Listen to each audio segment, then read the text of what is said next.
1864. We were first class then, and we're first class now. With a dream to spread cricket through Lancashire's towns, where girls and boys, with willow and leather, become more than a badge, but the red rose together. A club where more than legends are made, but friendships, obsessions, moments replayed on our screens, in our minds, in our hearts forever. 'Cause it's who we are, our DNA, the red rose together. Statham, Briggs, Jimmy, Freddie and Joss, Chappie, Sir Clive Lloyd, Carol Hodges, Kate Cross. What a roll call. It's a hard one to measure, with future names still to be written on the red rose together. We're all about people. It's what the red rose really means. Yeah, the ones signing autographs, but the ones behind the scenes. Our community, grassroots, the ones that feel tethered. Whether you're from here or belong here, we're the red rose together. And what about this place? Talk about world-class venues, internationals, gigs, events. You can choose from a menu of triumph, of disaster, of pain, or pleasure. We've seen it all at Emirates Old Trafford, with the red rose together. Red ball, white ball, lightning and thunder. Have you ever sat back? Have you ever just wondered how far we've come? The storms we've weathered, or how far we'll go as the red rose together.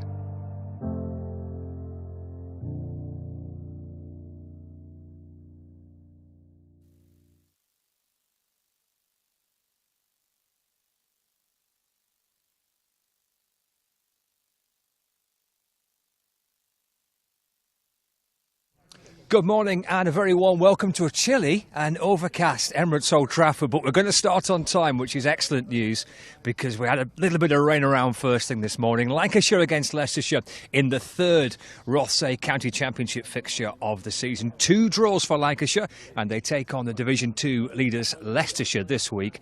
2 captains just behind them. David Lloyd's alongside me. Morning, Bumble. Good morning, and I'm going to hand over to Keaton. They've just had the toss and I don't know what's happening. There you go, mate. Okay. Cheers, Bumble. Thank you, bud. What is the news from the toss? Lost yet another toss and we are batting. Okay, and your team changes? We have one change this week. Saki Mahmood comes in for Tom Bailey. And in terms of what you want to see this week compared to last week, what type of improvements are you kind of aiming for? There's probably quite a few things. I think just being a little more disciplined with the ball in terms of our groupings, and then batting wise, when you actually get the chance to get in and go big. There weren't too many of our batters, like I said last week, they were guilty of getting out. They got themselves out. And in terms of what we're expecting here, you're batting first on this. What do you reckon? I think just like last week, it'll be a good surface. Overheads are probably slightly different this week, but yeah, look, it looks a good surface. It always is. Yeah, the OT.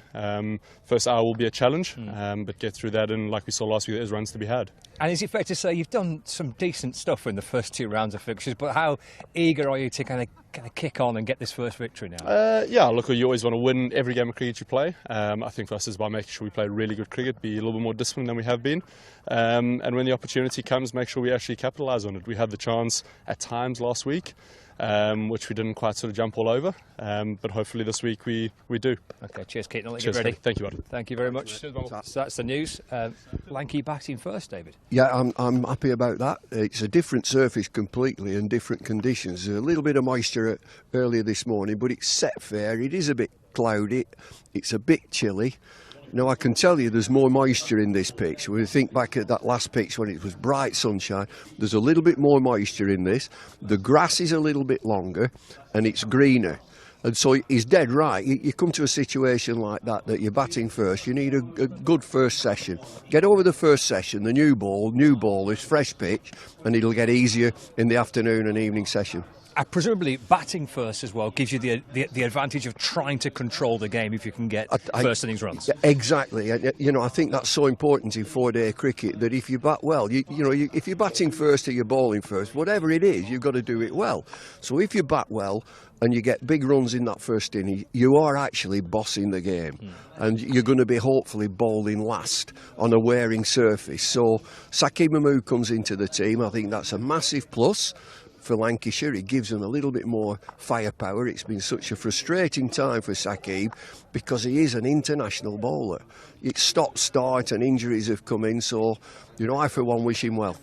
Yeah, just to remind you of that team change, it's Tom Bailey that misses out and Saqib Mahmood comes in. So they've got some pace with Mahmood, with Anderson Phillip and with John Turner as well. Yeah, and he also, just then, he said about grouping. Get your groupings together for the quick bowlers, and that is important to keep the pressure on the batters.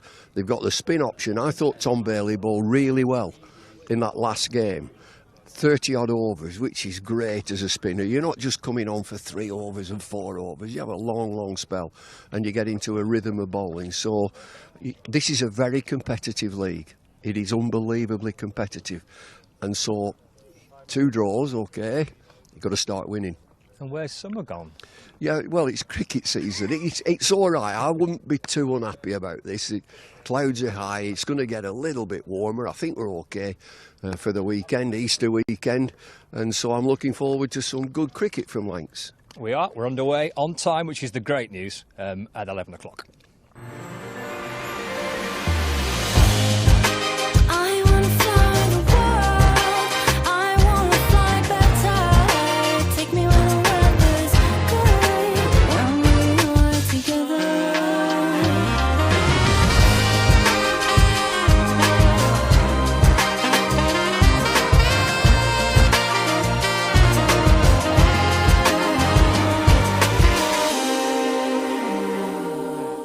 Good morning, everybody. Good morning, and a warm welcome to the commentary box here at Emirates Old Trafford via the BBC Sport website and app, and on Lancs TV as well. The opening day of Lancashire against Leicestershire in the Rothesay County Championship. Bumble is with us today. Richard Ray from BBC Radio Leicester is alongside me. Your boys, or Leicestershire, I should say, have won the toss and have put Lancashire into bat. Richard, good morning to you. Good morning, everybody. Yeah, good morning. It's a cloudy grey day, which may explain at least part of the reasons for Peter Hanscom's decision, but also, as you mentioned earlier to me, Scott, a little bit more grass on the pitch, so might just be a little bit of movement this morning. Lancashire have made, just to confirm to our listeners who are just joining us via the BBC Sport website and app, Saqib Mahmood comes in replacing Tom Bailey, is the only change made by Lancashire from the draw here against Northamptonshire. Have you got the Leicestershire side? Yeah, no change for the Foxes. Perhaps there'll be a little bit of surprise about that. There was some speculation that the left-arm spinner Liam Travaskis would come in for the game. Old Trafford having gained a little bit of a reputation in recent years for sort of taking spin towards the end of games, but no change. They've decided, the Foxes, that Louis Kimber's sort of occasional off-spin will do for the finger-spinning option. Of course, Rehan Ahmed offers the leg-spinning option, but one win and a high-scoring draw to start the season. I guess you'd understand perhaps why no change to the 11. Yeah, it's a really encouraging start, isn't it? A victory and a draw, and Leicestershire coming into it top of the Division 2 table at this very early stage, but an encouraging start. We have been here before a few times in my time, so Leicestershire supporters not getting too excited, but the side has depth this year. Certainly batting-wise, Tom Scriven going at 11 is ridiculous, really. He can bat. He's good enough to bat 7. Certainly 8. So it does give the side an awful lot of batting depth. Question is, do they really have the firepower to bowl sides out twice in a game? It's been the sort of failing, if that's the right word, over sort of recent years. They managed it in the first game. That was in good style against Glamorgan. Couldn't quite do it against Derbyshire last time out, so we'll see on what might be a slightly more helpful pitch how they get on against the might of Lancashire. And Peter Hanscom is the captain of Leicestershire as well this season. He's the new skipper. Yeah, I mean, obviously he's a hugely experienced captain. Captains Victoria, and you know, there's captain sides sort of throughout his career, really, and captained the side in the Leicestershire side, that is, in T20 last year. So it was really, I think it wasn't necessarily about you know, a change of direction. I think Lewis Hill was struggling a little bit with the burden of captaincy mentally as much as anything, and admitted as much. He stepped aside and looks you know, sort of more relaxed and in a better place because of that as a batsman, you know, which is his primary function in the side. And Hanscom, as I say, is used to the responsibility and enjoys it. So yeah, but he's Aussie, you know, he's here to win, but he tends to not necessarily do it by the book, but he won't do anything too surprising, I wouldn't think, in terms of sort of opening the bowling with a spinner or something daft like that. But you know, he will you know, he doesn't like to enforce follow-ons, that sort. You know, he likes to grind teams into the dust. And was that was evident last week, I guess, against Derbyshire? Yeah. You know, I mean, I think they felt the pitch was, you know, too good to risk, you know, sort of setting a game up for the final day, and they went fairly deep into the last morning before sort of calling it a day. And as it turned out, it looked like it was the right decision. The pitch continued to play pretty well, and of course Wayne Madsen got his usual, you know, you just expect him to get 100 against Leicestershire, and he nearly did. In 95 was a failure by his standards against Leicestershire. So I think it was a wise decision, and they took 16 points from the game. The addition, those extra points you can get for a draw, the 8 points for a draw plus your bonus points, do make hard-fought draws this season that potentially quite worthwhile, don't they? It puts a big premium on them, doesn't it, really? Yeah. I think we might see fewer innovative declarations, if you like, certainly at the first half of the season. I mean, captains tend to be slightly more conservative, or coaching setups tend to be more conservative at the start of the season anyway, try and get points on the board. Maybe towards the end of the season we might see a few if there's nothing else to lose, but not in the first part, I don't think. Lancashire's two opening batters, Keaton Jennings and Michael Jones, on the balcony there, just waiting for the start of play. Won't be well, as Keaton said at the toss, for viewers on Lancs TV, you'll have heard that chat with Keaton Jennings. For our listeners on the BBC, Keaton saying it's clearly going to be in this first hour, this first session, quite a tricky start for Lancashire's opening batters. It's got a bit lighter. The cloud isn't quite as heavy. It was raining when I arrived at sort of 9 this morning, but it's okay now. But Leicestershire have the sort of bowlers, you know, they're no great express, although Logan van Beek is who's just come into the setup, played his first game against Derbyshire for the Foxes last week. He's sort of sharpish, but essentially the likes of Ian Holland, Ben Green will sort of swing it around, you know, try and get movement. They're the sort of bowlers who, if the conditions are in their favour, could prove a handful. The two umpires are slowly creeping out from the warmth of their dressing room, huddled up with a few layers on, and the magic ball of replacement balls there, the silver box being laid out on the edge of the boundary. Codes in there. It looks like there's a red button. It does, doesn't it? Yeah. Like it contains something highly sensitive.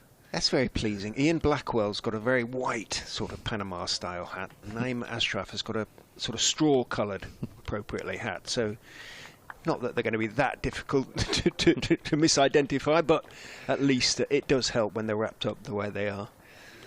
Yes, and wrapping up might well be the order of the day today. Here come the two opening batters. The forecast for today, I think, is a little bit mixed. The radar suggesting that we might get a bit of rain around, but I mean, I don't think it's like absolutely certain we're going to get drenched. But I'm looking at the radar now. That in fact we might be able to have a look at this radar. So there we go. There is a bit of a suggestion we might get a bit of that, and if that does come our way, then we could be we could be off for a bit, couldn't we? But it's coming up from the southwest. Is the rain? Hopefully, the heavier stuff being dragged out towards the Irish Sea, and that hopefully will miss us. We shall see. But either way, at least we've started on time, which the two suggestions were that we might struggle to do that. But Lancashire batting first. The Lancashire side in full. Richard's just gone through the Leicestershire side, unchanged from their draw against Derbyshire. Lancashire with Keaton Jennings and Michael Jones, and then Josh Bohannon, Marcus Harris, Matty Hurst, Luke Wells, George Balderson, Tom Hartley, Anderson Phillip, John Turner, Saqib Mahmood, making up Lancashire side. So one change, Mahmood coming in for Bailey, the only change from the draw here against Northamptonshire. So we're set to start game number 2 of this year's Rothesay County Championship, with quite a strong breeze blowing from right to left as we look from the Brian Statham end. And the Foxes start with 3 slips in place, and it will be Ian Holland to get us underway. Shake back in towards the wicketkeeper Ben Cox for Holland, and we are underway here on Lancs TV and the BBC Sport website, and at this Easter weekend of county cricket. Game number 3 on the spin list for both these two sides. Lancashire have a weekend without a game next weekend. Leicestershire Foxes travel to Gloucestershire next weekend. Here is Holland. Forward goes Jones, just defends back to the bowler, and there is no run. Got a full complement of games taking place around the country, so we'll keep you across the scores through the course of the day. I think everyone's started on time again. No issues elsewhere. There's Holland for Leicestershire balls. Forward again goes Jones, and that's defended. And that new shiny cricket ball rolls slowly up towards Ben Mike, who's at mid-on, and there's no run. So 3 slip catches in place, with Lewis Kimber at first slip, Peter Hanscom, the skipper, at second slip, and Riyad Ahmed at third slip, with the 3 catches waiting to pounce. Holland sets off again halfway through his first over. It's a good ball that beats Jones, just a little bit of shape away from Jones. We just played inside the line of that Michael Jones. There'll be a little bit of movement around here early on. Yeah, just playing inside that Michael Jones, but nice shape away. Taken by Cox. We've got a cover point, mid off, mid on, mid wicket, and fine leg as well. Holland to Jones, it just nibbles away, and Jones doesn't play through to Cox. And there's no run, so it's 1 win and a draw to start off with for Leicestershire. A high scoring draw against Derbyshire last week, like plenty of runs in that fixture to back up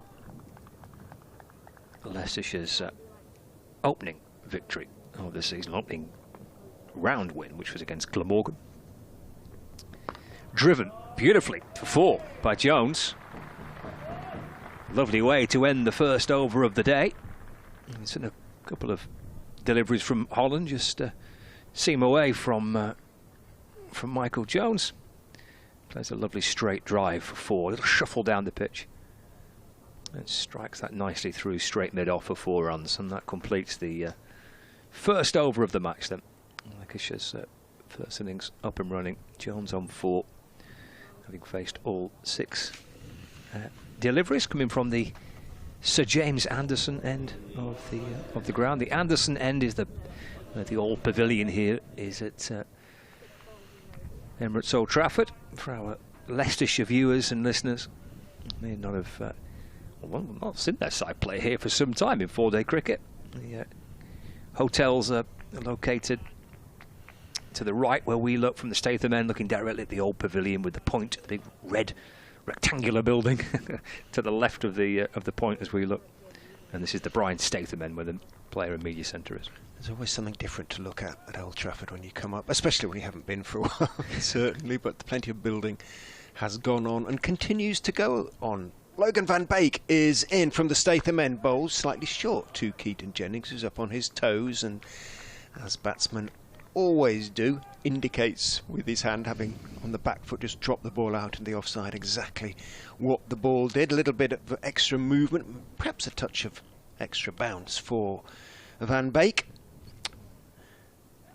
Nothing too excessive at this stage. Holland got a little bit of movement in his first over. Van Beek impressed on debut, turns, runs in, bowls. Fuller this time, but a little bit wider as well than Jennings. Suspicious, just lifted his bat over the line of the ball, let that one bounce through to Ben Cox behind the stumps and walks away towards short leg, long sleeved. I think, has he got a long sleeve sweater, or is it a short sleeved? Oh, I think it's a long sleeve sweater.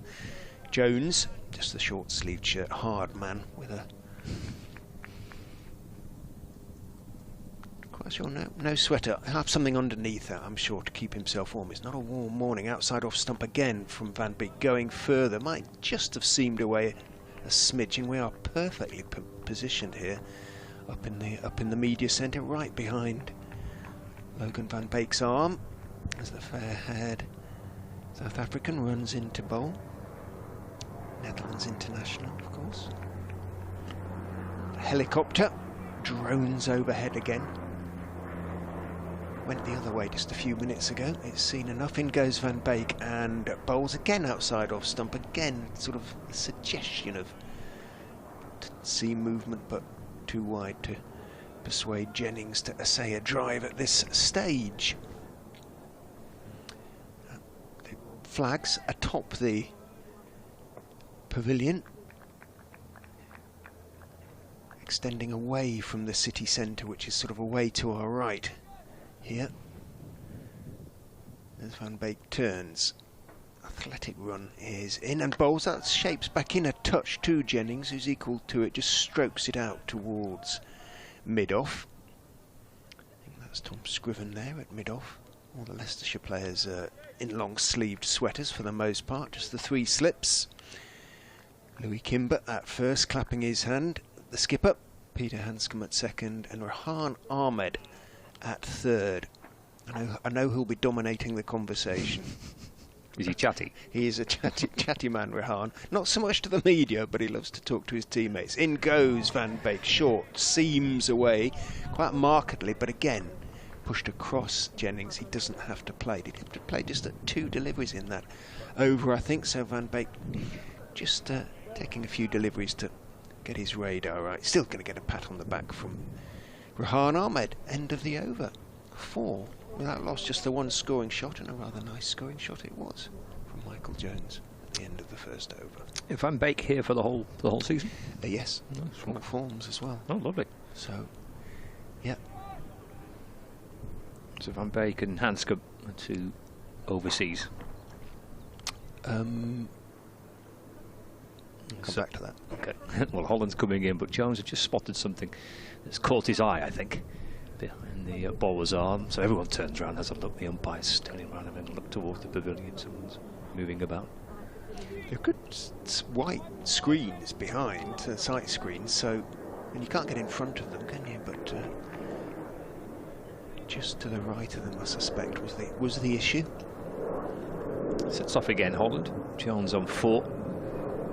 Balls. Jones defends calmly up towards mid-off where there's no run. Then Mike fields for Leicestershire. It's a 4 without loss in the third over. Yeah, so everyone's underway. There's no delays again. This is the third successive round of fixtures where everyone started on time.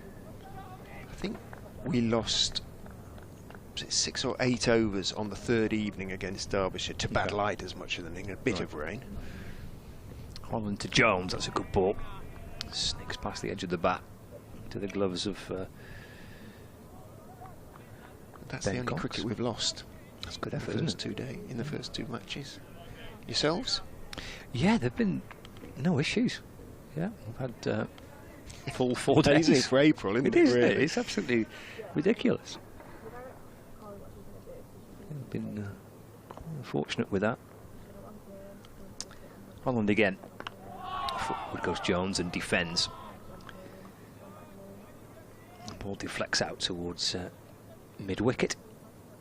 There's no runs, so 4 without loss. Lancashire batting first. The 4 runs coming off the bat of Michael Jones. The final ball of the first over, but a lovely off drive which brought him 4. He's just batting a fraction out of his crease. Michael Jones with the ball nibbling around early on. Forward in defence. Finds Ben Mike at mid-on. No addition to the score. The crowd is okay. Hopefully it'll build up through the course of the day. The bank holiday weekend. Fingers crossed we'll have a decent number of spectators. There was good numbers in on the first day of the first home match last weekend against Northamptonshire. A few more spectators are starting to trickle through. Through to Cox again. From Holland. Started nicely here from the Anderson end of the ground. Michael Jones and Keaton Jennings in the task of trying to negotiate this opening phase of the game. Final ball for Holland. Jones on 4. In again. Oh, and that beats Jones. Just a little bit of shape away. Spun him round past the outside edge of the bat into the gloves of the keeper. Good start. Holland's bowled nicely. Yeah, he's such a sort of good county all-rounder, really, Ian Holland. He's been opening the batting as well. So both opens the batting and the bowling, and he's a pretty good fielder as well. But took a sort of few games to adjust after arriving from Hampshire, but once he was settled and established at Leicestershire, it looks a really good acquisition, and he's now a permanent Leicestershire player, of course. In goes Van Beek, bowls just outside off stump, slightly short, pushed out into the offside off the back foot by Jennings, doesn't quite time it, and Budinger on his own in the covers scrambles across to his right and makes the stop just before there's any chance of a single. He's always done such a good job, hasn't he, Holland? Had a really good time at Hampshire. Just a very effective bowler, especially in these types of conditions. Absolutely. Van Beek bowls straight again. Back goes Jennings. You heard the no as he just turned his wrists on the defensive push. Pushed it out to Lewis Hill, who's at mid-wicket. Clapping his hands. Ben Green is down at long leg. Holland's at mid-on. Scriven mid-off. Budinger's mentioned in the covers. Who's that lurking down there at third man in the very far distance? I'll work out Ben Mike. In goes Van Beek, and Mike is going to be called into action, but he's not really because he can't get anywhere near it. It was short and wide, and Jennings had seen enough, got up on his toes and cracked it away. Well in front of square, actually. And, he was on that very quickly. Out to the boundary goes James Taylor, who's walking around the boundary. Picks up and return. I think that's James. Or maybe not, actually. Looks a bit heavier than James. It's David Whitmore, the S&C guru at Leicestershire. What's James's role? Is he batting? Assistant, and assistant and batting coach. In goes Van Beek and bowls. That's a slightly better line and indeed length. Again, Jennings staying on the back foot, defending that. Drops it down the pitch on the on side. Hill comes in to save Van Beek the effort of picking up. No run. Sweatband on his left wrist for Van Beek, who, as I say, had a pretty good debut. 5 wickets he picked up overall, also a 50 against Derbyshire, a good 50 as well, 80 odd not out. In he goes and bowls full, tempter outside off stump, and Jennings stepped forward, but at this early stage of the innings, eschewed temptation. He had a spell at Derbyshire, didn't he, Van Beek? He did. A year or two back. He did. And he obviously, he seems a very nice chap, but and certainly judging by the way most of the Derbyshire players came up, and hugs abounded. Bit like me and you this morning. Haven't seen each other for a while. In goes Van Beek and bowls straight. Good delivery, but again Jennings very solid behind it. No great foot movement. Stands up tall, blocks it away off the off stump out into the offside. Scriven picks up end of Van Beek's second over. 2 overs for 4. Exactly the same figures as Ian Holland. Yeah, these two sides have not played a 4-day game of cricket since August 2020. So, yeah, it's been a while since these two sides played. In fact, that was the Bob Willis Trophy, wasn't it? That wasn't the kind of county championship. The Bob Willis Trophy fixture in August 2020. Which I think was Lancashire's home game. Played who won? Leicestershire won, yeah. It was a 7-wicket victory. It was an entertaining game. It was. Holland to Jones. There's a run here, just leaning forward. Steer down towards wide third where Van Beek comes up to field. Yeah, that was a peculiar game where I can't remember whose home game it was, but it was played at New Road in Worcester. Yeah. I don't know if it was supposed to be Leicestershire's home game or Lancashire's home game, but it was something COVID related, and it got relocated to Worcester. It was. It answered the director, Katie. At Lancs TV, I think, was the first time that I'd covered a game. So yeah, it was August the 1st, 2020. It was the last time that these two sides met in 4-day cricket. It's Holland to Jennings. So on the walk, Keaton Jennings, just a little shuffle forward and allows it to go through to the keeper, no run. Jones was batting when at this end out of his crease as well, so it may be that Holland, who isn't quite as slippery as Van Beek, getting a little bit more movement. Yeah, it's a ploy certainly that Keaton tends to use a lot. Early on, the ball's moving around a little, batting out of his crease, and then that's pushed full and wide and left by Keaton Jennings. We were looking at that, the two sides, the players that played in that fixture at Worcester 5 years ago. And from that Lancashire team, Keaton Jennings, Josh Bohannon, George Balderson and Tom Hartley. The only ones playing this week. Left by Jennings again through to Cox, and there's no run. Did we conclude that it was just Ben Mike who was still in the Leicestershire lineup? Yeah. So all change pretty much for the Foxes. Hassan Azad, Ben Slater, Harry Dearden, Colin Ackerman, George Rhodes, Tom Taylor, Harry Swindles, Ben Mike, Dieter Klein and Callum Parkinson. That's the Leicestershire side. Again left by Jennings. It's going to burst through the gloves of Ben Cox, and he's just taken his right glove off there. And must have felt that on his fingers. They managed to get through. In addition to the score, 9 without loss. Yeah, it's a game that Leicestershire won by 7 wickets. Lancashire making 322 and 236. Leicestershire 409 for 8 declared, and then chasing down 150 to win, with 7 wickets remaining.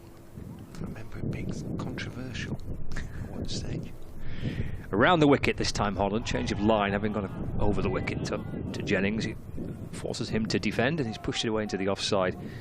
And there's no run. It's the end of the 5th over, 9 without loss. You remember that? Something. Dieter Klein versus Danny Lamb. He played it back to him, but he was just out of his crease, and Klein hurled the ball at the stumps, but Lamb just hit him on the foot in front of them. And Klein was very much up before the beak, as indeed were Leicestershire as a consequence. I seem to remember there being it might have even triggered a points deduction because it was a sort of 5th offence or something. But I'd have to, no doubt Leicestershire supporters will remind me of what the consequences were. So Jones is going to face Van Beek for the first time. He checks his guard with umpire Blackwell, who's standing at the Statham end of the first half of the game. Van Beek, with 3 slips behind Jones, comes running in and bowls down the leg side. Can't adjust his line. The line that he was bowling to Keaton Jennings. Steps inside it, Jones makes sure that the bat is well out of the way. Taken by Cox, moving obviously to his left. You can almost, when I arrived this morning, still hear the reverberations from the footy ground up the road. Got quite exciting, didn't it? It did, yeah. For those that didn't leave. Yes, imagine if you'd left.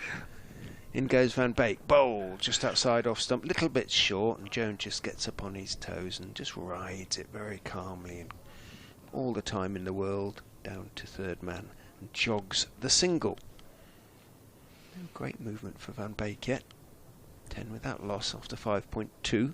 Are you staying in the area? Did you witness the celebration? Oh no, I didn't. No, okay. No. I'm about sort of 2 miles away, but the other side, so to speak, so behind us, I suppose. Van Beek leans forward, gets into his run and bowls. Just again, wrong line onto leg stump. Jennings just leans forward and with much the same, similar, considerable degree of comfort to Jones. The previous delivery just turns it around the corner with, again, all the time in the world. Down to green, takes his single. No great pace in the pitch then, early doors. Wasn't last week in the game against Northamptonshire. The pitch a few to the left that were playing up. In goes Van Beek, and that one, having said that, does a little bit. Jones just holds the pose, having seen the ball go past his outside edge. May have played inside the line on that one. Well, as Keaton said in the chat with the toss, that there are good pitches here at Emirates Old Trafford. Paul Allett with us last week said pitches here last 8 days, not 4.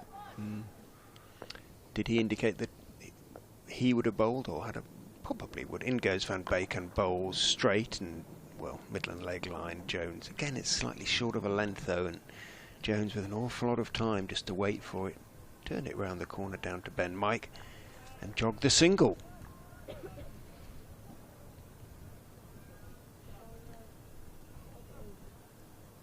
As I say, it's got a little bit lighter. There's still lots of cloud around, and sometimes it's 8 or even 10 overs before the glaze comes off the ball, and if it's going to swing, it does swing, but hasn't really done too much yet. Round the wicket goes Van Beek to Jennings. Again, no great movement as it zeroes in on around about middle and leg, and Jennings just waits for it, turns it out towards mid-on. Ian Holland comes into field, throws it in and then keeps walking because that was the last ball of the over. Hands his cap and sweater to umpire Ashraf and heads for the Anderson end, the splendid pavilion, which has retained just enough of its Victorian sort of design to still look something like it used to, but it has got another almost not 2 floors, but certainly 1 floor. But whatever those are, those solar panels on top of some kind. As Holland comes in and bowls to Jones, it's driven up off the inner edge of the bat. The ball deflects away to square leg. He'll come back for 2. He was aiming through cover, but takes 2. Moves on to 9-14 without loss. I don't think so. The kind of silver, some sort of long grill things, aren't they? What they are? Well, maybe they are. They look like they've got a function. They do, don't they? Yeah. Rather than being purely decorative. Which is what they are. But you're quite right. There is another level to the pavilion. The executive box at the top level. Forward goes Jones. Let's run down to third man for a single. I assume you sort of have automatic privilege and the run of the pavilion. No, they don't let days, me. no? They don't let me in there. Oh no. Oh. No. Get stopped at the door. Bumble's here, but he's in there. He's always in there. He's Bumble. Vice President Bumble. So he's in there. You'd hope, wouldn't you? 15 without loss. Again, Holland around the wicket to Jennings, advances towards him, and then just nudges the ball away off his hip towards deep backward square leg. And he calls Jones back for 2 by the time the throw comes in. Jennings moves on to 7. And Lancashire 17 with that loss. Beginning to wonder whether this was a good toss to lose, you know, one of those, but we'll see. Early days. One is automatically pessimistic. Holland to Jennings. Single down to fine leg, where Van Beek fields, and Jennings moves on to 8-18 for no wicket. I think the last time we were here, that the new hotel wasn't quite. It was sort of structurally complete, but it wasn't fitted out or anything. And now, of course, it's fully fitted out and occupied. A few people on the balconies there. Yeah, the second of the 2 hotels that have been constructed, which is square of the wicket. Solomon comes into Jones left and through to Cox, and there's no run. Can't have taken the architect long to come up with the design, can it?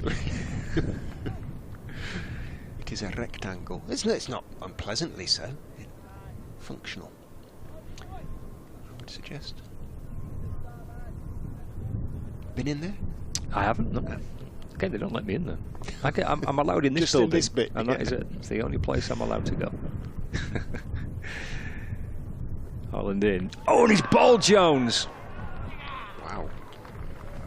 And he looks over his shoulder and tries to work out how that ball has breached his defences. But Jones has gone for 10. Holland strikes. Lancashire are 18 for 1. Off stump out of the ground. Did look as though it seemed back in a touch. Let's have a look. Yeah, through the gate. We mentioned this morning how the ball has certainly for Holland seemed to has done enough to cause the batters some problems here, and that has come back into Jones, beats him on the inside edge, and then rattles rather emphatically onto his off stump. He didn't look back, did he? Heard the rattle. Josh Bohannon's the new batter to come out, but Leicestershire, having won the toss, hoping for early wickets. And well, from a bowling point of view, if you're the bowler, there's no better sight than this, really. The ball getting through the defences and rattling the woodwork behind him. Again, he was a long way out of his crease, wasn't he? Just looking at the sideways on pictures provided by the splendid camera work from Lancs TV. Is that the official title? Almost the best part of a yard outside his crease. Yeah. Both are, aren't they? Both batters are, which is not certainly for Jennings. For Jennings, isn't unusual. That happens quite a lot in his at the start of his innings.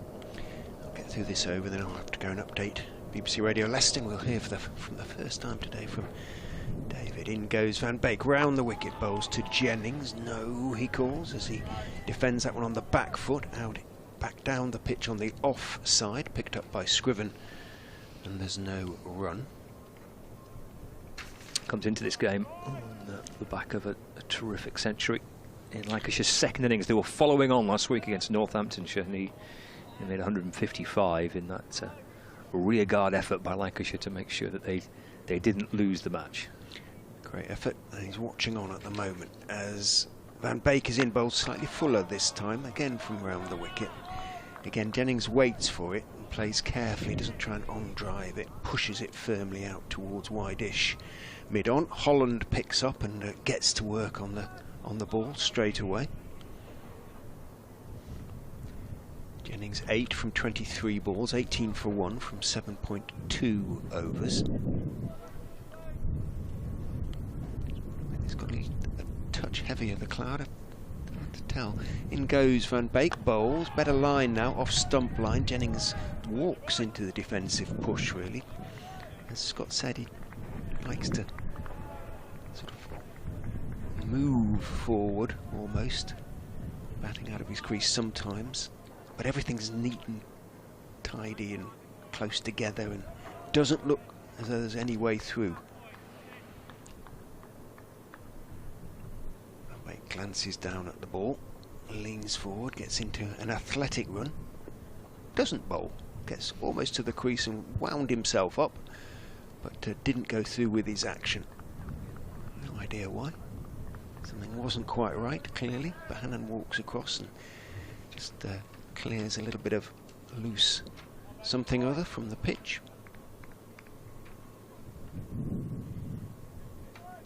Over 8s were good last week as well, with Leicestershire, surprisingly so. Ended with a plus on the board, which they haven't done for a while. In goes Van Beek and bowls outside off stump. Good bounce and carry left by Jennings, but taken reaching up to his right by Ben Cox behind the stumps. So a little bit of something extra there from Logan Van Beek. You had plenty of spin last week. On the last day, Okay. it never really turns that much at Grace Road at the Upton Steel County Ground. But Kimber, the finger spinner, he bowled 17 overs on that final day and did turn a few. In goes Van Beek, bowls looking for the Yorker, over pitches it slightly. Jennings looking to drive, gets it on the bottom part of the bat, and it trickles rather apologetically out towards Scriven at mid-off. Again, too early in his innings really to put his full weight into the shot as far as Keaton Jennings was concerned. Rehan Ahmed obviously bowled a few overs as well, didn't really get too much out of the pitch.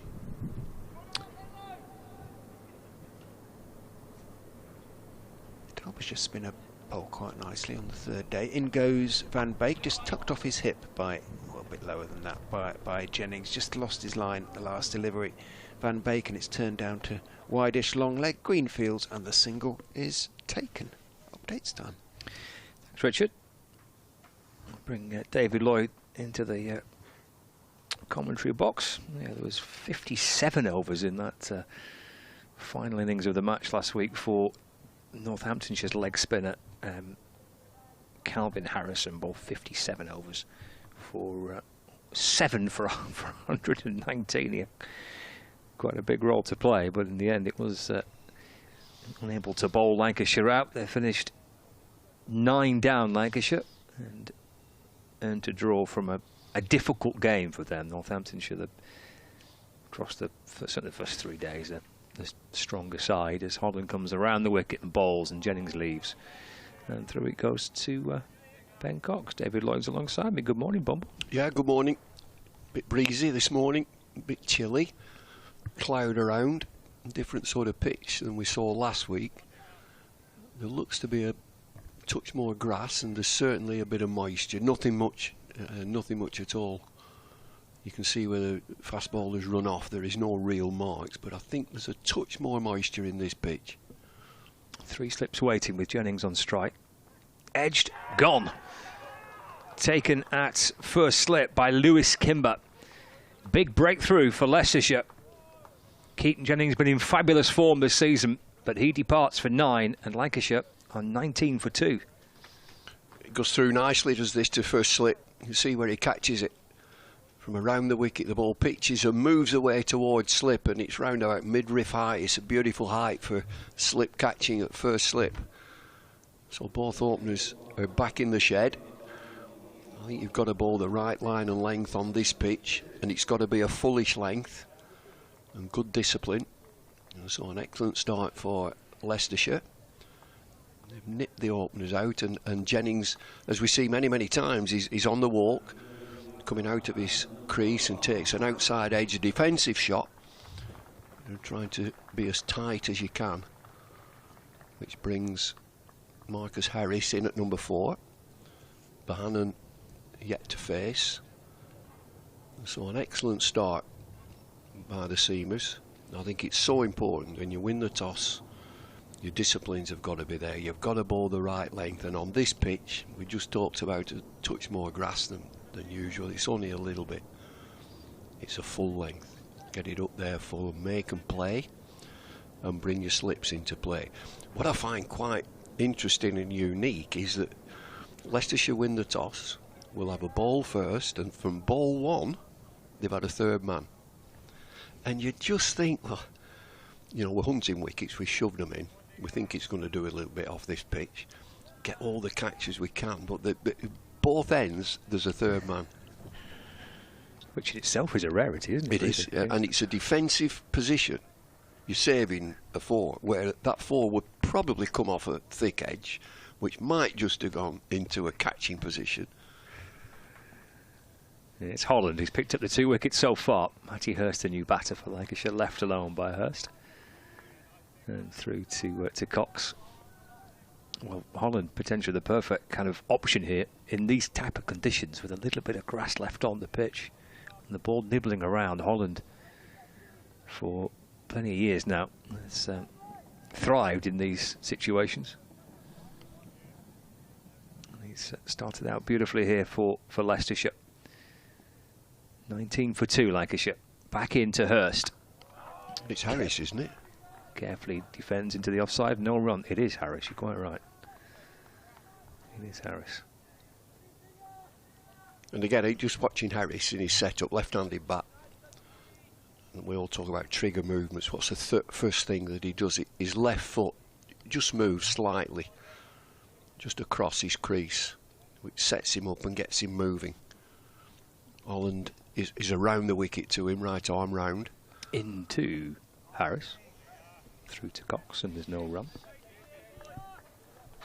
Yeah, Leicestershire supporters might be a little surprised to see Marcus Harris batting at 4 for Lancashire. I think he opened the batting for Leicestershire last season. And I think that was his second spell with the Foxes, having been with the club previously prior to that as well. He started well for Lancashire, hasn't he? He has, yeah. Century in his first game. Yeah, he's made contributions throughout so far. Oh, it's a good ball. That just beats Harris, who's leaning forward. The ball just slates past the edge of the bat into the gloves of Cox. Probing over that by Ian Holland. It's a wicket maiden as well for him. 19 for 2. Bohannon on naught and Harris on naught. So from Lancashire viewpoint, get through this first session. There will be a freshness about this pitch. Fresh bowlers and a brand new ball in overcast conditions. You've got to get through that first session. It will become easier as the ball gets softer. You find the games that are quite low scoring are very interesting games. You look at Kent, who have played 2-1-2 but haven't got a batting point, and they're second in the league. They've played 2-1-2, so they've taken wickets, not got batting points. Here's Van Beek to Bohannon, who defends to mid-on, and there's no run. Same again. Josh Bohannon just had one delivery. There's a third man. There's 3 slips. There's a mid-wicket saving one, a mid-on, mid-off, cover point. Deep, fine leg, who's quite square.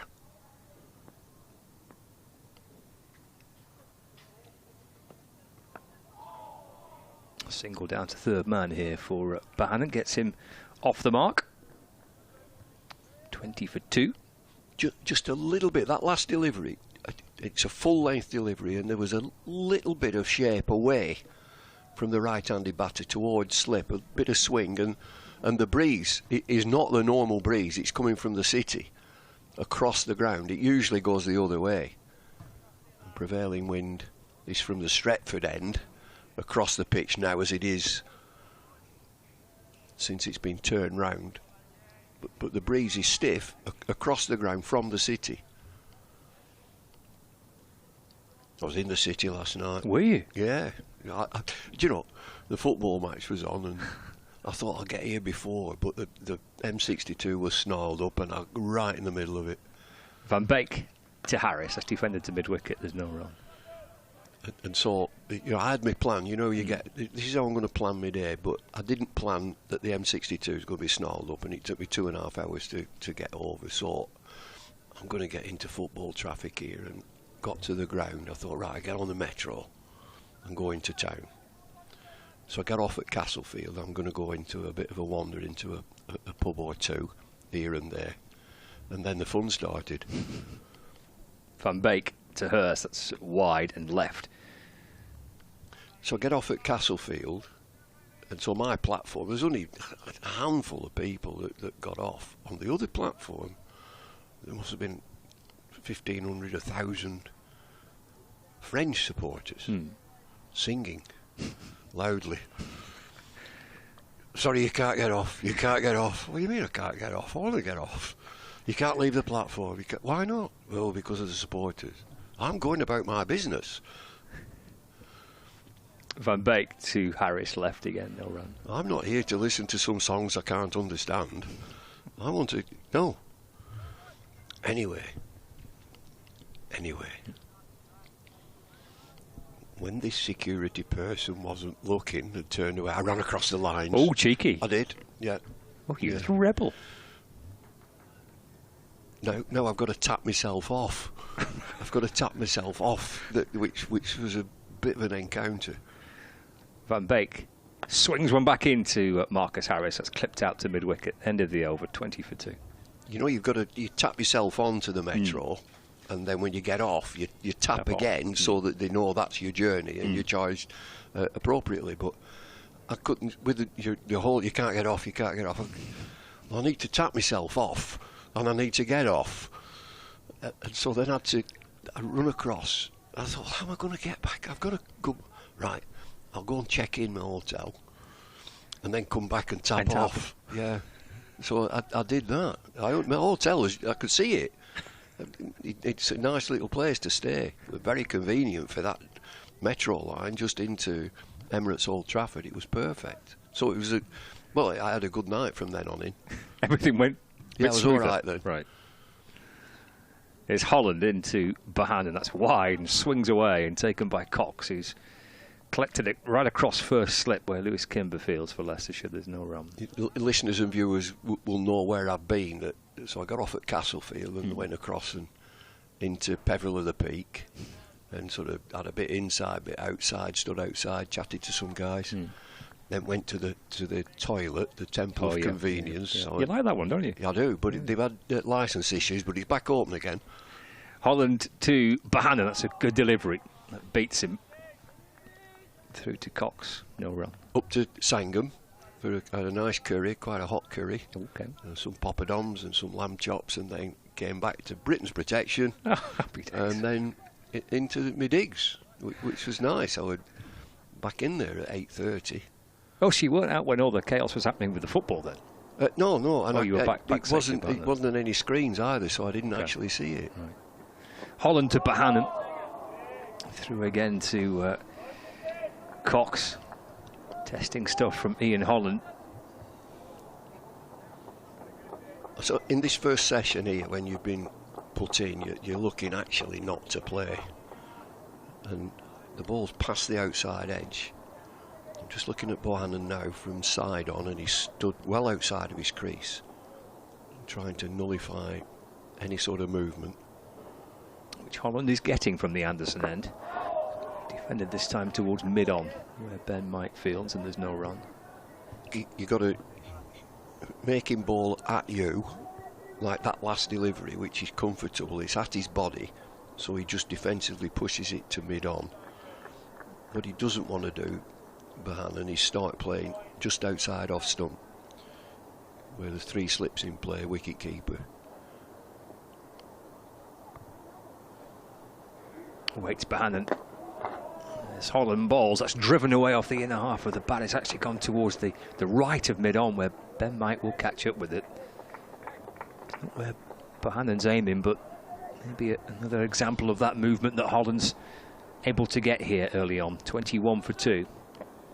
And there's good pace in this pitch. You see where the keeper's taking the ball from time to time. It's waist and chest high, and so a quick bowler, a rapid bowler, would zing it through.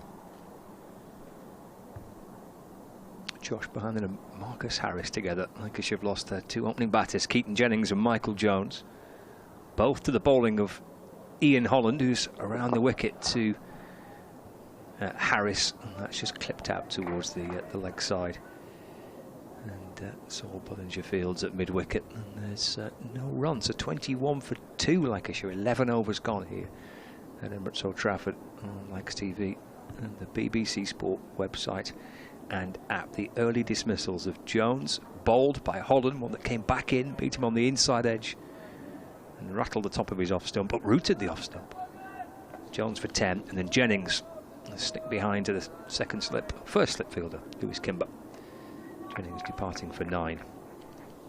One change for Lancashire. Saki Mahmood comes back into the team. Tom Bailey rested. Here's Van Beek to Bohannon. It's left. And swings away nicely to the gloves of Ben Cox. Some bright green wicket-keeping gloves on there as Ben Cox. There's a lovely green blazer being worn by wasn't it Peter just? Hanscom, wasn't it? Oh, that was a ripper. Wasn't it? Yeah, I like that. Came out for the toss, Peter Hanscom in his green blazer. Van Beek from the State of Men, right on over the wicket, bowls through to Bohannon. Taken by Cox with his gloves pointing up around about chest height. That's a good line and length. You just sit in there. Playing a miss from Bohannon. He's working it out as to where he wants to stand, either on the crease or outside of the crease, and stop that movement off the pitch. There's a little bit from this end, there's just a little bit in the air. Van Beek to Bohannon. Ignores that. Allows it to go through to Cox. 21 for 2, Lancashire being asked to bat first by Leicestershire. And quite high cloud, but cloud nonetheless. Yeah, and it's chilly, isn't it? It's quite a chilly day. It got to 16, 17 degrees yesterday. I should think it's about 11 or 12 today. Yeah, jumper day, certainly at the very least. Deflects away into the offside as ball just comes back in towards Bohannon. As Lewis Hill comes up from cover to field. Gets no run. Getting back to the Temple of Convenience, the converted toilet, the jukebox is absolutely fabulous. Just Manchester music, I Am Kloop, Durruti column, all the notables that you'd expect. The Inspiral carpets are on there. It is fabulous. Van Beek to Bohannon, forward and defends. Ball bounces out towards cover point and there's no run. And this actually is a converted toilet, isn't it? Yeah, you go down the steps on Oxford Road as if they were it's toilets, and then you go up the other side. But the bottom bit, which was the toilet, is converted into the bar. And all the memorabilia is all rough and ready, and the jukebox there. It is a good scene. People, when you go in, they look like they've been in there for about 3 weeks. Van Beek to Bohannon. Steer down to wide third man for a single. Keeps the strike as well, Josh Bohannon. Moves on to 3. 22 for 2. 12 overs gone. A good opening stint by the Leicestershire opening bowlers here. Ian Holland, 6 overs, 2 maidens, 2 for 12. And Logan Van Beek has bowled 6 overs, 1 maiden for 10. Who's the backup bowlers? I suppose Mike will be one of them, just to maintain this pressure from the quicker bowlers. Scriven as well. Yeah, Scriven, and so you'd expect these two to bowl a good hour, all that first hour. Holland to Bohannon. It's probing stuff, and no wonder Josh Bohannon has a smile on his face. And a shrug of the shoulders too by the Lancashire number 3. Beautiful opening spell this by Ian Holland. Yeah, he's into his 7th over, so a decent over rate by Leicestershire. And that beauty as a captain, you can just change the pair of them if you've got 2 more quicks. Holland to Bohannon. Still too wide on that occasion. Through to Cox and there's no run. Just take us out to the middle now, Bumble, for these 2 batters, for Harris and for Bohannon. With the ball just nibbling around a little bit here. Holland in particular, perhaps with more swing than Van Beek. And you just saw Bohannon there kind of shrug the shoulders and had a smile. Is that sometimes all you can do as a batter? Yeah, and concentration and work out. He's moved out of his ground again, out of his crease in his stance. Holland to Bohannon. That's good. So player, you know, he's looking not to play. And I'm not saying survival, but you get through that first session, you've got to be organised.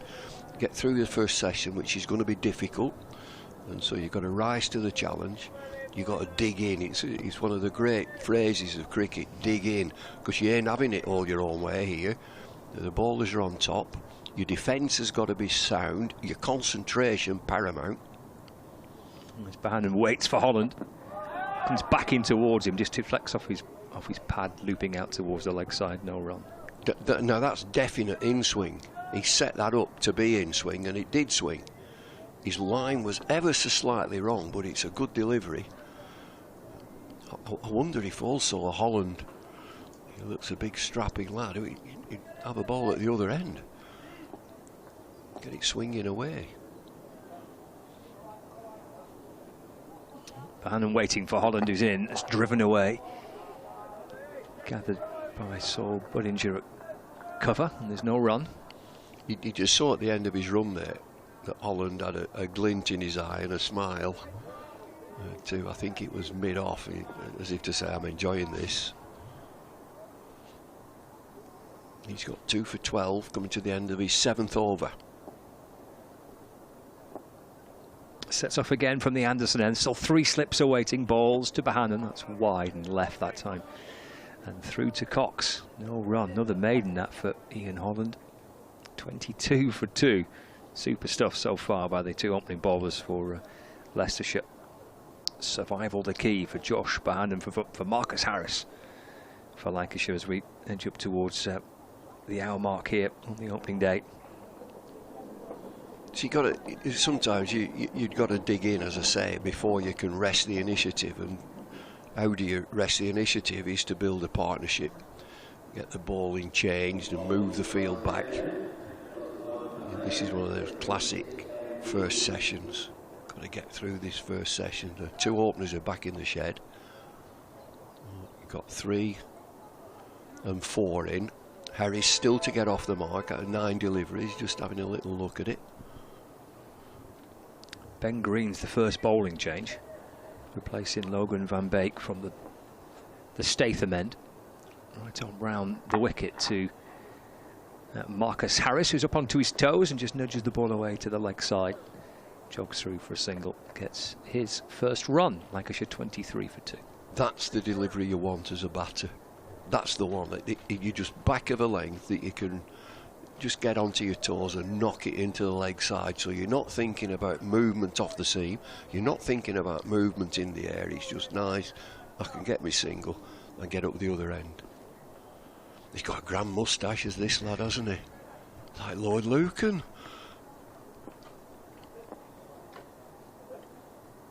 He's got 3 slips waiting. There's a stifled appeal from Green and from the slips as that appeared to be kind of slanting away down the leg side. Has he hit this? Full length ball coming back in. I don't think he has nicked it. It's just on the pad. It's going way down the leg side. I was just thinking if it's got an inside edge, he just lobbed up to short leg. I think he missed it completely. It's a good touch, that, isn't it? It's a beauty. Into Bohannon again. That's way down the leg side. It has the keeper scrambling for it, leaping away to his left, Ben Cox, who's been pretty busy.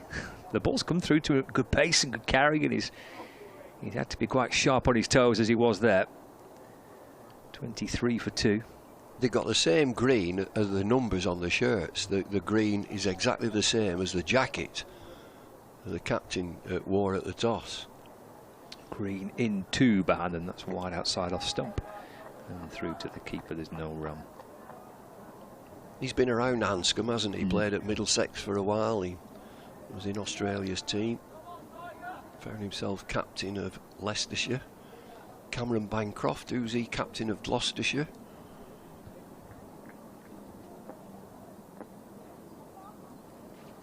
He's played 20 test matches, Peter Hanscom. It's left by Green from over the wicket to Bohannon.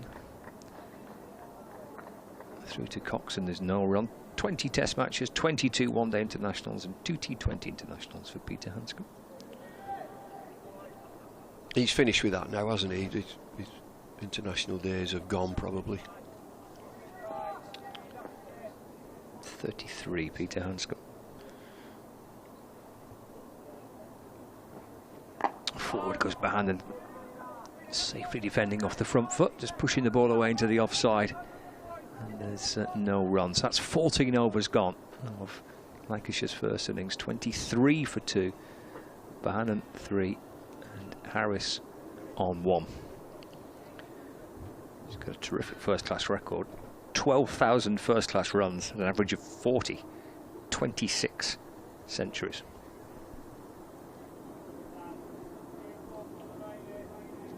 Is this another change, or is it still Holland? Yeah.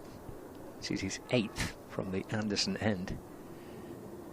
He's around the wicket to the left-hander, Marcus Harris. It's left and taken by Cox. Yeah, I said it after they changed the ball, and it wasn't that he was moving his marker, his disc, his marker for his run-up, which they move around as the wicket-keeper would be at the Old Pavilion end or the Jimmy Anderson end. Has to get his marker in place. Holland to Harris, just creeping onto the front foot and dabs the ball safely into the offside. No run.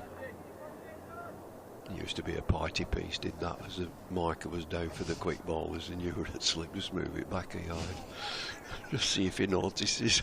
Comes up wrong strided, short steps, have a little chocolate slip. Oh, sorry, I didn't put it back.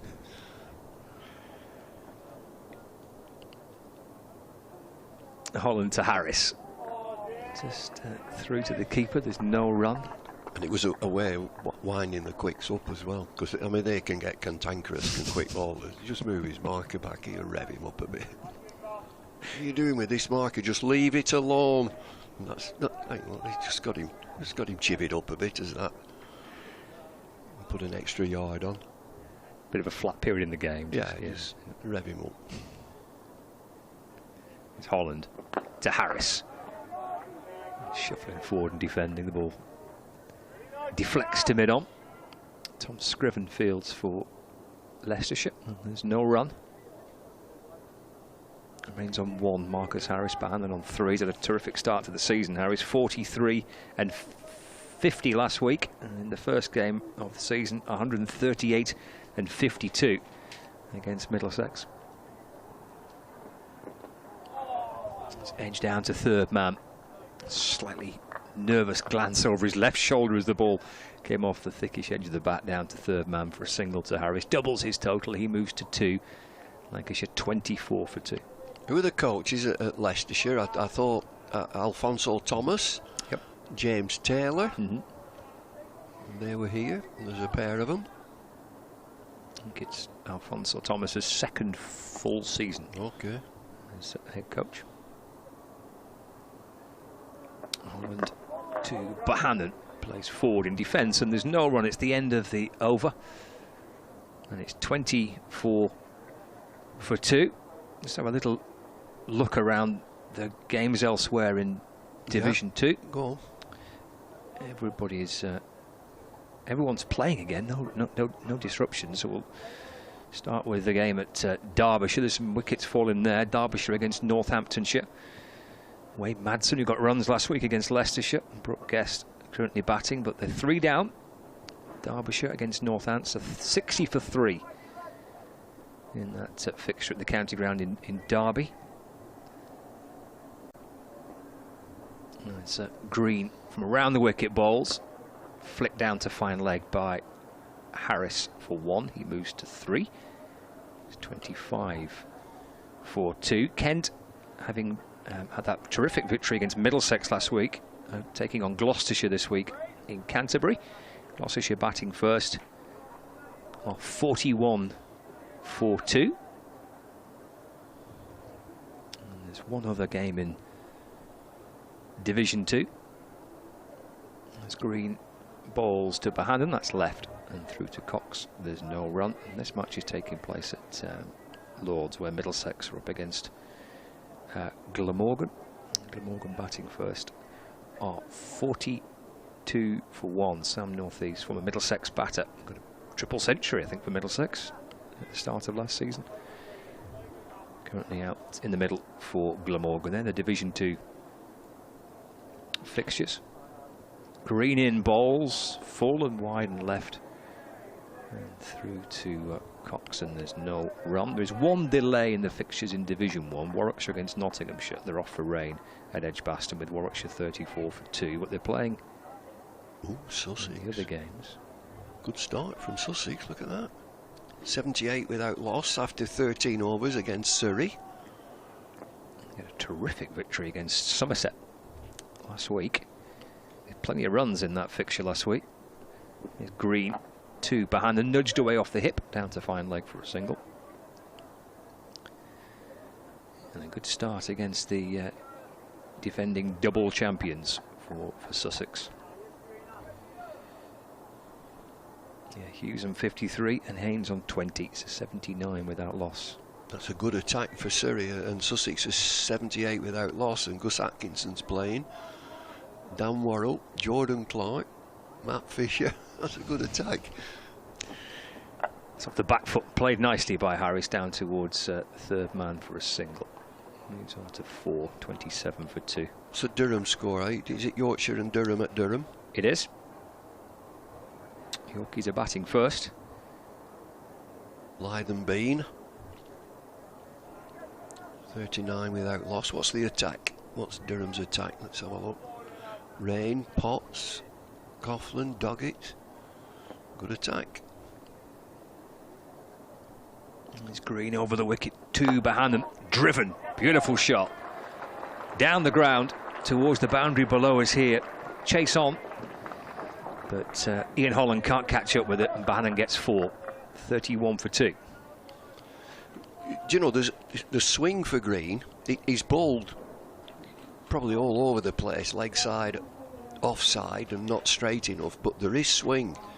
If he can get his line and length right, he's bowling at the right end with that breeze coming across from the city, but he just hasn't got his line right.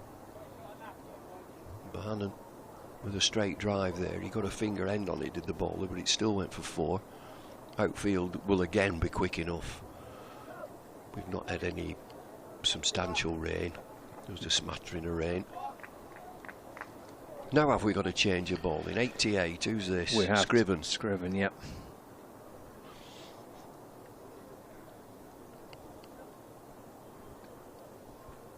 So Harris's Holland's spell rather comes to an end, which was 8 overs, 3 maidens, 2 for 13, so a super start by Ian Holland from the Anderson end. Tom Scriven replacing him. Marcus Harris on strike. He bustles his way in, balls. Ooh, that's wide. In fact, it's called a wide. That's just hit the cut bit. You know, the strip that's cut out, the pitch that we're playing on, it's just hit the cut at the outside extreme edge. Oh, that is a loosener.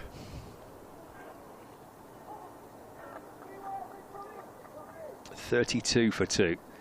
Scriven tries again to get the over underweight. That's better. That's defended by Harris towards mid-on, and there's no run. We talked last week about barrackers, you know, the absence of barracker, and Leicestershire used to have one. They had a couple. They had Lewis, who used to stand outside the pavilion and have a brandy. I think he'd always have a brandy and be shouting. He was great fun. And the one chap used to come in, and he'd come in at one entrance and walk all the way around the ground shouting and bawling, and then walk straight out again. Scriven to Harris, just tucked away off his pads to mid-wicket. There's no run. And his call was, "Come on, Leicester." All the way around the ground, "Come on, Leicester. Come on, Leicester." And then he'd shout to whoever were bowling, "All right, Iggy." Well, then leave. And then leave. You just walk all the way around and go.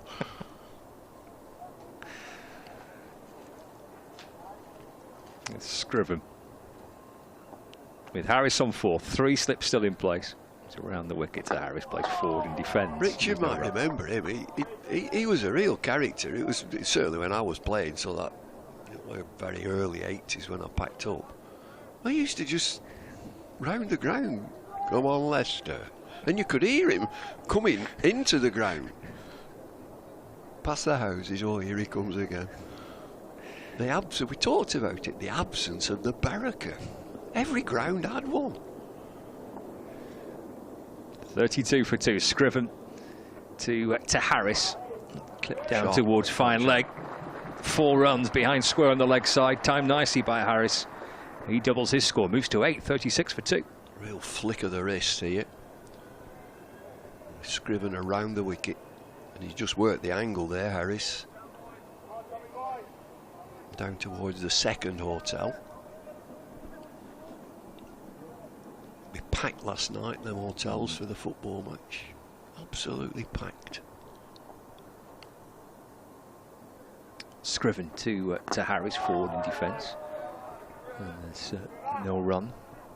There was Loppy Lugs at Worcester. Loppy Lugs at Worcester. He used to write. He used to have a regular column in Country magazine. He used to play a bugle. He had this bugle that he'd be blowing all the time. The absence of the barracker. He used to sit in the stand and just shout all day. Final ball of the over. And Scriven's into Harris. Peel for, I think, a little snick behind to the keeper. Pad. Has it brushed a pad? Pad. Let's have a look here from Scriven. Good piece of bowling. Thoughts on that, Bumble? And then Richard will come and join you. Well, my first thoughts, it's hit his back leg. It's a massive appeal from wicket-keeper and all the slips, umpire unmoved. My first thoughts, that I've only seen a quick replay, you get these in slow motion and so on, and has there been a feather of an inside edge? We're seeing it from behind now. Ball pitches, nips back, and it's definitely off the pad. It's very, very high, so it's not an LBW appeal. I think the shout is for caught behind, but it's definitely off his back leg. Ben Green to continue from the Statham end in and bowls outside off stump, left by Bohannon. Wasn't so very far away from off stump, so a very good leave, but these two now, David, just beginning to establish themselves. We've seen obviously an awful lot of Marcus Harris. Well, I've seen quite a lot of him over the last few years, one way or another, both for Leicestershire and against, because he had a season at Gloucester as well, sort of between the two, and now he's up here at Lancashire, and he looks every inch the international bat that he is. In goes Green, bowls, and a little short-armed attempted pull from Bohannon goes through him. He pulls over the top of the ball. The man with the tash just beginning to find his line. Well, there will be swing from this end, from the Brian Statham end, because of the breeze across the ground, so it's so important that you can bowl a strict line and length, and that's the real first false shot that we've seen, careless shot, as he tried to make something from nothing, Josh Bohannon. 8 from 31 balls for him as Green goes in, bowls the outswinger, but it's a little bit too wide, and Bohannon this time lets that one go through. But it's been good from the Leicestershire bowlers for the most part this morning. They've kept the batsmen very honest, looking to use the conditions that are in their favour. If they want, with them being in their favour, they'd certainly one more before lunch, and preferably two from their point of view. Green turns, shortish run, big man goes in and bowls, a little bit of shape to it, but it's a fraction short, and on the back foot Bohannon can just drop it out towards gully. There is no gully. Rahan Ahmed runs across, bounces across from third slip to field, and Bohannon picks up a single, moves on to 9, 37 for 2 off 17.4. Holland has been the standout bowler with the line and length that he bowled and made them play all the time. The others, I think they've just let him off the hook, not played enough. Green's going to go round the wicket to Marcus Harris. Outside off stump, a little bit too short, a little bit too wide. Nicely played away by Harris. Didn't try and overhit it. It's going to pick up at least 2. There's a little bit of relay work down there on the boundary. Not entirely convincing from the two fielders out there. Running back from cover, flicked up to Ben Mike, who completed the fielding, but Harris picked up 3. Almost flicked it back over the ropes. I don't know what Roman's doing out there. Roman Walker the substitute fielder. Roman's promised to come up and join us on the on commentary some stage today. He loves to give his opinion. In goes Green, and Bowles goes through Bohannon with a good outswinger. A little bit of nip as well off the pitch, I suspect. A little bit of gathered a little bit of pace, and well, Green not leaking runs per se. 3 overs for 12 is hardly excessive, but the odd loose one that's been worked away by these two just to build a little bit. 19 for 2, now 40 for 2. Well, that last delivery is just stock delivery. You know, he's not bowled enough of those. It's a beauty. Makes him play coming forward. Right-handed batter. He bowls the length, he bowls the line, and it just zips past the outside edge to the keeper. We've not seen enough of that delivery. Tom Scriven from the pavilion, the Anderson end, bowls, and Harris on the back foot defends the ball back down the pitch to the Leicestershire all-rounder. That's 11. What's he called? Roman? Is that his first Roman name? Walker. Yes. Roman Walker. Hopefully you'll meet him this afternoon. Yeah, he's a splendid chap from the sort of Wrexham area. Roman. North Walian. North Walian, yeah. Ooh. Very excited at the moment for obvious reasons. Football-wise, that is. Scriven bustles in, bowls on off stump, just outside. No, says Harris as he drops that one out into the offside. Lewis Hill is the fielder. Bearded at the moment. So Roman will have come out now as a Wrexham fan. Oh, very much. Yeah. Yeah. I think in fairness, I think he was out always before the good times arrived. The two actors, to Hollywood, indeed. One that you know, and the other you've never heard of. I'm trying to think of their names now. Ryan Reynolds. So Reynolds is one. He's the famous one. And the other one. In goes Scriven and bowls. Harris defends off stump again. Just drops it out into the offside. It's so very familiar to see Marcus playing in this way. Everything neat. Brilliant for Wrexham, isn't it? I mean, what a story. And you know, the players, I could think of Mickey Thomas. You remember Mickey Thomas? I do remember him scoring. Was it against Arsenal in the Cup? For Wrexham or United? He went to United. He did, yeah, of course he did. Of course he did. Now for United, oh, yeah. Scriven is in and bowls full and driven, beautifully driven by Harris. Just leant into it, just over pitched it, searching a little bit. Tom Scriven there, perhaps for a little bit of swing. Didn't quite move enough, and Harris took full advantage, just leant into it.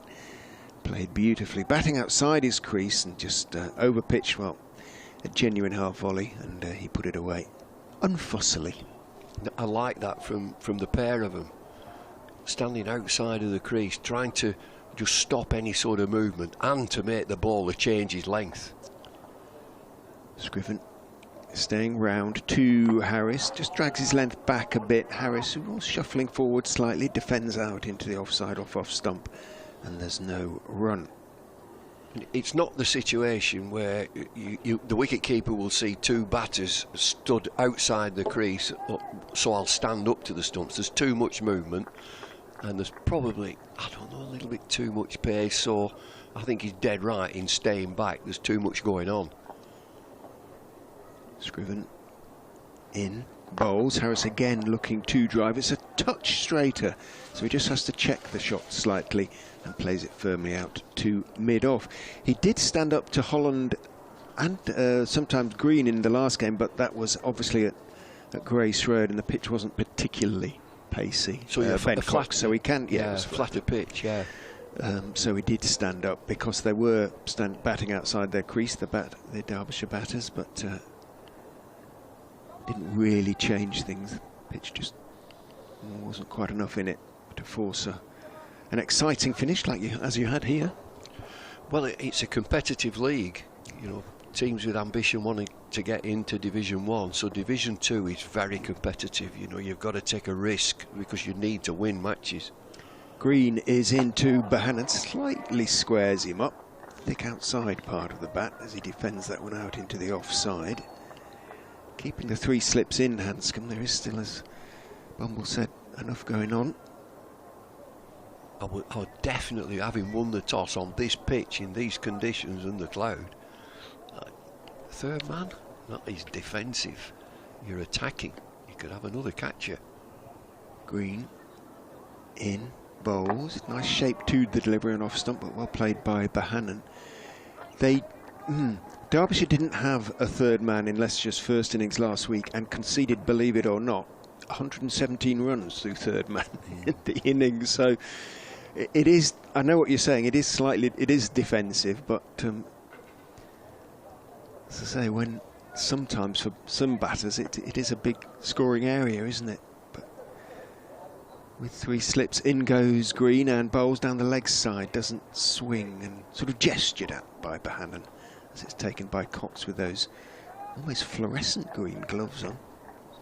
I think having won the toss in these conditions with it's just a hint of dampness and live grass. Get another catcher, put them under pressure. Gully, short leg? Yeah, it'd be either short leg or another slip, or a bit wider slip, but just something that the batter thinks about. Green is in, bowls full, driving is Bohannon. Didn't get there really, wasn't at the pitch of the ball, and it was in the air for a few feet as it rather squirted out towards the covers. Got away with it. 38 deliveries for Josh Bohannon now for his 9 runs. It's all reflective and it's all opinions that, you know, I think that third man in this situation is redundant. He's just, okay. Hasn't been particularly involved. Green is in, bowls again, nice shape to it. He's got into his lines and lengths now, Ben Green. And nicely defended by Bohannon, just leaning forward, not a big stride, but out of his crease again. Pushing it out down the pitch on the off side. These are the sort of 4 main seamers. Ben Mike will come in and try and bowl more quickly. He's probably the fastest of the Leicestershire attack. Mike, when he gets it right, in goes Green and bowls. Again, lovely shape to the delivery, just a hint of a way swing, but again nicely played by Bohannon. Dropped out into the offside. I think that was another maiden, wasn't it? And 44 for 2 off 20. Indication that Lancashire being made to work hard for their runs this morning. It's a sort of old-fashioned start to a championship game, but nonetheless absorbing for that. Yeah, get through your first session. Both batters succumbed to the new ball. Excellent bowling from Holland. 11 wickets for Holland at 15 this season now. Scriven in, bowls Harris again, just a late shuffle. He doesn't sort of start batting outside his crease, he just takes, as the bowler reaches the crease, just a little step and a half sometimes out to meet the ball. Very calm batter, isn't he? You know, he's undemonstrative. Yeah. Not a tall man, but everything's sort of neat and tidy. And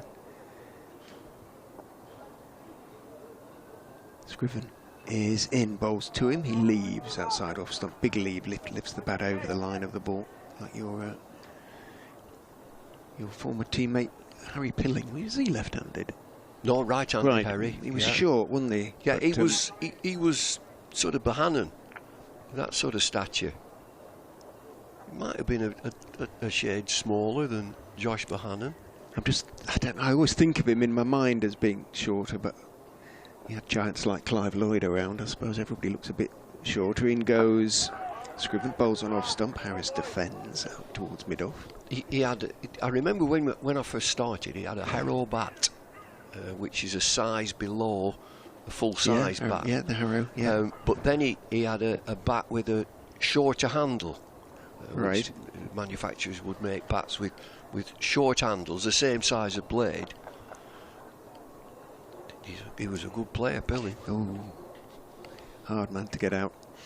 Scriven in, bowls, and Harris is drawn into pushing firmly and a little flat-footed at that one. Took the step and kind of knew he shouldn't be driving. Went through with the shot. Little moral victory for Tom Scriven there.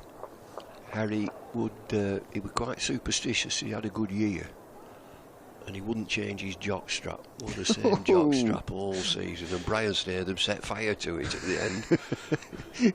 Probably didn't have to go too near it to set fire to it, I wouldn't think. In goes Scriven and bowls. A bit too straight, and Harris much more comfortable there as it swings in a touch towards his legs, just drops it out towards mid-wicket where Budinger is the fielder. So you just think of that he was superstitious and would wear this jockstrap throughout the season. So he obviously is playing well, so he's getting lots of runs out of the middle. There's a lot of sweating, a lot of fielding. He must have washed it from time to time. No, that's part. Oh my word.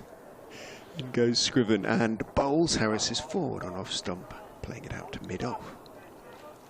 End of the over, the 21st over of the morning. 44 for 2 the score. Bohannon has 9, Harris has 15. It came together when Keaton Jennings got a good one from Ian Holland that he could only edge to Louis Kimber at first slip. 19 for 2 off 8.2 overs at that stage. So hard going, and we are going to have a change though. I just thought Green was really getting into his bowling, to be quite honest, but Peter Hanscom, impatient for another wicket, has decided to give Ben Mike a try from this media centre end, the Statham end. So 5 seamers in the attack. They've all had a go now. And you mentioned that Mike might be the quickest of the 5. And what has he got? He's got that breeze across the ground. So swinging away from a right-handed batter. What sort of field? I think the field is just relaxing a bit. It was 3 slips. We've talked about this third man. He's still there. So now it's just 2 slips and 3 saving 1 on the offside. Line and length isn't necessarily one of Ben's strengths, so he will need a little bit of cover, and has got that, as you say, in the form of the third man and the long leg backward point cover, mid-off, mid-on, mid-wicket. Just the 2 slips for Ben, but he's picked up more than his share of wickets this season. Runs in and bowls. That one is down the leg side, taken by Cox, obviously, moving to his left. He must be Greg Mike's son. He is. Is he? Yeah, he's Greg's son. Greg's usually often follows him around, so he might be at the ground today.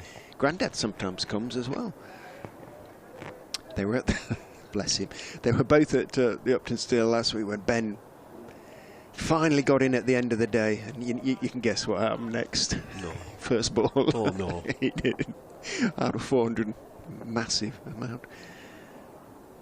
Mike is in and bowls. That's a bit straighter, pushed slightly wide of mid-on, but with insufficient force to beat Tom Scriven, who gets across to his right to make the stop. Batted very well in the second dig. Ben had his time at Yorkshire, had a couple of seasons.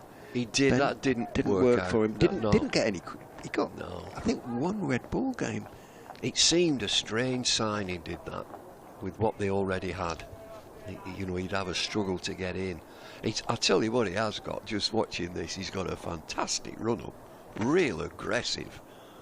He's a real athlete, is Ben, who is in and bowls, slightly short of a length and off stump, up on his toes. Bohannon drops it down in front of him. The ball bounces high off the pitch, above Bohannon's head, and fielded by Kimber coming in from the covers. He's got a great run-up, he's got a wonderful action. Why is he not getting a shed full of wickets?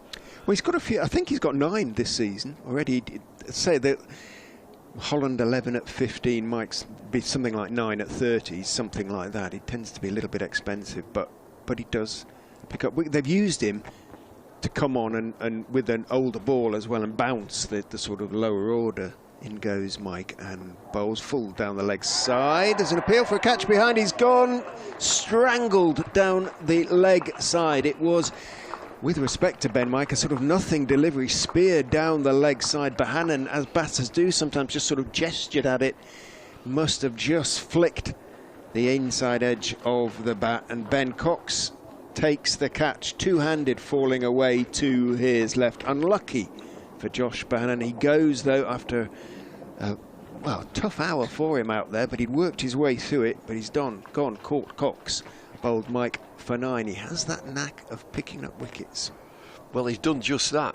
It's a full-length ball down the leg side. It's a leg glance, which is very, very fine. And Cox athletically goes across and gets 2 hands to the catch. It's a good catch, but a super start for Mike.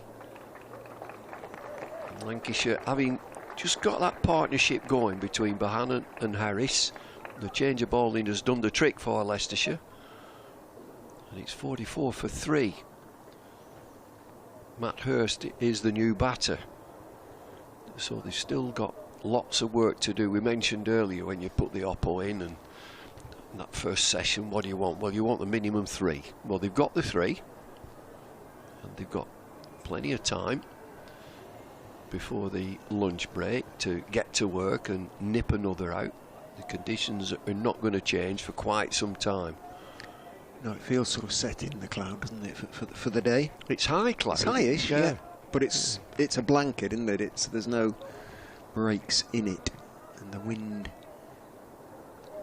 not warm, coming from the city centre, so coming from the north, I suppose. Would that be? Are we looking basically? North is over towards the Man United ground. Right. Ben Mike then is in to Hurst, outside off stump, cut away down to third man, get up on his toes. So it's an east wind, isn't it? It's coming from the city, and it's totally. We don't get this wind too often. I've got a compass on my. I have there too. we I wish go. I knew how to So use it. north is. That's yeah, it. we are basically looking north. Yeah, yeah. So yeah, as you say, an east wind coming from over the. A chill. Pennines, There's a chill. the east coast. Yeah. Well, I live over that side. I'm a Yorkshireman, I understand. Oh, Don't worry, east, David. East wind comes in, crikey. Off the Yes, North Sea. indeed. Well, I was brought up on the east coast at Brid. In goes Ben Mike and bowls outside off stump, and Harris, that nice little flicky leave, he just lifts his bat over the line of the ball, and it goes through. But Mike's first over, a successful one, just the single conceded from it. More importantly, from Leicestershire's point of view, a wicket taken from it as well. Just seeing the wickets again, courtesy of Lancs TV. Holland picking up the first 2, bowled and caught at first slip, and then Mike a little bit fortunately. Leicestershire will take it, picking up Bohannon, caught down the leg side. He'd take issue with you, would Beefy Botham, about that down the leg side of strangle. He wouldn't have any of that. He said there's an outside edge and an inside edge. I'm not bothered what I hit. Fair enough. Yeah, no, fair enough. Did you feel as a batter though that you'd been a bit unlucky? Of course, well, you're never out as a batter, are you? Scriven back over the wicket to the right-handed Hurst, who just sort of leans on that one, pushes it slightly cross-batted out to mid-on, and there is no run. Long-sleeved shirt for Mr. Hurst, short-sleeved for the tough Aussie, Marcus Harris. He gained fame among the wildlife supporting community in Leicestershire, Marcus Harris, when he was with us, because, I'll come back to that in a moment, as Scriven is in, bowls, Hurst is forward, studiously, on off stump, defending. Each time he scored a century, he had an orphan hedgehog named after him. So there was Marcus, but he scored a lot of centuries, so they were beginning to run out of names. There was Marcus, there was Harris, there was Harry, there were all sorts of them. A hedgehog sanctuary had sort of needed names, so they decided to give him century, the name of each Leicestershire player who scored a century. It tended to be Harris that season.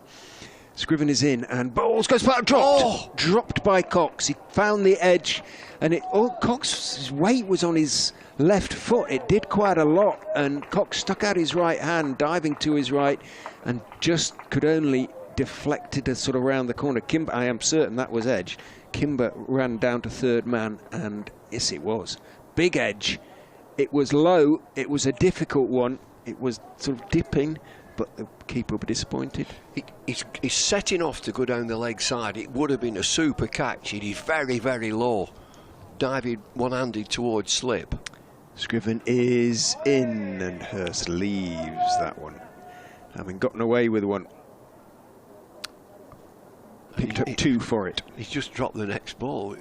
It's gone straight through, and he's had a bit of a chuckle about it, as Ben Cox. It would have been a super catch. It's an outside edge, but he must have played it softly because it's gone really low, and he's had to dive away full length to his right, and he got a finger end on it. Scriven in. Hurst is playing firmly back down the wicket. Scriven sort of half feels in his follow through. But as you say, for me, his weight went onto his left foot, and then suddenly he was on his right, and he couldn't quite get there. He's thinking that from the angle that it's going to just slightly go down the leg side, but it's a good delivery that holds its line and takes the outside edge, but it went down. It did, it dipped. Scriven in again. Hurst gets a fullish delivery on his legs that he plays firmly out to mid-on, and there is no run. Cox will, as he runs up, I'm sure, apologise to Scriven. Does, gives him a big slap on the behind. It won't make Scriven necessarily feel that much better. There it goes, yeah, thick edge. Just dipped. It did carry, but only just as well. The degree of difficulty, I'm putting that as an 8 out of 10. The other thing, he's actually got up, and so he's got to dive down. You know, if he'd have been really low and not slightly going down the leg side, he would have been diving across. He's had to dive down and right. 47 for 3. Ben Mike is in. We'll get Scott back on in a second. Just turned calmly off his legs by Marcus Harris down to wide long leg for 1, as I have an update to do for BBC Radio Leicester. 48 for 3 then. Craig Mike with a wicket in his first over, starts his second. I've mentioned he's got a super run up, he's got a good action. I'm not sure that he gets his release right every time. He's got everything else. Sets off again. Focused look on his face as he comes in and bowls. Left by Hurst. Through to Cox, and there's no run.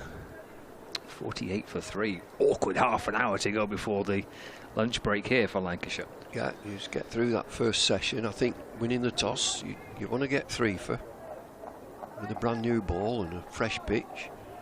So they've got the 3. Anything else would be a bonus. It'll get easier for Lancashire in the afternoon session when the ball gets a touch softer. In again to Hurst.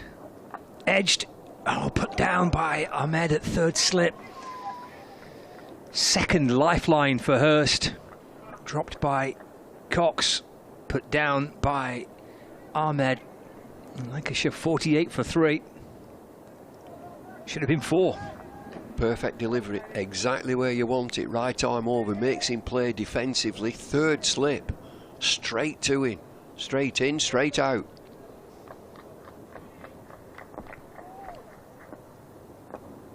Couple of lifelines for Hurst. And there's Mike over the wicket, balls again. It's turned up towards mid-on this time, and there's no run. First chance to Cox was difficult. It was low down, wasn't it, to his right.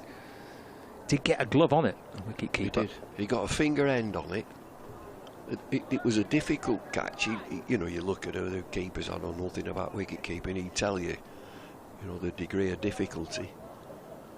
He's slightly wrong-footed down the leg side and he's slightly raised. It's Mike into Hurst, playing and missing. The ball snakes its way just about past the edge of the bat, through to the keeper. There's no run. He's going to get 100 here. Matty Hurst, he's going through the ringer. He's playing and missing. He's nicked 2 and they've dropped 2.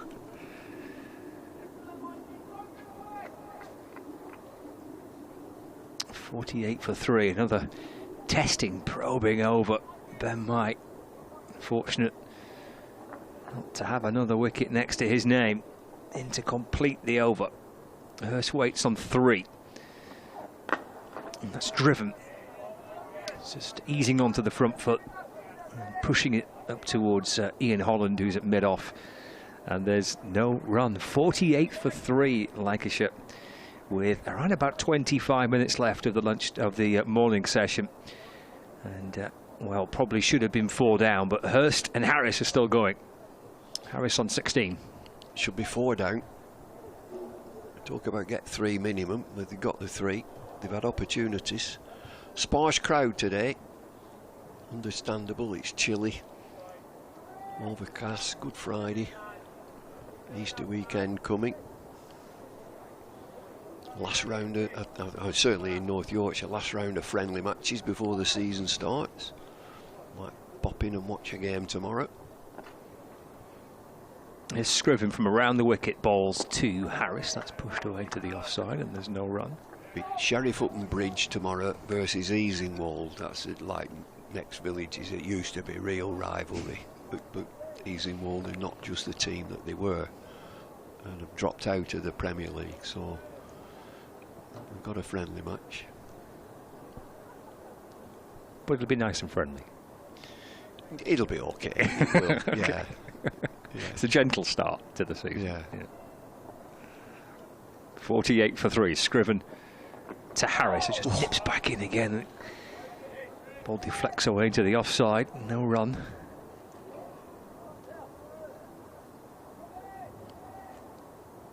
Harris just checking everything. It's not easy. Batting's not easy out there. There's enough in this pitch to keep any seamer interested. And I think it's mainly off the pitch itself, movement off the pitch and that grassy. It's not a heavily grassed pitch by any stretch, but there's enough to keep you interested. Carefully dabbed back down the pitch by Marcus Harris. And he walks away towards a square leg umpire in Blackwell. Using all his skill and experience here. Of course, an opening batter, which the ball nibbling around here under difficult conditions and the bowling well, should be a benefit for Marcus Harris. 16 not out. Scriven sets off again, quite wide of the crease, angled in towards Harris and his left, and through to Cox. And again, there's no run. 16 not out. Hurst on 3, and Lancashire rejigging their batting lineup to have Marcus Harris at 4. Well, Michael Jones coming into the team, and they wanted him to open. It looks a stronger batting lineup. The front foot pushed away towards the offside, no run. Luke Wells in at 6. Right, yeah, Balderson at 7, so you know you're extending your batting lineup.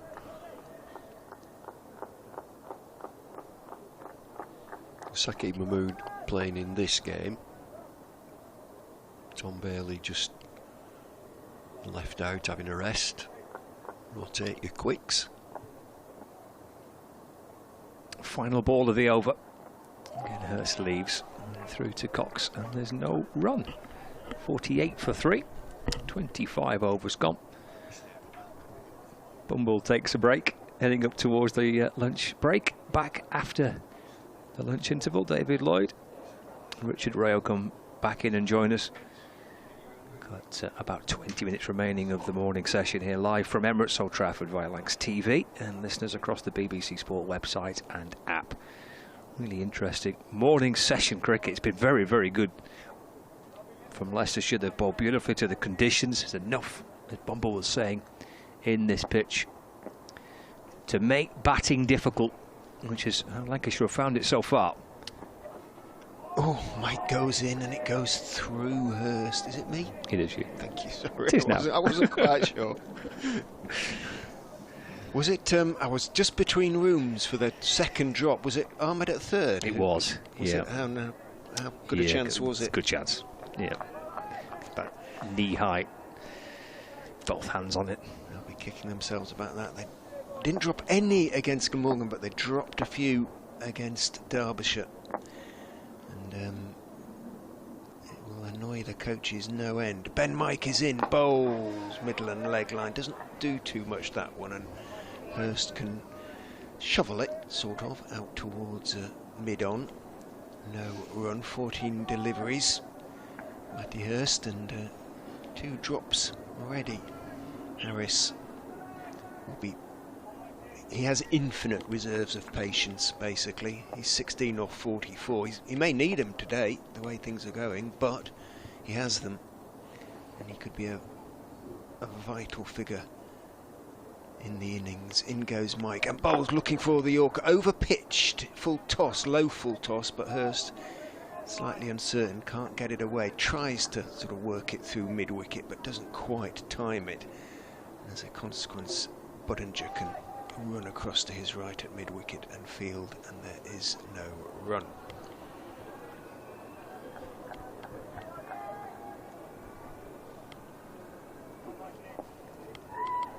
I mean, Bumble says sparse crowd, and I suppose it is, but it is a big ground, and you know, there's probably 400 in, something like that.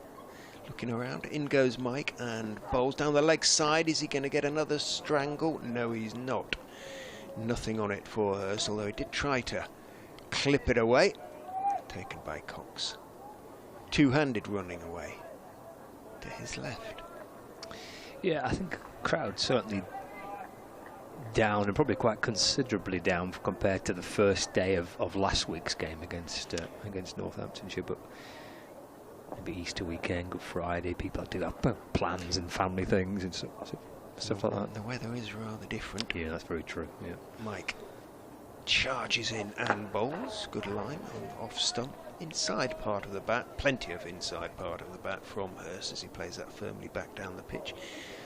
And everybody in church, of course, I'm sure. It's possible, yeah, I suppose. You never know. You never know.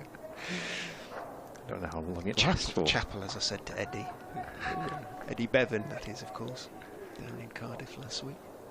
How is the great Eddie? I've not seen him for a while. Talking mellifluously as ever. It's a lovely voice. Mike is in, bowls outside off stump, nicely steered away off the back foot by Hurst. Got plenty of that one. There is the third man though. To Bumble's slight disapproval, he thinks it's a slightly defensive position, but as I say, I've seen a lot of runs come through there so far this season. 3 overs. Well, I was saying that Ben would pick up wickets, but he might be expensive, but he's bowled his 3 overs. He's almost immaculately 3 overs, 1 for 3 at the moment, and he should really have 2 for 3. Yes, he should. Yeah, just living a little charmed life at the moment, Matty Hurst, hoping to try and get through it and benefit a little bit later on today. 10 wickets for Ben Mike now this season. There's Tom Scriven from the Anderson end, over the wicket to Hurst, who plays forward in defence. And there's no run. Green fields at mid-on.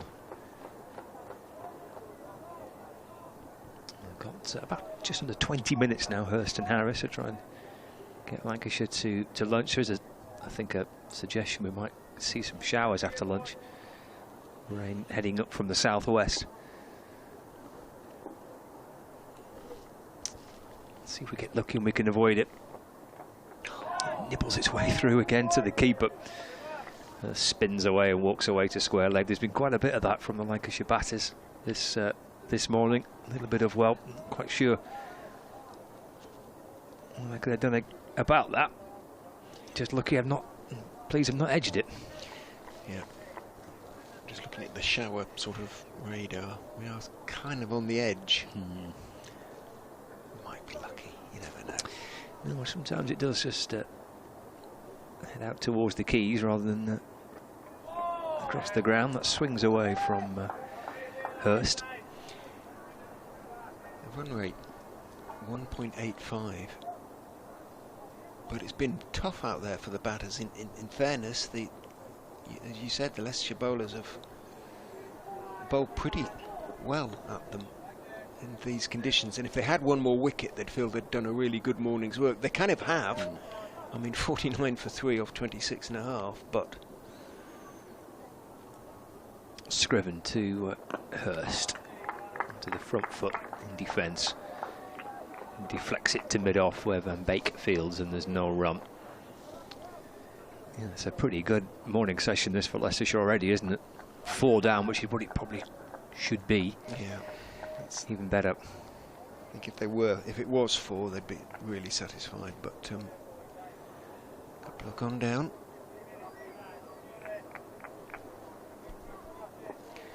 Don't know whether you've gone through the various means of getting in touch with us. Scriven to Hurst. It's defender, just turned around a little bit, comes off a thickish outside edge. He just slightly glances over his right shoulder, Hurst, as it's picked up at backward point. And there's no run. If you want to email me, I'm richardray23@gmail.com, or Blue Sky is mine. Okay. At richr23 at richr23. And yourself?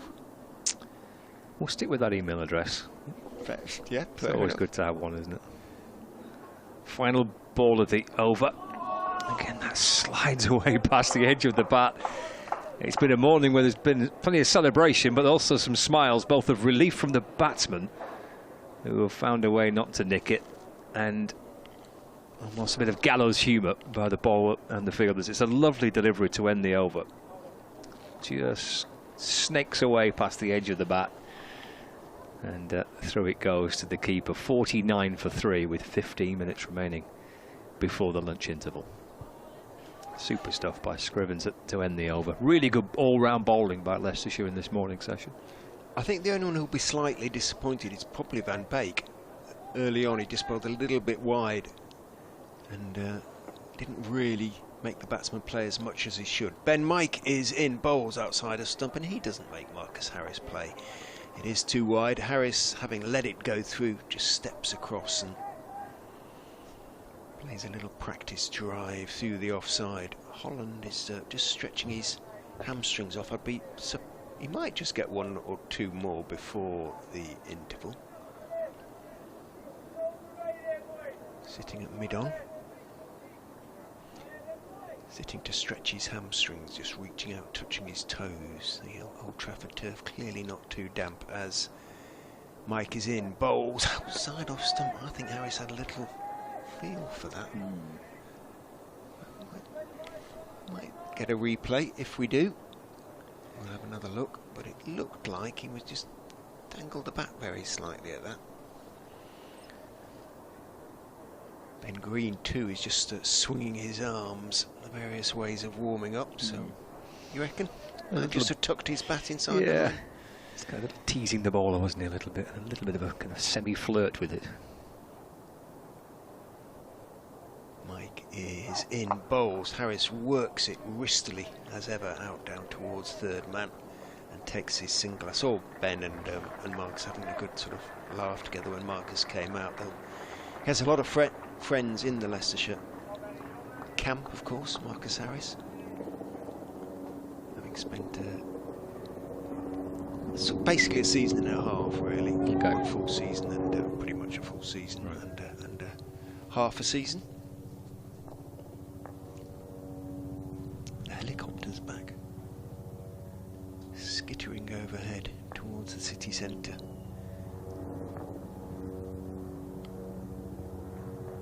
As Mike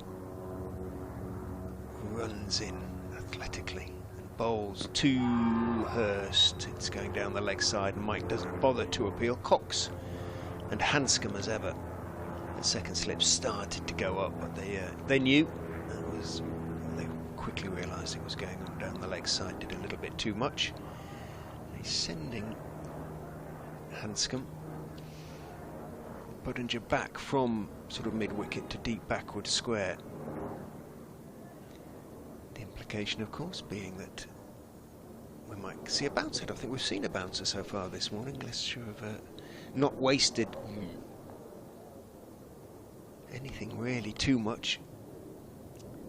Mike is in and bowls and doesn't waste that one. It's clipped out through the leg side. Well, he does waste it in a way because it is a leg stump.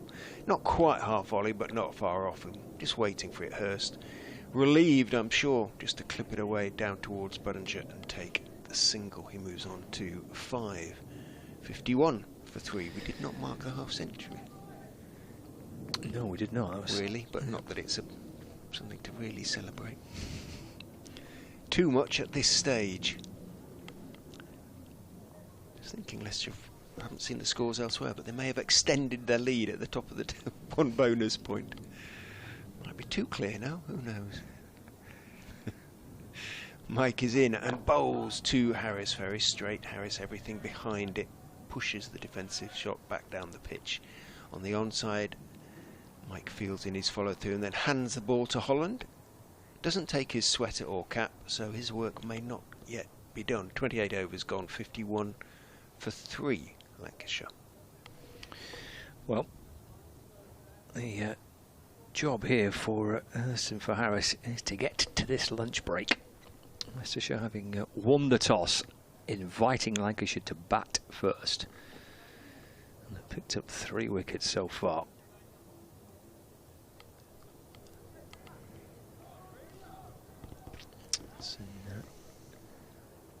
Ben Green, by the looks of it, coming into the attack to replace Tom Scriven. He bowled 4 overs from the Brian Statham end a little earlier on, Green. And of those 4, the last was easily the best, which I was a little bit surprised he came off, but the change worked. So here comes Green in bowls to Hurst, left and through to Cox. And there's no run. Easingwold versus Sheriff Hutton Bridge. I've played against Easingwold many years ago. Oh, I forget you based it. Got your Yorkshire roots, haven't you? Yeah. Yes. Yeah. Aye, lad. 51 for 3, Green to Hurst. How's that one to go through? Greeny and Greener. Ben Green's nicknames, somewhat on the unoriginal side. Gosh, those gloves of Cox's. Bright, aren't they? You actually have to blink when you look at them, don't you? They are literally fluorescent green. Like one of those sort of little markers, aren't they? Little highlighter pens. Yeah. Into those bright green gloves of Cox, but again that ball just shapes back in and nipping past the off stump. Judging it well at the moment is Hurst. It's a really intriguing little contest up to lunch, isn't it? I mean, survival probably is the word, isn't it? Just trying to not play where you don't have to and defend well when you do. You look to leave. It doesn't leave that. Inside edge, which ricochets down towards square leg for a single. Moves on to 6.52 for 3. As Bumble said, you take advantage of your luck now. He's been dropped twice. That one could have been chopped on, but he's there. Face 30 balls, get through to lunch. See what happens afterwards. Yep. Kind of hoping Lancashire batters will be. Conditions will get a little easier as the day goes on. Well, I mean, the bowlers will get tired, the ball will get softer. It's Green to Hurst. He looks pretty solid off the front foot and just dabs the ball back to Green off his own bowling, and there's no run. He just looks such a class player, doesn't he, Marcus Harris, really? Everything's organised, everything's neat. And as I say, infinite reserves of patience. Absolutely holds the key to this innings, really, you feel, for Lancashire now. Final ball of the over. It's turned to the leg side by Harris. And there's no run. 29 overs gone. 52 for 3. Hurst on 6 and Harris on 17. The skies above Emirates Old Trafford are quite busy. There's another sound of a helicopter buzzing around somewhere. Whispering, despite just bowling seam, Leicester have got a chance of getting the 32 overs in this morning. It's good stuff. Oh no, the ball hasn't been having to be chased to the boundary all the time or anything like it, but they're getting the other overs at a decent lick. Ben Mike, the longest run of the Leicestershire seamers, but probably the most athletic and quick. Charges in and bowls short, nicely pulled out to deep mid-wicket, and that could... No, I think Buddington will get there, sprinting along the ropes, gets 2 hands to it, rolls, but he made the stop and keeps Hurst to a couple. Good work, that wasn't it? Good fielding. Made a lot of ground, didn't he? And he's right by the rope when he puts the dive in just about. Two-handed stop. Yeah, flicks it away. Good work.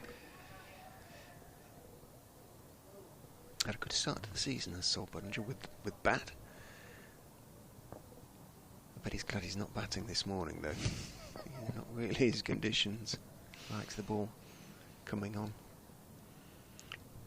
And not moving too much, ideally. In goes Mike and bowls, and it's turned off middle leg by Hurst down to long leg, where Green, the solid figure. Oh, it's not Green, it's Van Beek who's down there, beg his pardon. Well, almost equally solid figure. All athletes, these chaps, and look like it these days. Single is taken. Hurst onto 9 off 32. Harris 17 off 50. That's a reflection of how tough it's been, isn't it? Absolutely. Absolutely. Ben Mike would dearly love to pick up his friend's wicket. Goes in and bowls to Harris, and very nearly does with an absolute jaffer.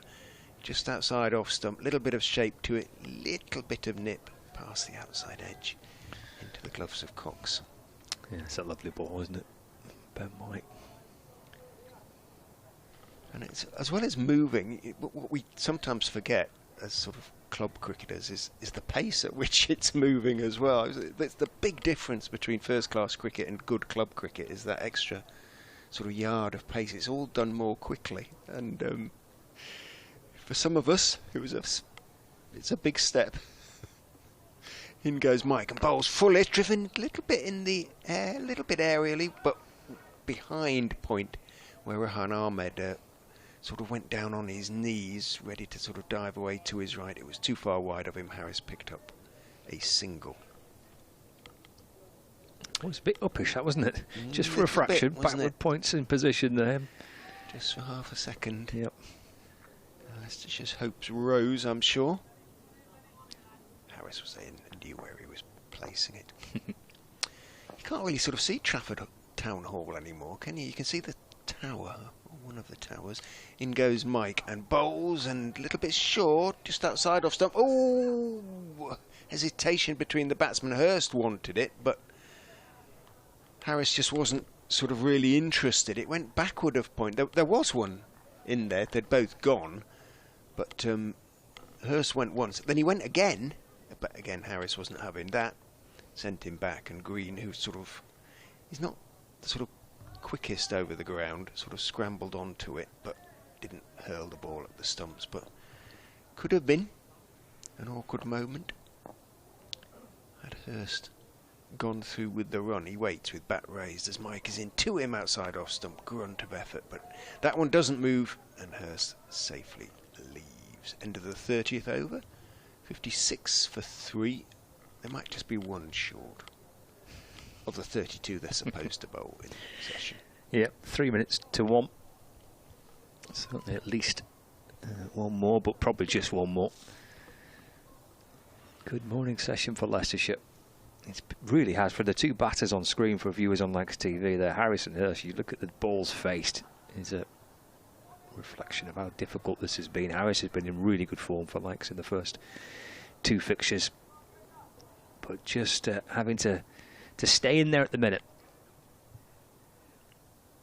And from his point of view, I'll be hoping that things get a touch easier as the day progresses. Here's Green. Harris on the front foot with a ball that comes back in towards him. And he defends to mid-wicket and there's no run. And he indicates with his left hand in his case, again, that there was movement in. It's still swinging. Yeah, it's probably coming off the inner half of the bat, that, hasn't it, as the ball is played out towards the leg side. Down to the 2 slips for Harris as Green is in. That's punched straight. And it's a good stop by Van Beek, who's at mid-on. It's a good single too by Harris. Both Harris and Hurst made their mind up pretty quickly. Good work by the Leicestershire fast bowler. Across from mid-on to his right to stop the ball. Harris moves to 19, 57 for 3. Brings Hurst back on strike. So for Hurst, there are 3 slips in place. Point to cover, mid-off, mid-on, mid-wicket. Fine leg. Allows that one to travel through to wicketkeeper Ben Cox, and again there's no run. Another mean, a couple of building cranes away to our right, sort of between the hotels on the other side of the road. That's where, was it Kellogg's used to be across there? Was a big... It is. It's still actually there, is the Kellogg's building. If you just look through the gap of you can see the red brick building. Yeah. That's it is. Yes, the it Kellogg is. building there, yeah. Comes back into Hurst and deflects over into the offside, and there's no run, but there's quite a bit of building work going on there. Manchester thriving, clearly. Prosperous. Towards the city centre, away to our right, you can see the big skyscrapers in the city centre. Where Bumble was last night. Did you hear about his tales last night? Yeah, I had to stop my ears. Depravity. Green to Hurst, drives, full-length delivery to the left of mid-off. And that will rattle its way towards the rope for 4 runs for Matthew Hurst. He moves to 13, 61 for 3. Shot by Hurst for 4. Not been too many scoring chances for Lancashire in this morning session. Hurst made the most of it. Yeah, his first boundary. That'll make him feel better going in for lunch as well. Right. We're sort of over the worst. This will be the final ball of the morning session as the time ticks round to 1 p.m. It'll be lunch after this one from Green as Hurst gets forward and defends, and that's played away into the offside. And that is the over, and that is lunch. Hurst and Harris have given Lancashire something to go into the lunch break to try and rebuild with after the interval. But the 3 wickets of Jones, Jennings and Bohannon for 10, 9 and 9. 2 wickets for Holland, 1 for Mike. And Hurst twice has been put down, but still goes on. He's 13 not out. Harris on 19. Been Leicestershire's morning, though, Richard. It has, and they'll be pleased with the way they bowled, but they'd be so much happier if they'd just picked up that 1 extra wicket, dropping Hurst twice. The first a difficult, very difficult chance for Cox, really, the wicketkeeper. Got his good glove to it. The second a more straightforward opportunity for Ahmed off Ben Mike. So, but they have bowled well. They've bowled for the most part in a way that has made the Lancashire batters play, or have to try to play. And it's been a sort of, as I said to Bumble, a sort of old-fashioned but nonetheless absorbing morning's county cricket, really. That is lunch then on the first day. 61 for 3 at the break, and we'll catch you in about 40 minutes.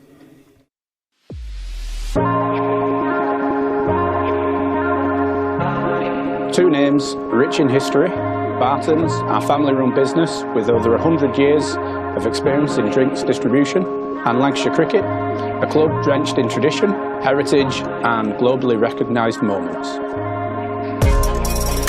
Since 1917, Barton's has been supplying the finest wines, soft drinks and premium beverages across the UK, partnering with world-class brands to bring unforgettable experiences to every occasion. Now, we're excited to announce we will be bringing that same passion to cricket fans at Emirates Old Trafford. As the official wine, spirits and soft drinks partner of Lancashire Cricket, we're elevating matchday experiences, hospitality and celebrations across the next 3 years. From the first ball to the final cheers, Barton's is here to make every moment one to savour. Keep an eye out for some familiar brands such as Guinness, Celavino, VK Hooch and Britvic. Barton's and Lancashire Cricket, partnership built on passion, unforgettable moments and history.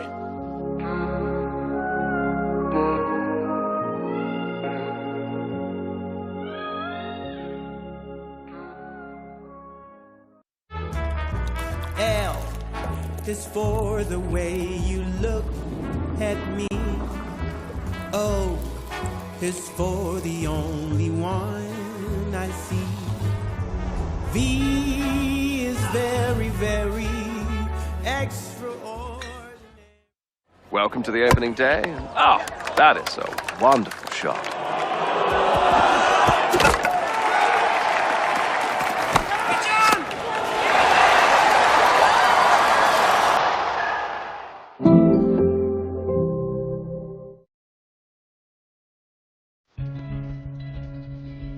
Life can be extraordinary, unforgettable, amazing.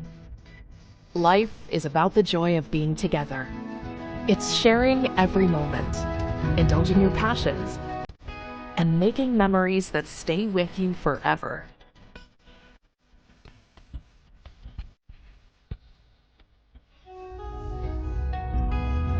Life is live. The thrill of the game, the buzz of a network, the enrichment and fascination of a cultural soiree. And we feel every sensation because we're right there with you, always on, always fully engaged to help provide that extra spark, heighten emotions, and make every occasion simply unforgettable. Because the best live events don't just happen to us, they become a part of us, forever associating your brand with life itself. Life can be extraordinary, and we're ready to help you make the most of every inspired, delicious moment. Welcome to Sodexo Live. This is a call for hungry dreamers and hard-working self-believers.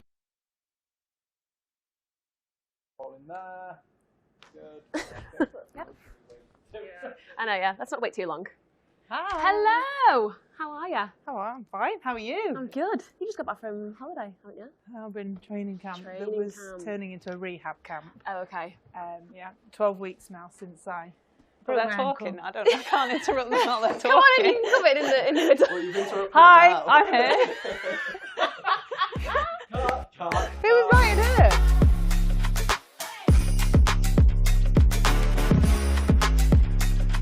Okay. Hello, Kate Cross. How are you both? Yeah, 2 rehabs. How are we? 2 rehabs, yeah. Sage, isn't it? I know. Have I? I've tried to avoid that word, but it is. No. I have more. I have more of that than you do. You have years ahead of you. Okay, girls. So I've been taking some questions from Lancashire cricket, and I'll be good to chat about it. Ask you some. Okay. So first question for the both of you: what's the moment in both your careers where you went, "I've fully achieved my goals"? Don't know. Because I think that's the point before you decide you're not going to go anymore. I was going to say, I don't think I've got there yet. I'm not sure I've decided I've got there yet. Yeah. I think that's all part of what I've got to find out. Yeah. Hopefully. Well, I don't know if it's hopefully soon, because that means like, oh yeah, I've done everything now. I'm going to kick back and not do anything else. So no, I think, and I've spoken to other athletes, I don't know about you, they say you're a long time retired, and knowing that you could still do more or achieve more or be better in yourself. Personal best performance is always the thing that you focus on, or certainly I have. Being better than you were yesterday as an athlete, and achieving your own personal best, being the best version of yourself. So yeah, when you find that out, maybe that's the time you start thinking about the end.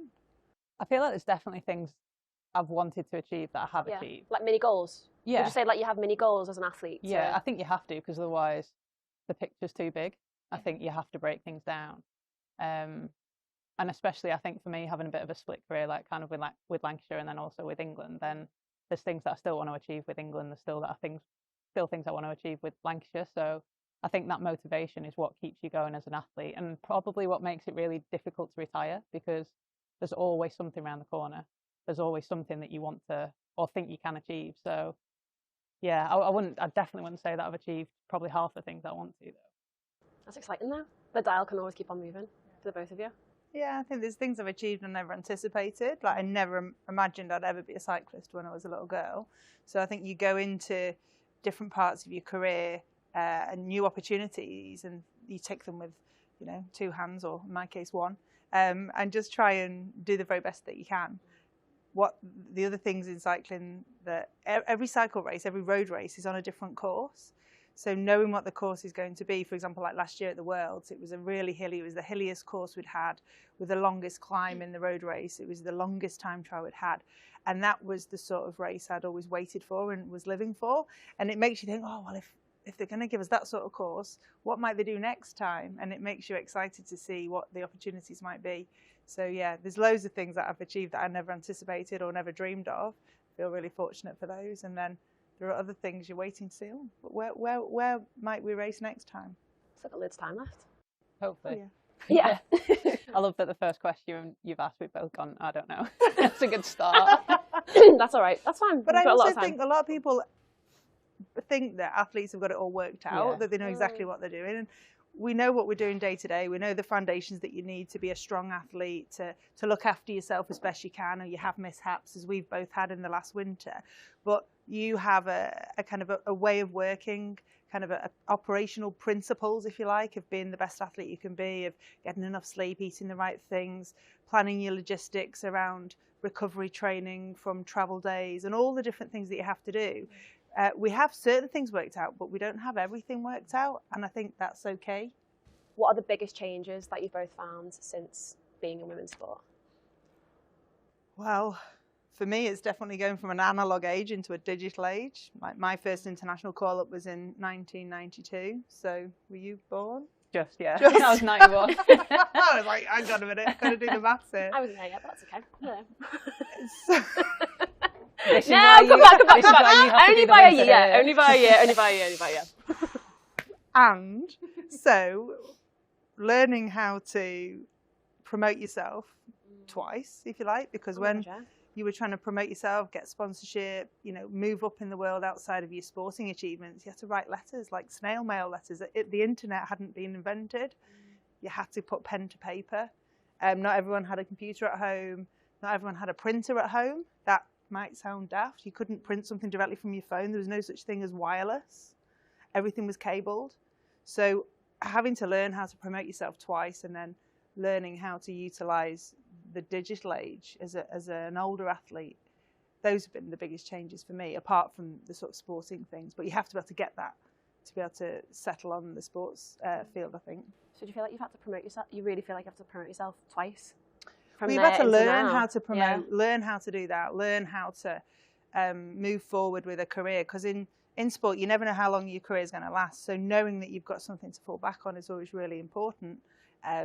Doing something alongside your sporting career, I think Kate and I both do that and always have, so that you aren't just reliant on one thing. Because if it gets taken away from you because you're injured or ill or something happens, you need to be able to continue to live and work. So for me, that's been the biggest difference, apart from obviously the crowds and the way that you can watch sport, obviously streaming platforms and those sorts of things. But as personally, having to, obviously very grateful that things like Facebook weren't around when I was at uni. But equally, you've kind of like gone through that learning process twice. I think on that, I think women's sport in particular in the last 10 years, or I've certainly been told that a lot of it is on us to promote ourselves, to have a following on social media so that we can promote games. I mean, this isn't now, obviously, this is where it has changed now, but certainly when I was early 20s, I was being told to make sure I had an Instagram page so that people could follow women's cricket, because the big bodies weren't necessarily doing it for us. So I feel like it, from a female athlete point of view, is kind of on us to be the voice. And that's something that's changed massively now. The visibility is huge, and in my opinion, rightly so, because you see day to day what female athletes are going through and working hard at, and you want to put that on a stage so that people can watch it. But from my point of view, it's professionalisation. Like when I was a kid, you couldn't be a professional female cricketer. It wasn't an option. I would watch the Olympics and see women on the telly, and that would be the only time I'd see really women doing sport, other than maybe Wimbledon for 2 weeks of the year. So yeah, the professionalisation and the visibility of it has been what's changed drastically from my point of view. Even starting my career here a long time ago now. I actually debuted when I was 13, which is frightening. It was 20 years ago. Oh my gosh. But that was a amateur sport then, and I didn't know that I could have this as my job, and it changed whilst I was still having cricket as a hobby. So it all sort of shifted whilst I was in it, like on the journey, if you understand what I mean. So but yeah, they're probably the two things that have changed the most in my time. Okay, so it's kind of similar, if you kind of rolling off that question. So England are coming to Emirates Old Trafford for the first time in 13 years? Yeah, 13 years, okay. So we've just been speaking about this, but where were you in your career at that time? I suppose 13 years ago. Trying to do some maths. Well, we're approaching the home games for me. Yeah. Right. London 2012. So that was just a huge moment, I think, for Olympic and Paralympic sport. And it started that opportunity for parasport to be better promoted. Sure. Still not a professional sport. I think tennis, so probably tennis was first, like it was for women. Tennis is the only professional sport you can do if you're a para-athlete. And so I feel really fortunate that home games gave me that chance to work in women's cycling as well, as part of the team pursuit squad. That helped me to sort of springboard, the qualification for the games helped me springboard my professional cycling career on the road.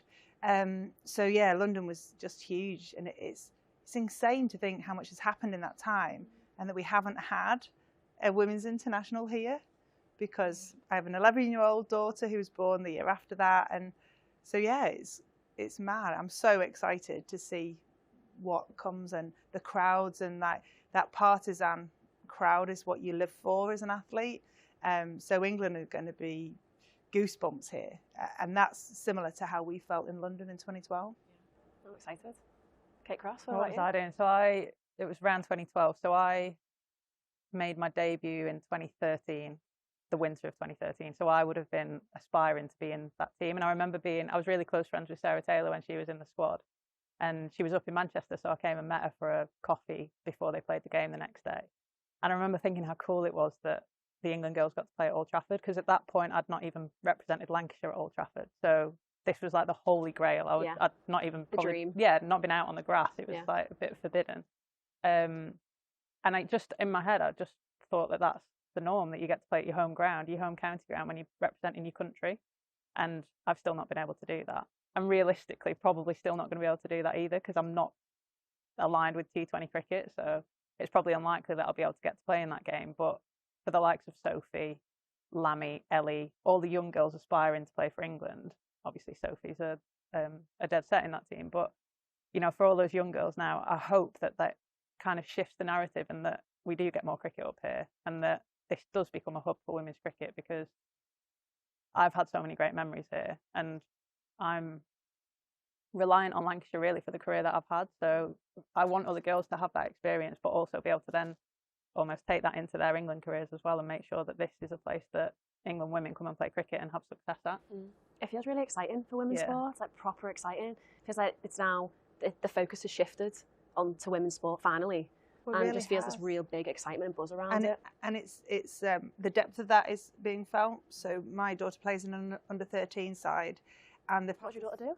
She's a cricketer. Oh my God, I didn't realise. That's amazing. Well, she's a dancer, but she's cricket, and she's playing in an under-13 side where they've had to split the league into two, because there's too many to do just one. And it was one league last year, and now it's two pools of teams, with like Stockport Georgians and Woodford and Langley and all of the local clubs coming, Marple I think, with Hayfield. So, and they've split it. I don't know who's in the other pool, but literally you're starting to feel that come all the way down. And you know, it gives me goosebumps to think that this is what wasn't possible when Kate started. Yeah.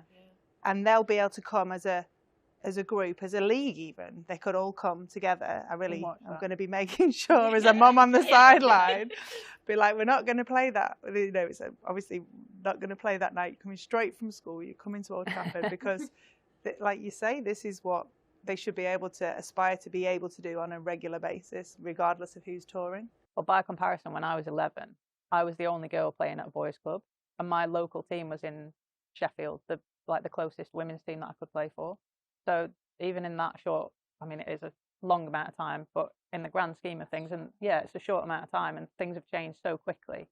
And that's just so exciting that those girls can come and watch female athletes. Because again, I was watching Andrea Flintoff down here and Jimmy Anderson and people bowl. Like I was never able to watch females do what we do now. So I think it's going to be so great. And the tagline with women's sport is always that you can't be what you can't see. And if you're not exposing young girls to cricket or to netball or to whatever sport it might be, then they're never going to have the opportunity to know if they even want to give it a go. So, you know, this stadium is here to have people in it. It shouldn't matter whether it's men, women, disabilities, whoever should, you know, you should be able to get people watching sport here. And that's what, hopefully, when we break that record, come whatever date it is, I don't know, I should have probably checked that. But what's the date? July the 9th. July the 9th. Come July the 9th. Then 10,000 people we want to get, right? We want more than that. We want more than 10,000. Yeah, because we want to break the record. I think the record's just around 9,000, 10,000. So but this stadium holds 20,000 people, so we shouldn't just limit ourselves to 10,000 people because that's the record. So you want to sell it out, yeah, completely sell it out. Yeah, and set the standard for what women's sport should look like. Exactly. And this goes back to 13 years ago. We'd never had sold out crowds. Like, I'd never competed in front of a sold out crowd at home until the games in London.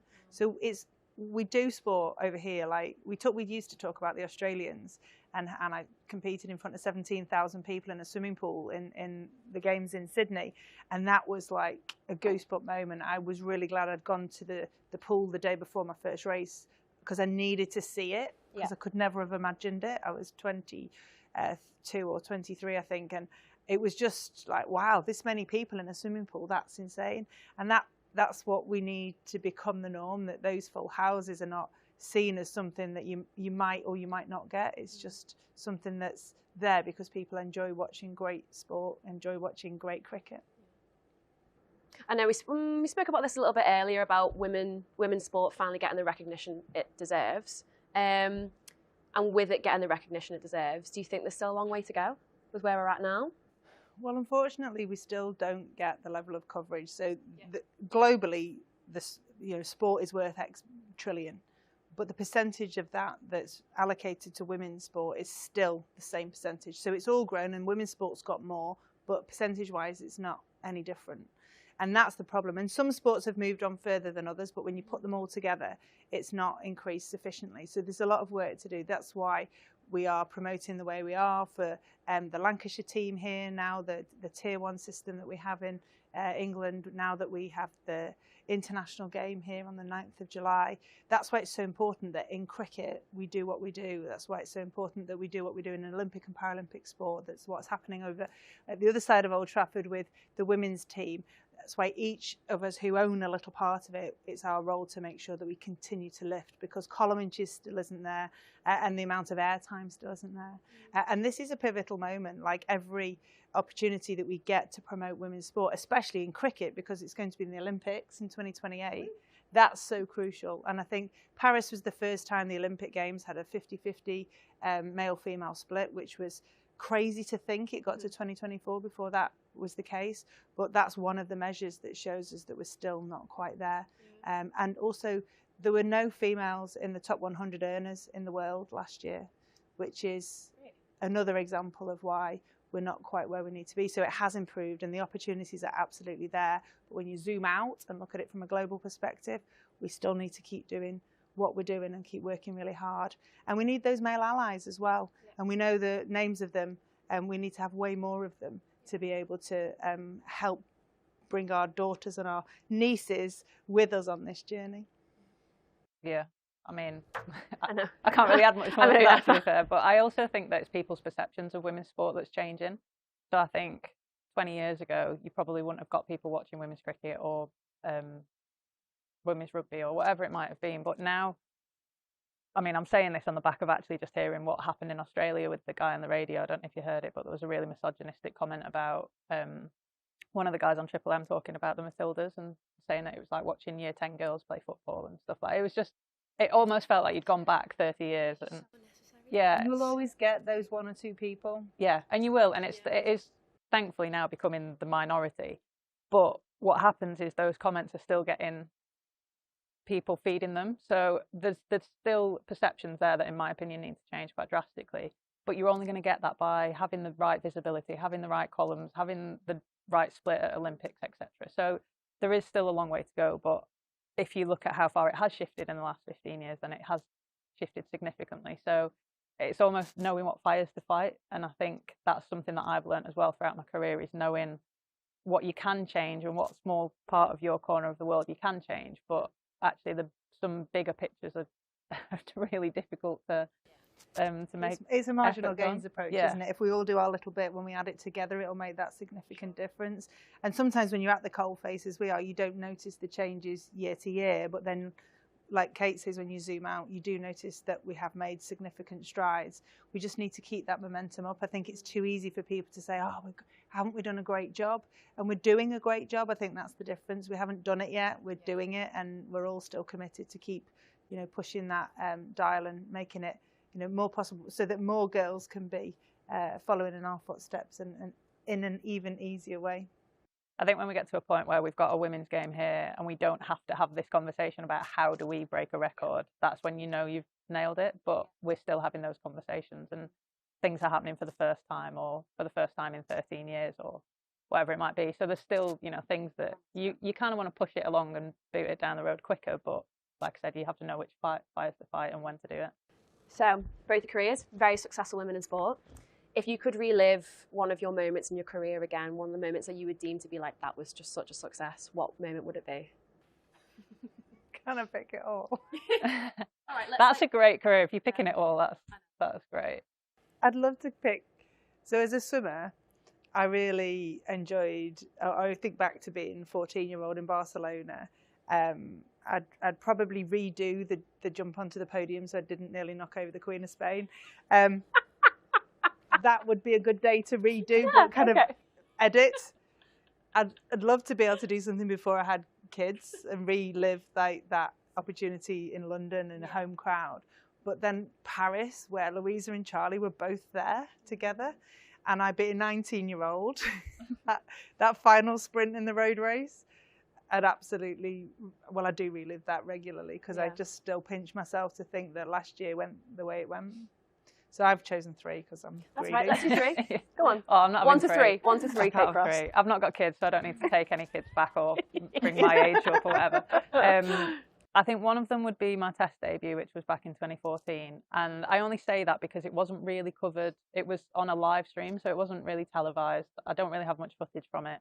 There's a couple of photos, but I wish I could kind of relive those 4 days because I at that time was pretty much an amateur athlete. We'd just gone into professionalisation, I think, a month or 2 after that series. So how I got through 4 days of cricket, having never played more than 1 day of cricket before, was quite interesting. My body was quite sore after it. Imagine. But then I'm probably going to say the Ashes in 2023 as well, and when I batted at Bristol. So it's very, very, very rare that I get to win a game of cricket for my country with a bat in hand. And I wish I could just bottle up how I felt that day because it was just unbelievable. I've had a lot of scars from Australian games in the past, and to be able to walk off that pitch triumphant with bat in hand was pretty cool. So I wish I could relive that. Okay, so what would you say is, in sport, in women's sport, is a common misconception that you wish could be dispelled? There's a sense that women need to do less.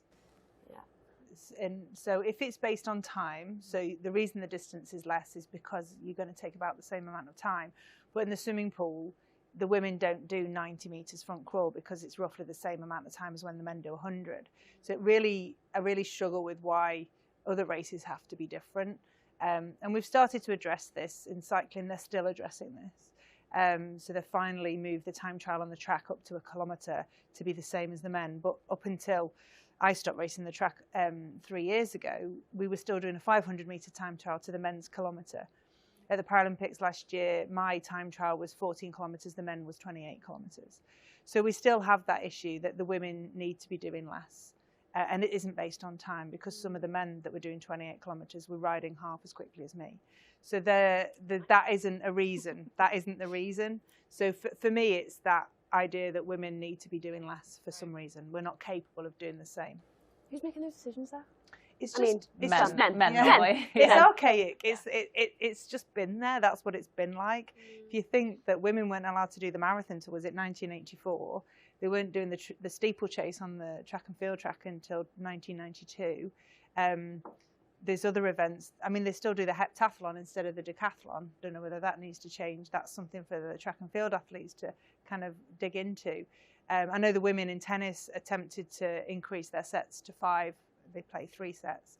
But it's a regular issue that the women's race or the women's event is less. And I think that's something that needs to be addressed because it's not because we're not capable of racing at the same amount of time. And I was part of a campaign to bring back the Women's Tour de France. It's still at 8 days. The women used to race alongside the men for 3 weeks until 1986, I think it was. So in lots of different sports, it's been dialed back at the convenience of men's sport, and we haven't quite shifted the dial to reclaim our space. And the argument with that is now there's money in the women's side of sport that they can fully concentrate on being an athlete, can't they? I imagine 20, 30 years ago, you're juggling a job, you're juggling motherhood, you're juggling all sorts, and still trying to perform as an athlete. Whereas now, you can have a job that is a professional sports person. So I feel like we had a few arguments like that, you know, women were having to take time off work to go and do an Ashes series. So that's why it could never be a 5-test match series like the men's is. But now we're fully professional athletes all the time. So we have that time in the calendar to go and do that. So I think tradition often is a really wonderful thing, but you still need to move with the sport. And I think that's sometimes what doesn't happen, especially with how quickly the women's game has moved. I think sometimes you don't we're playing catch up, rather than actually being proactive with everything. And the other misconception that I think is spoken about a lot and used against us quite a lot is the whole, they're asking for equal pay. I don't think I've ever met a female athlete who has ever asked for equal pay to a man, but all I've ever asked for is an equal opportunity to what a male counterpart would get. So if that is training here at Old Trafford the same amount of hours that the men get, then why shouldn't the women have that? And I think we are very lucky here that we've promoted that brilliantly. And, you know, Lancashire worked really hard to make sure that women's cricket is at the forefront here. So that's just always been my argument, is that it's never been about equal pay, but it's all about the opportunity. And just because you're born male versus female shouldn't mean that you get more opportunities than who you sit next to in class who's a female. So that's always been one of my big arguments. And I think part of that opportunity is the resource. So resource then takes care of all of the other parts, which salary is part of, prize money is another part, and then the other opportunities that come with the role of being a professional athlete. And it's not about one thing. And I think one of the dangers is that organisers of events have focused on, we've provided equal prize money, and therefore we're providing the same event or opportunity to the women as we are to the men. But that it's not just about the finance, it's about everything else behind it. So if the race is less safe, it's over fewer days, it's over a shorter distance, then the money side of it is just one small thing. Absolutely. And if you don't have the opportunity, you can't prove yourself to be, you shouldn't have to prove yourself, but you can't promote yourself in the same way because you're not getting that chance to, with eyeballs on you in the stadium like this. It's not just one tick box. There's a lot of things you've got to do. It's not just the money. So what are some of the challenges that you faced as a woman in sport that might be surprising to people listening to this or watching this today? I don't think mine would surprise anyone, but it's just the fact that I've had to wear male clothes for a lot of my career in cricket. Male clothes? Yeah, like everything was male fit kit. It's only probably been in the last 5 or 6 years that our sponsor brands have started making female fit kit. Even like cricket pads, gloves, they're small men's sizes. Boots like as well, boots, yeah, there's not really any female specifically. And some of them are not small enough. Not small, yeah, because there our are girls feet are sticking naturally tissues in cricket boots to make them smaller. And it's 2025, and you think cricket is big enough and sports are big enough that you would think that we had our own. I know of a few companies that are in the market now, but yeah, for a lot of my career, I've worn men's clothes, and like I look back to some of my debut outfits and the training kit I wore, and I was like drowned, and I'm representing my country, and I was like, gosh, I look a shambles. So yeah, I don't know whether that would surprise anyone actually, but that's, I mean, it is surprising. I didn't realise. It's still going on now. Well, I think the other thing that kind of follows on from that is that we got women's fit in cycling, but I opted for men's fit because women's fit meant it was shorter shorts, it was a shorter jersey, it didn't account for what an athlete body was, like it was just one shape. So I wanted something that was narrower, that was longer in the leg because it's more aero, didn't need it to be super short. I wanted the jersey not to ride up to above my belly button because I have a long body. So for us in cycling, whilst there was an attempt to create a women's fit, for me just going for the extra small men's was the better way of doing it. And I think it goes to show that all shapes and sizes do sport. So what we need is to have that breadth of range. We don't need to have just this sort of fit. Like if jeans can do it, you can have different, you can go into a shop and be completely confused by the different styles of jeans. Yes. The short, the boyfriend, the this, the that, the skinny, the not skinny, the bell bottom, whatever they are. Why can't we do that in sports kit? And I've tried to go female fit, but it's not for this female. Yeah. One of the things I didn't anticipate when I became a mum was just how often babies would need feeding. Even I know that. No, but like literally, you finish feeding them, you'll get one effort in, you'll need to feed them again. Like that effort was less than a minute. You're hungry again. So I basically had either of them in the other end of the track centre away from the GB pet area where Barney was with them playing. And I'd go and breastfeed in between efforts to make sure that A, there was not anyone screaming the velodrome down, but B, to make sure that then I could concentrate on what I was going to do. So having a settled and fed baby, however frequent that feeding was the best way for me to handle that early few months of motherhood before they went on to solids and mixed feeding. But yeah, it's just like, okay, so we're going to have you in the track centre and I'm just going to feed you after every effort. That'll be the way we do it. And that surprised me. I didn't expect. Yeah. But I also didn't expect how it was possible to juggle. And obviously I was lucky that Barney was able to come with me and do everything, or my mum was able to come with me and help support that. And it certainly meant that I came back quicker from each of my pregnancies. But yeah, it was the lengths that you go to, and you can turn anything into a breastfeeding sports bra if you need to. Absolutely. One thing that's not necessarily been a challenge for myself personally, but I think something that still surprises me in 2025 is how little research is done around women and periods and athletes and sport and stuff like that. Because I feel like a lot of our blueprints are taken from the men's side of sport, and actually, you know, it happens once a month to every single female around the world. So there should be so much more research and a lot more training that is tailored towards women, I think, than there is actually a lot of opportunity. But the challenge we have, so I work with Manchester Met Uni, is that a lot of athletes don't want to contribute their data. And so we have a role as older athletes. I'm working with MMU on studies into perimenopause and menopause, so that athletes, as they get older, there's still opportunity. Because if you look at the female population in age group sport, then there's a huge field for the men, and then there's a very small number of women competing. If you look at triathlons or cycling, or even in running as well. Running's perhaps closer to being 50-50, but we still have a challenge. Ultra running is where female athletes seem to go really well, because they do get better with age, and the gap between male and female in ultra distance is actually a lot less. But they really struggle to get the cohorts together to be able to do the studies.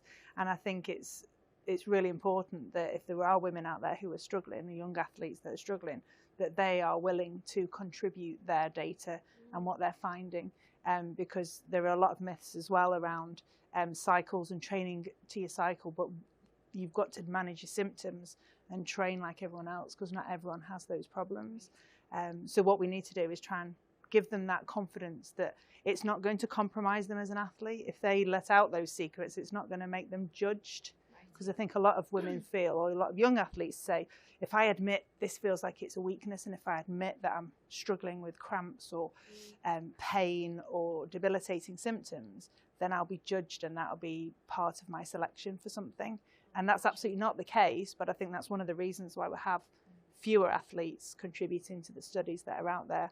And most of the studies are done on sub-elite, and that obviously doesn't necessarily work when you've got athletes who are full-time.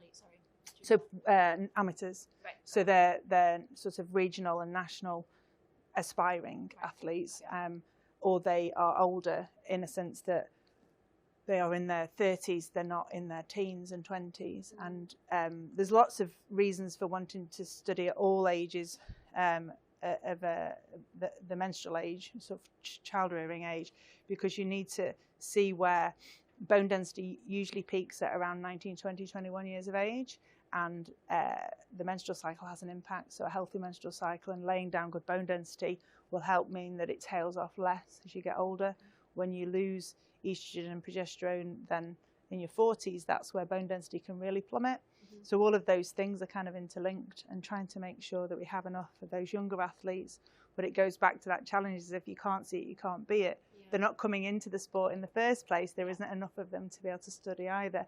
And then they have that, oh gosh, what if I'm judged kind of feeling. So there's lots of challenges. Yeah, it's the taboo though, isn't it? It's still the taboo within the country of that periods are just things to be quiet about and not have to, talk about. And if you're having trouble, there's absolutely lots of support that can be provided to make sure those symptoms don't impact your ability to train, because there's you know, there's lots of people who have no symptoms at all and are being really successful, and that shouldn't be the case. And I've got friends in cycling who have, and also in canoeing, who have come back from really debilitating endometriosis and won gold medals.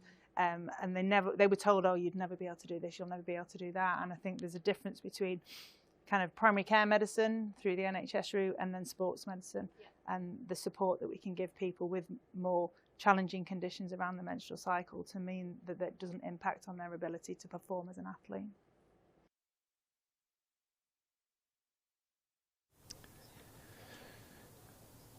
So the news from Emirates Old Trafford as we welcome our listeners on the BBC Sport website and app and viewers on Lex TV together is the fact that the hover cover is on, which means we're going to be in for a little bit of a delay.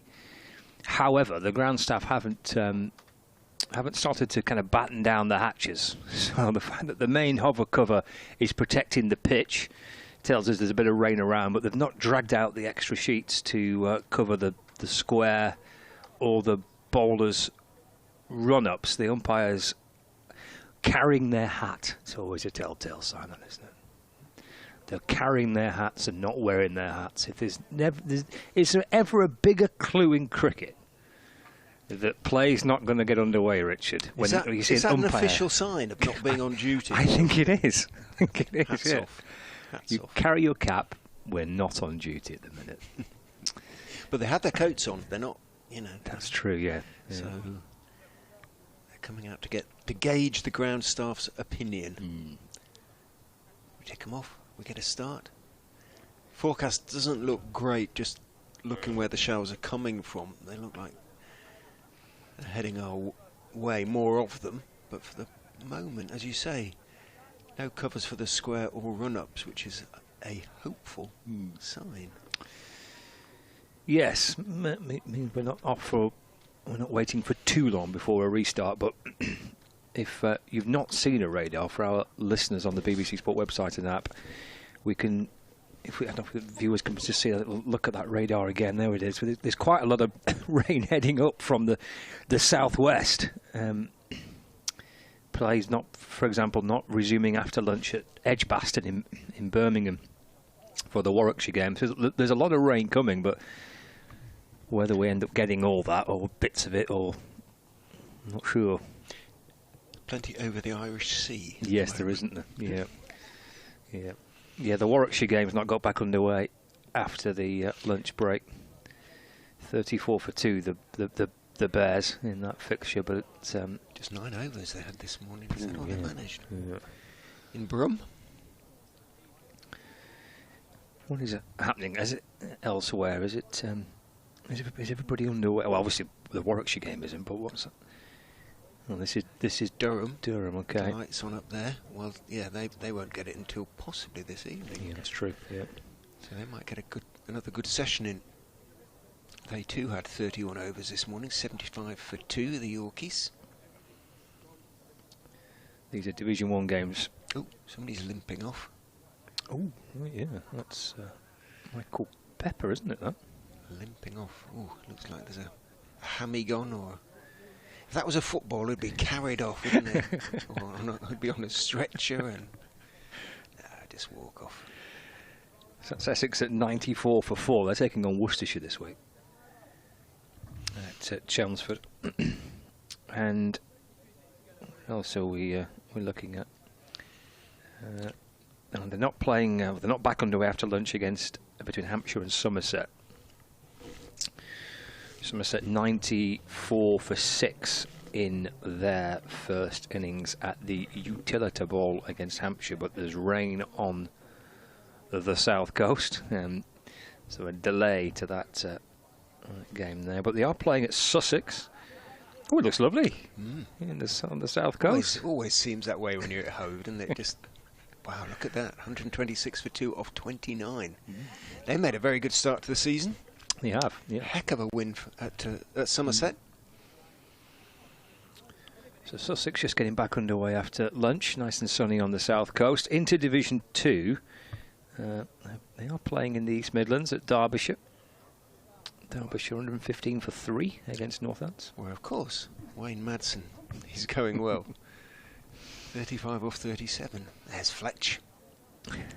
Hard to tell them apart, isn't it?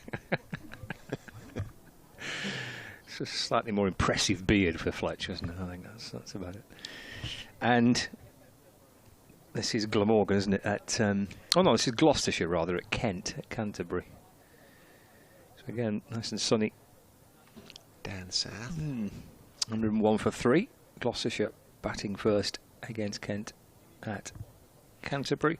Looking forward to going back there. You won't have been there for a while, or have you? Kent. Oh, the Kent played First Division, of course. They did, yeah. Relegated with Lancashire last year. Of course they did, yeah. And at Lord's, they're playing as well after lunch. Middlesex against Glamorgan. So Glamorgan 92 for 1 in that game in northwest London. So there is some cricket to be found, and a little bit of rain around as well, including here, I'm afraid, albeit it doesn't look that heavy, but it's obviously enough, isn't it? Just enough to keep the pitch covered. Umpires are out there, ground staff out there. Just give us the word on, we'll whip them off. But it is dark, actually. It is markedly darker than it was. I was surprised to find. I always feel we're kind of looking to west here, but we're not. We're looking north. And I have to sort of reorientate myself, but looking sort of back around where the weather's coming from, sort of behind us to the left, it does look a bit dark. Fingers crossed, that's all we can do. It is, yep. Fingers crossed we'll get some play at some point this afternoon, but there is no play just at the minute. But the umpires are still out there chatting to the ground staff and looking towards the skies, and hopefully we'll get something in the not too distant future. So no play just yet after lunch on this opening day. 61 for 3, Lancashire in their first innings. We'll keep you updated here on Lancashire TV and the BBC Sport website and app.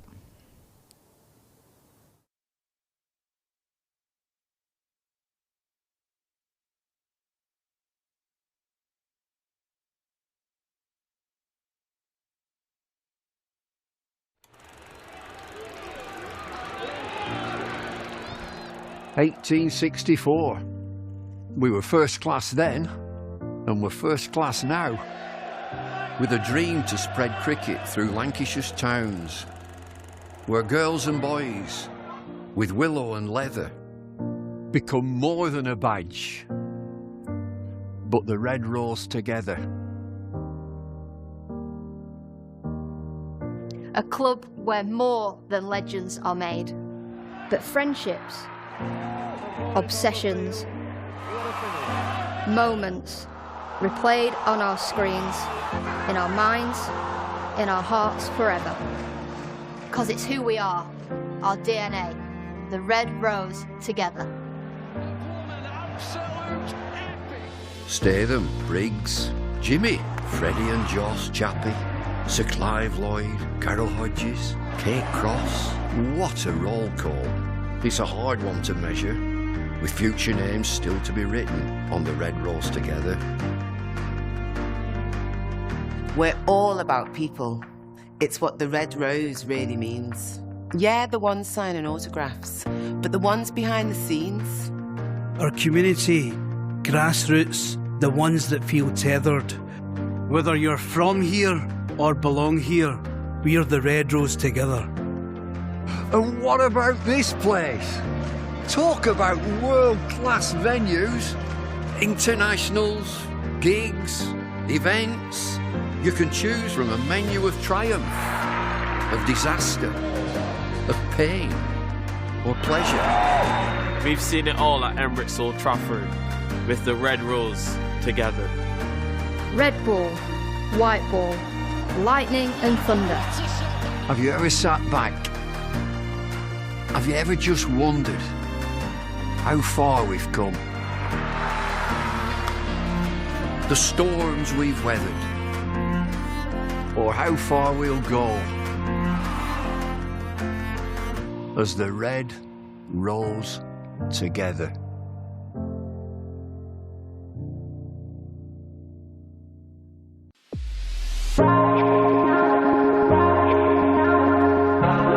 Two names rich in history. Barton's, our family-run business with over 100 years of experience in drinks distribution. and Lancashire Cricket, a club drenched in tradition, heritage and globally recognised moments. Since 1917, Barton's has been supplying the finest wines, soft drinks and premium beverages across the UK, partnering with world-class brands to bring unforgettable experiences to every occasion. Now, we're excited to announce we will be bringing that same passion to cricket fans at Emirates Old Trafford. As the official wine, spirits and soft drinks partner of Lancashire Cricket, we're elevating matchday experiences, hospitality and celebrations across the next 3 years. From the first ball to the final cheers, Barton's is here to make every moment one to savour. Keep an eye out for some familiar brands such as Guinness, Celavino, VK Hooch and Britvic. Barton's and Lancashire Cricket, a partnership built on passion, unforgettable moments and history.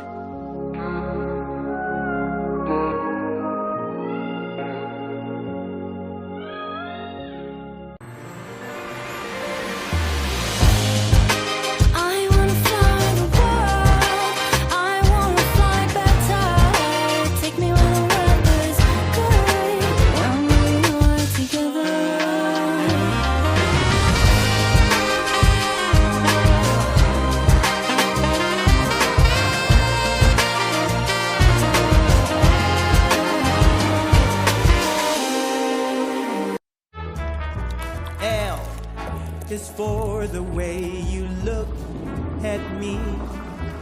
O is for the only one I see. V is very, very extra. When I was a kid, there was no professional women's cricket. I didn't even think that women could be professional sports people. Especially early on, it just didn't really seem like there was a career in it. To support myself around cricket, I had to work at the petrol garage. I was the only girl, so I stood out. I'd love for young girls to be able to dream about being an athlete and it to be achievable. Thanks to the Hilton funding my contract, it's allowed me to play the game that I love all day, every day. We're like an engine and we need to be fuelled with the right gas. Without funding, we can't be visible. You can't be what you can't see. As a team, it feels like we're breaking boundaries. Thunder and Lancashire always want to put women's cricket at the forefront, and now I think that's really shining through. It's mad to think that without the Hilton funding, like, we wouldn't be playing cricket every day, training. Well, we could be, but we wouldn't have any money. We wouldn't, yeah, true. This is a call for hungry dreamers and hard-working self-believers. Success is down to more than just luck and talent. It's striving to be the best, breaking the boundaries and never giving up. Are you ready to become your best self? Are you ready to unlock your greatness? So what are you waiting for? This is Education Evolved. This is UA 92.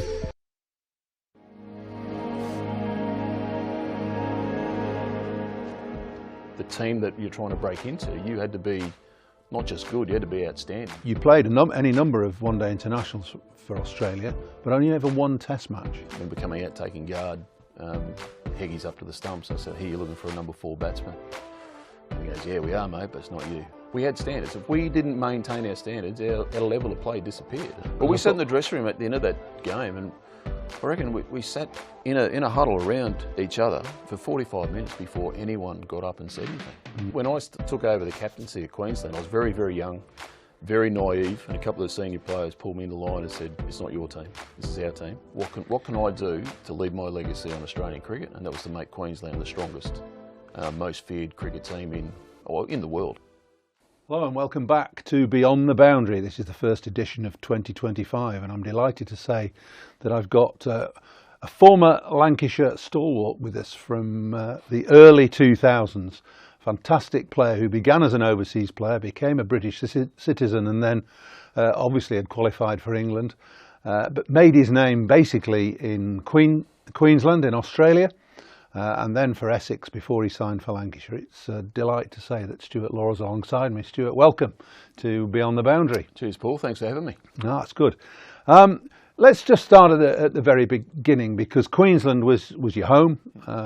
Brisbane, you went to school in Brisbane, and you dreamt of playing for Queensland, and basically it worked out as well as it could do. You became the most successful domestic captain in Australia. Yep. You scored more runs for Queensland than anybody else. Just take us back to the beginning. How did all that start? Oh, yeah, it's pleasant memories, to be honest. 16 seasons I had with Queensland, and you know, to break into a team that had Test players in there. Alan Border was, you know, a Queensland stalwart as well. Yeah, guys like Greg Ritchie, Craig McDermott, Ian Healy. The list goes on. John Maguire. So to break into that side, Kepler Vessel's another one actually, who came over for World Series cricket before he went back to South Africa, and to share a club dressing room with some of those guys as well was something else. And you know, breaking into that A-grade cricket team at Valleys, first of all, at the age of 15 was, you know, I was the youngest player at the time to have played A-grade cricket, and then to break into that Queensland team. And you know, I tell a story to a lot of the young kids who they don't understand it and they don't get it. I, as a 17, 18-year-old, I scored 600s in 7 games in Brisbane grade cricket. So first grade. First grade, which is the premier grade. Against, you know, Test in those days, the Test players still came back and played, and the Shield players came back and played first grade cricket. So I got 600s in 7 games, and that was over just before Christmas to just after Christmas, that period. And in March, I'll get invited down to practice with Queensland. This day and age, you get 60, and you're automatically in the side for the next week. So it seemed, but they couldn't quite understand. They said, "Well, you know, why weren't you into that?" But that was the strength of the competition at the time, and that was the strength of the team that you're trying to break into. You had to be not just good; you had to be outstanding to even get recognised, and that's where it began. And you know, the first 2 years in and around that Shield group. I had the pleasure of Ian Botham came over as an overseas player in the late 80s, and I was 12th man. I was an 18-year-old on 12th man. He took me under his wing. He looked after me, which that'd have been an education. Well, it was. Yeah, it was definitely. Probably things we can't really go into on air as well. But to be around a man of his quality, his class, and I've got nothing but great memories from hanging around Beefy.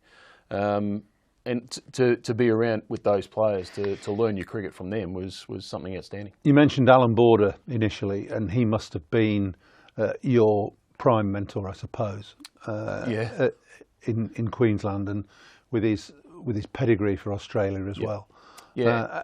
There's a lovely little tale about you scoring your first 100 for Queensland, and AB being in the press conference with you. Yeah. And he was asked, you know, just how good is Stuart Law? I remember that like it was yesterday. You said mentor. I could say tormentor as well at times. Yeah, well, he was a bit like that, AB. And that time... But that was good, wasn't it? It was great. I loved it. I loved being told forthrightly, right or wrong, you know, what I was doing.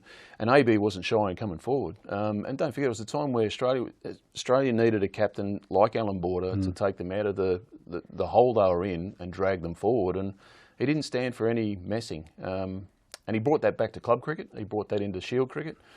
And as you say, he was captain of the team. I made the second game. I made 179 against Tasmania. I got out with, you know, 5 runs before we passed it was a rain-affected game. The Tasmanian first innings total to get 2 points. I got out with 5 runs to get. And at the end of the game, you know, sitting in the press room, I think I've done a pretty good job here. His interviewer, or one of the journalists asked, you know, we unearthed the new talent. You know, he's shown a lot. What do you think, AB? Put his hand on my head and said, he's done it once. Let's see if he can do it again. I went, okay. And you did. I did, not immediately, season, but not immediately. I learned what he meant. I felt deflated for a little bit, but then I understood. It took a long time to get AB's respect. It's interesting because going forward, you captained Queensland, obviously. You went on to captain Lancashire as well later on. When did Alan Border's resilience and fortitude come to a head? Because he played for Australia in the 80s. When, I mean, England beat them in the Ashes in 81 and 85, with Border playing in that team. So when did it click? Were you aware of when Border changed? Because we saw it here as opponents, but I'm not quite sure when it actually happened. it was quite evident when, because you wouldn't have seen a lot of the series that Australia played against the West Indies as well, and Alan Border, the stories go in the West Indies, you know, the big fast bowling ranks they had, you know, the Holdings, the Garners, Marshalls, etc. Yeah. That's when he stood up, AB, and there was a test match where Australia lost the game comfortably, but he got 98 and 103 not out in the same test, and all of a sudden everyone said, right, this is our leader. We must follow what this guy does and what he says. And from that, AB didn't like the media, didn't like the limelight. He just liked getting in, getting his hands dirty and doing his job. And once he started doing that and people followed him, he thought he still didn't like the limelight. And beggars belief how he went into TV after, you know, his playing career finished. But, you know, he grew as a leader, but he grew from doing. You know, he led from the front on the field. He had such high standards, and he expected you to maintain those standards. Did that rub off on you, that approach? I tell you, when we because really... you were a man who spoke his mind, and you were uncompromising, I think, in the way you approached the game, both from a personal point of view. Yeah, you take bits and pieces from people you've been around, and you see the guys who've done it really well and the guys who haven't, and you try not to do what the guys who haven't done well. You try not to do what they do a lot of. You're always going to make mistakes and tend to go down that way, but you also pick pieces out of the guys who are really successful. Now, Alan Border was just one. He just, as I said before, he had standards. And you've got to pick a standard, you've got to create standards as well, and you've got to maintain them. And there's only one person who can really maintain that standard. It's not the coach, it's not the manager, it's not the CEO, it's the captain. Yeah. You know, the captain's got to be, you know, forthright in what he says. I was nicknamed Captain Grumpy, as well as Alan Border was, but it wasn't because I was grumpy. It's just we had standards. If we didn't maintain our standards, our level of play disappeared, and we didn't want that. You know, we wanted to be... When I took over the captaincy of Queensland, I was very, very young, very naive, and a couple of senior players pulled me in the line and said, it's not your team, this is our team, so don't forget that, because I always said my team is doing this. So lesson one learned. But we created these standards, and I was the one who maintained it. If it wasn't done, you know, we might not have been as successful. Well, you were successful. 5 Sheffield Shields you won, didn't you? Yeah, I did, yeah. Which was phenomenal. Still to this day, I don't think there's not been a team who's been as dominant in a period of time in modern day Sheffield Shield history. New South Wales will always say that back in the day they used to win it for fun, but it was first past the post. But since the inception of finals and whatever, Queensland have been probably one of the most dominant of the modern day era. So you were captain. There were some phenomenal years scoring runs as well. You played any number of one-day internationals for Australia, but only ever one Test match. I mean, does that rankle? You 54 not out against Sri Lanka in Perth, and that's it. That was the end of it. Thanks for coming. Yeah. Yeah. Were you just? Was it? Were you a victim of time and of the time, the fact that the wars were there and Boone and Border to a degree, whatever? What I've come to. It took me a while to, but what I've come to realise now is that I wasn't knocking out a player if I got into that Australian team. I was knocking out a legend. And to knock out legends, you've got to be exceptionally good. At times, you know, reflecting back now, when the opportunity was to get selected, I probably wasn't scoring as heavily as I had been. And that's down to me. That's on my shoulders. But the one thing, Trevor Holmes was the chairman of selectors, good friend. He was my first ever Queensland captain, so he and I were, you know, pretty close mates. And I'll never forget when he picked me from the first test. He said, "Congratulations, you're going to play. You're going to bat at 6. You know, make it very difficult for us to drop you." I said, "Okay, no problem." You know, Australia, we won the Test match inside 5 days, inside 4 days. I took a catch. I didn't drop any. Didn't misfield any. Made 54 not out with a bat and never picked again. And I remember picking up the phone to Trevor and saying, "Hey, the first response was, 'What do you want?'"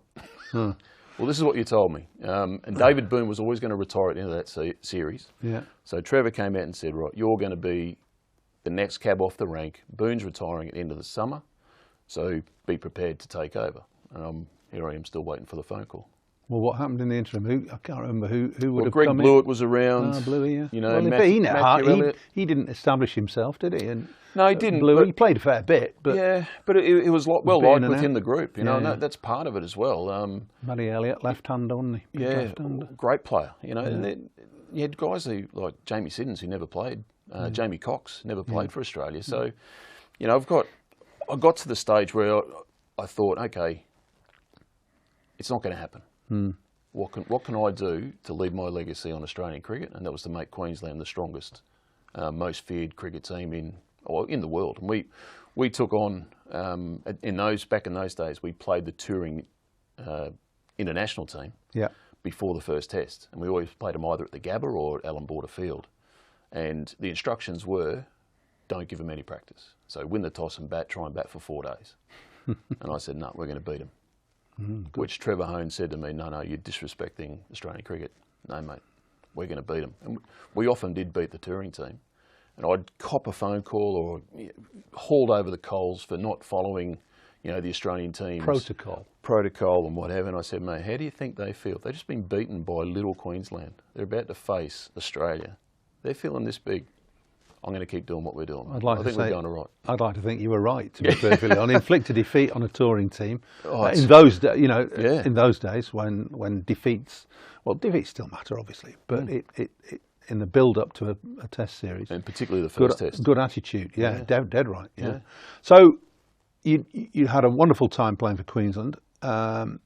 When did the urge come around to come to England and play county cricket, or was it more a sort of a well-trodden path in those days? It was. As long as you could be available, basically. Yeah, and we grew up. I as a kid growing up, watching the Ashes series from England. You know, so you'd sneak down and watch it on the TV, and you know, sometimes the old man would come down and say, "What are you doing down here?" Just watching the cricket. And he'd sit down for you for a couple of hours, and that's really triggered the love of English cricket, and listening to the stories of guys who've gone over to play league cricket, county cricket.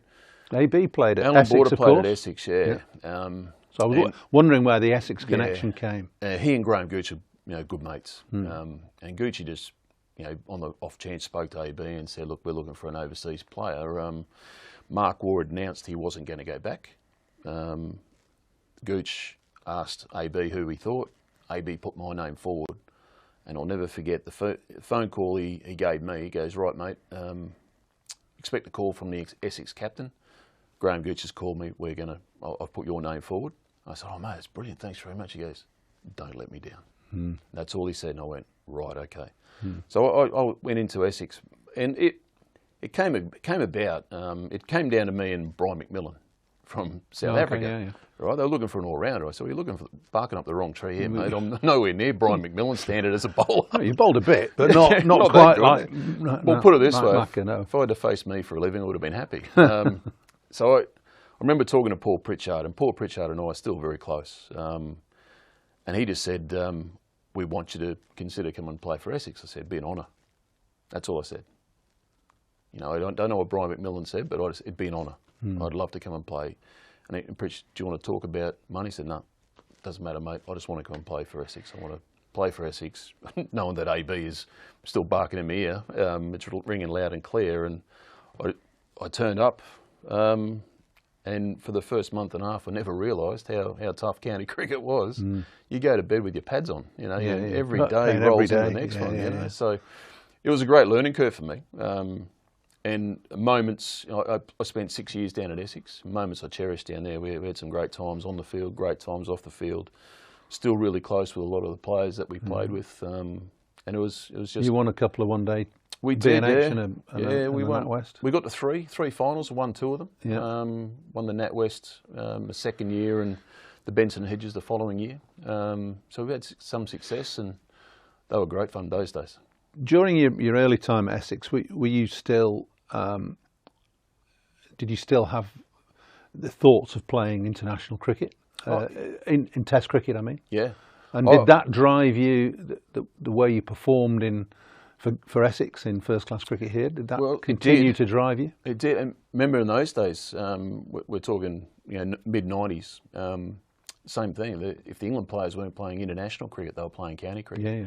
So if you're turning up against Yorkshire, you've got 4 high-quality fast bowlers steaming in at you in county cricket. I remember coming in, you got the likes of Peter Martin, Glenn Chappell, Mike Watkinson.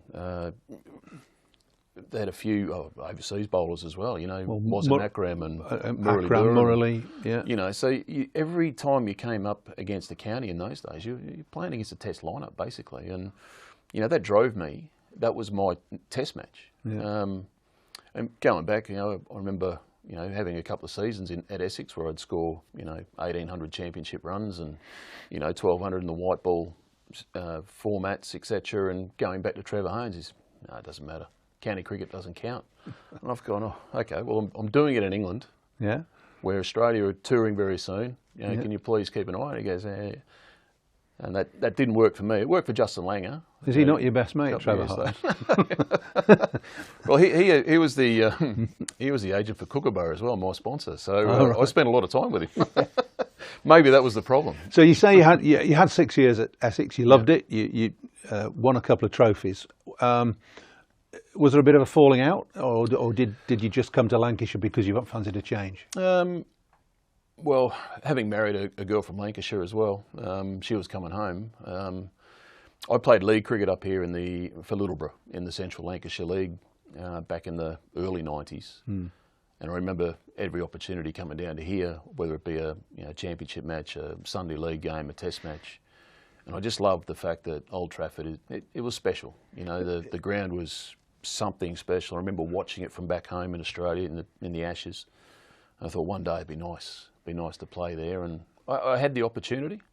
I remember doing my interview out in the cricket ground against Murali Durham was playing, and Warren Hegg was the captain.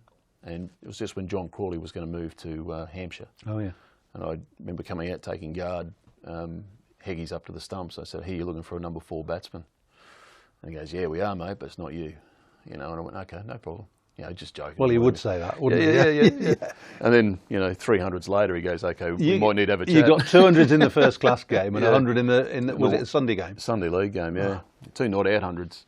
But yeah, that might have just tipped the balance a little bit. Then. It did, particularly the Fosters after the second 100 was quite nice in the dressing room. But wasn't there an irony there that Bob Simpson was coach, was he at the time? For Lancashire, and he didn't rate you. He didn't rate you as a player of spin. Didn't rate me a player. I was from Queensland. He was from New South Wales, and he did. He came up towards. He goes, "Oh, you got really good footwork against spin." I never noticed. I said, "You never watched." So it was. It was nice. It was quite ironic. But you mentioned a fallout at Essex. I to this day, I didn't. I didn't. I mean, fall out. I don't know whether there was, but people have said this in the past as well. You fell out with everyone. I said, I never fell out with anyone, really. People wanted me to go. And that's not falling out. No. That's just a rite of passage. People, you move on, don't you? The membership wanted me to be captain down there. I didn't want to be captain. I only wanted to play cricket, enjoy myself, to get away from the stress. Were you still captain at Queensland? I was, yeah. So you to do it 12 months a year is tough. I wanted a break and just come and play cricket and try and score as many runs as I can. Take the young kids under my wing and make them as good as they can be. That's all I wanted to do. And some people didn't like me getting too big in the membership. The membership loved me. They wanted me to take over, and I thought, geez, I don't need this. And that's where it all came about. They wanted me to move. I had the opportunity. I grabbed it. Yeah, and Lancashire in the early 2000s, that period you were with the Red Rose County, 7 years you had a pretty good side.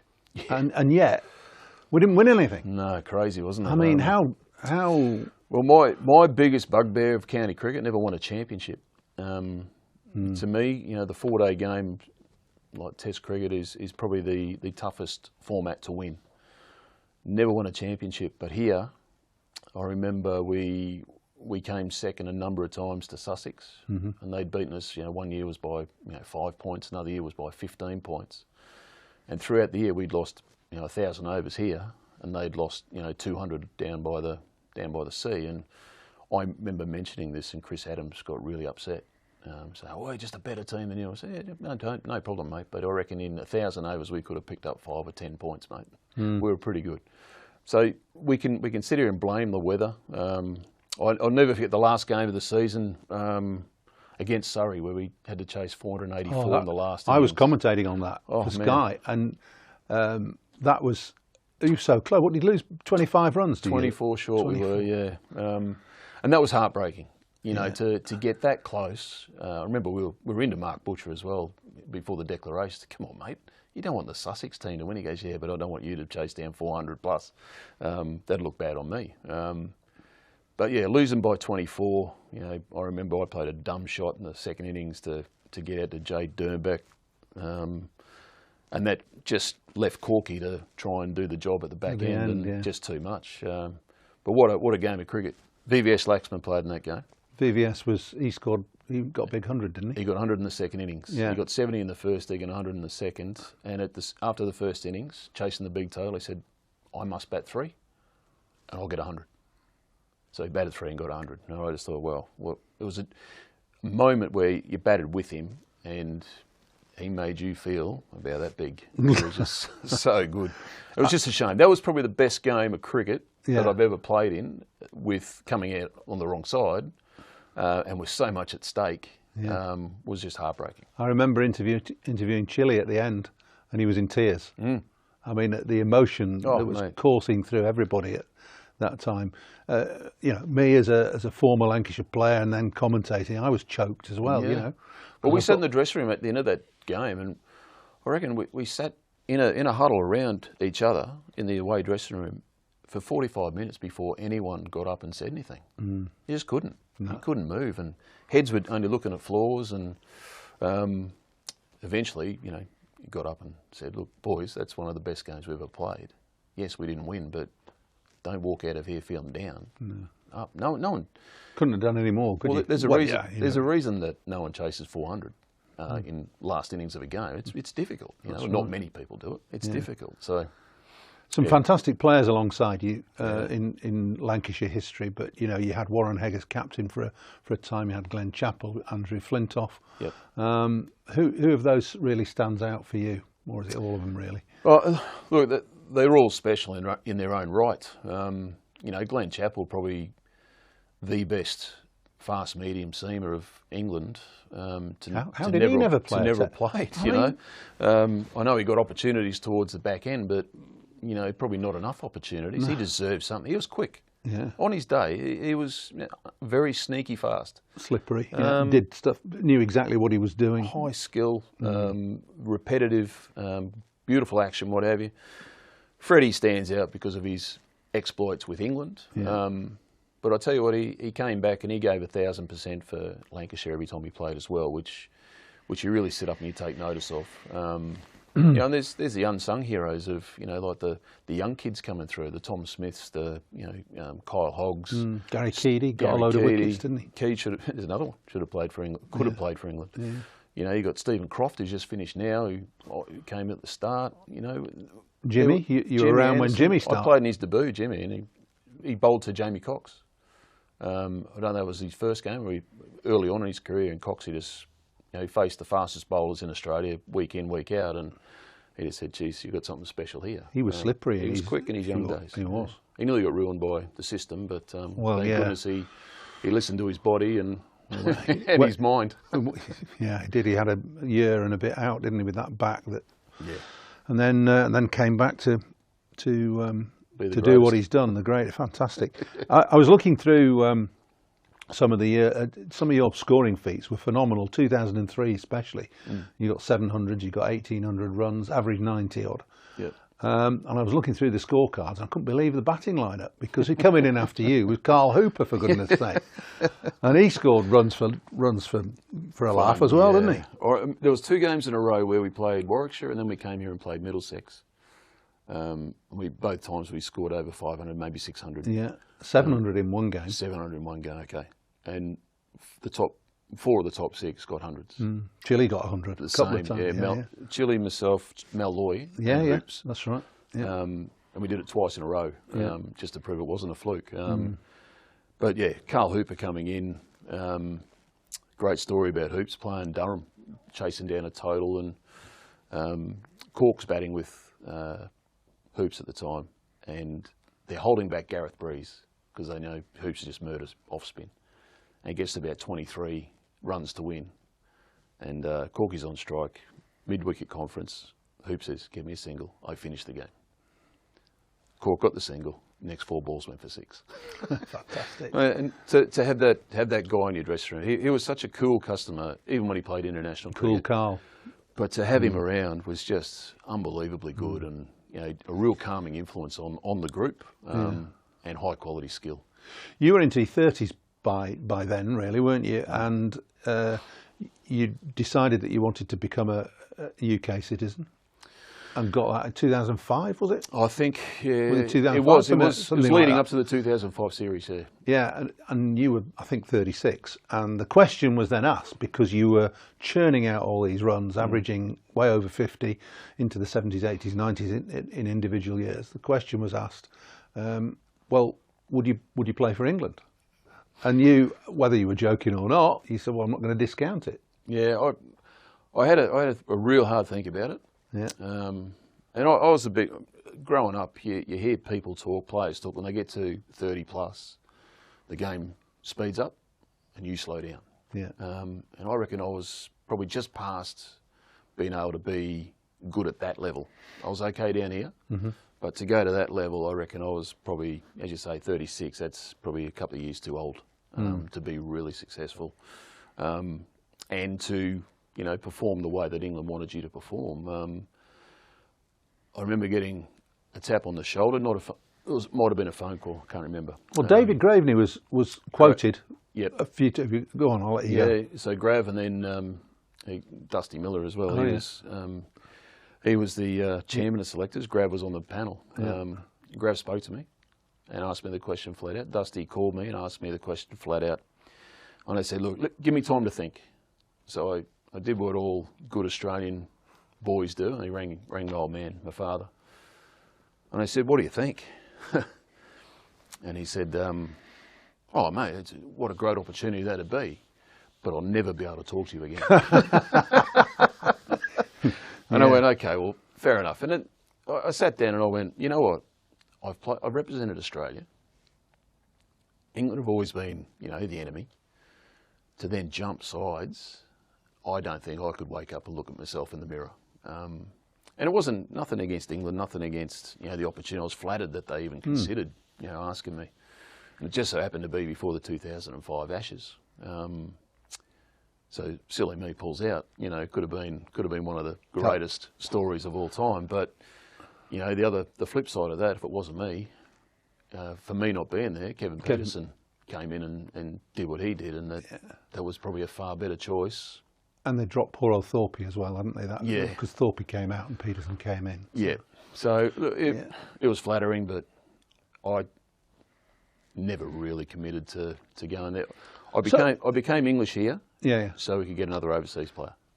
Good. I like that from Lancashire point of view. But what kept you so interested, so motivated to keep churning out these runs? I mean, you finished with over 27,000 runs, averaging 50, which is a phenomenal record in first-class cricket. But what kept you going till you were 38, 39 years of age? You captained Lancashire in your final season here as well. Yeah, the one thing that kept me going, and it really triggered me from a young age, missing out on selection at a young age, missing out on selection throughout my Shield career, and then continuing to miss out on selection, it just had to prove people wrong. And every time, the season would start, someone from back home would say, oh, he's done, he won't do it, he won't do it again over there, and just to go, yes, I will. And that drove me. I always loved people putting me down, not level of disrespect, but I didn't mind that because it gave me fight. And most days, and some players around the counties, I apologise. If I was feeling flat, walking out to bat, if I felt I had to pick a fight. Yeah. And I always looked at someone, if they stared back and said, engage in conversation. What are you looking at? Yeah. And then all of a sudden, my juices started flowing, I was ready, I was back in. And then at the end of the day, I'd walk up to the player and I'd say, I'm sorry, mate, I just needed to pick on someone to get myself up. And he goes, oh, yeah, thanks. You know, I did it to Mel Loy once when he was playing for Northampton. And Mel and I laugh about it. Well, we'd laugh about it now. But I had to pick a fight because, as I said earlier, you know, county cricket, it's tough mentally because you're playing tired 90% of the time.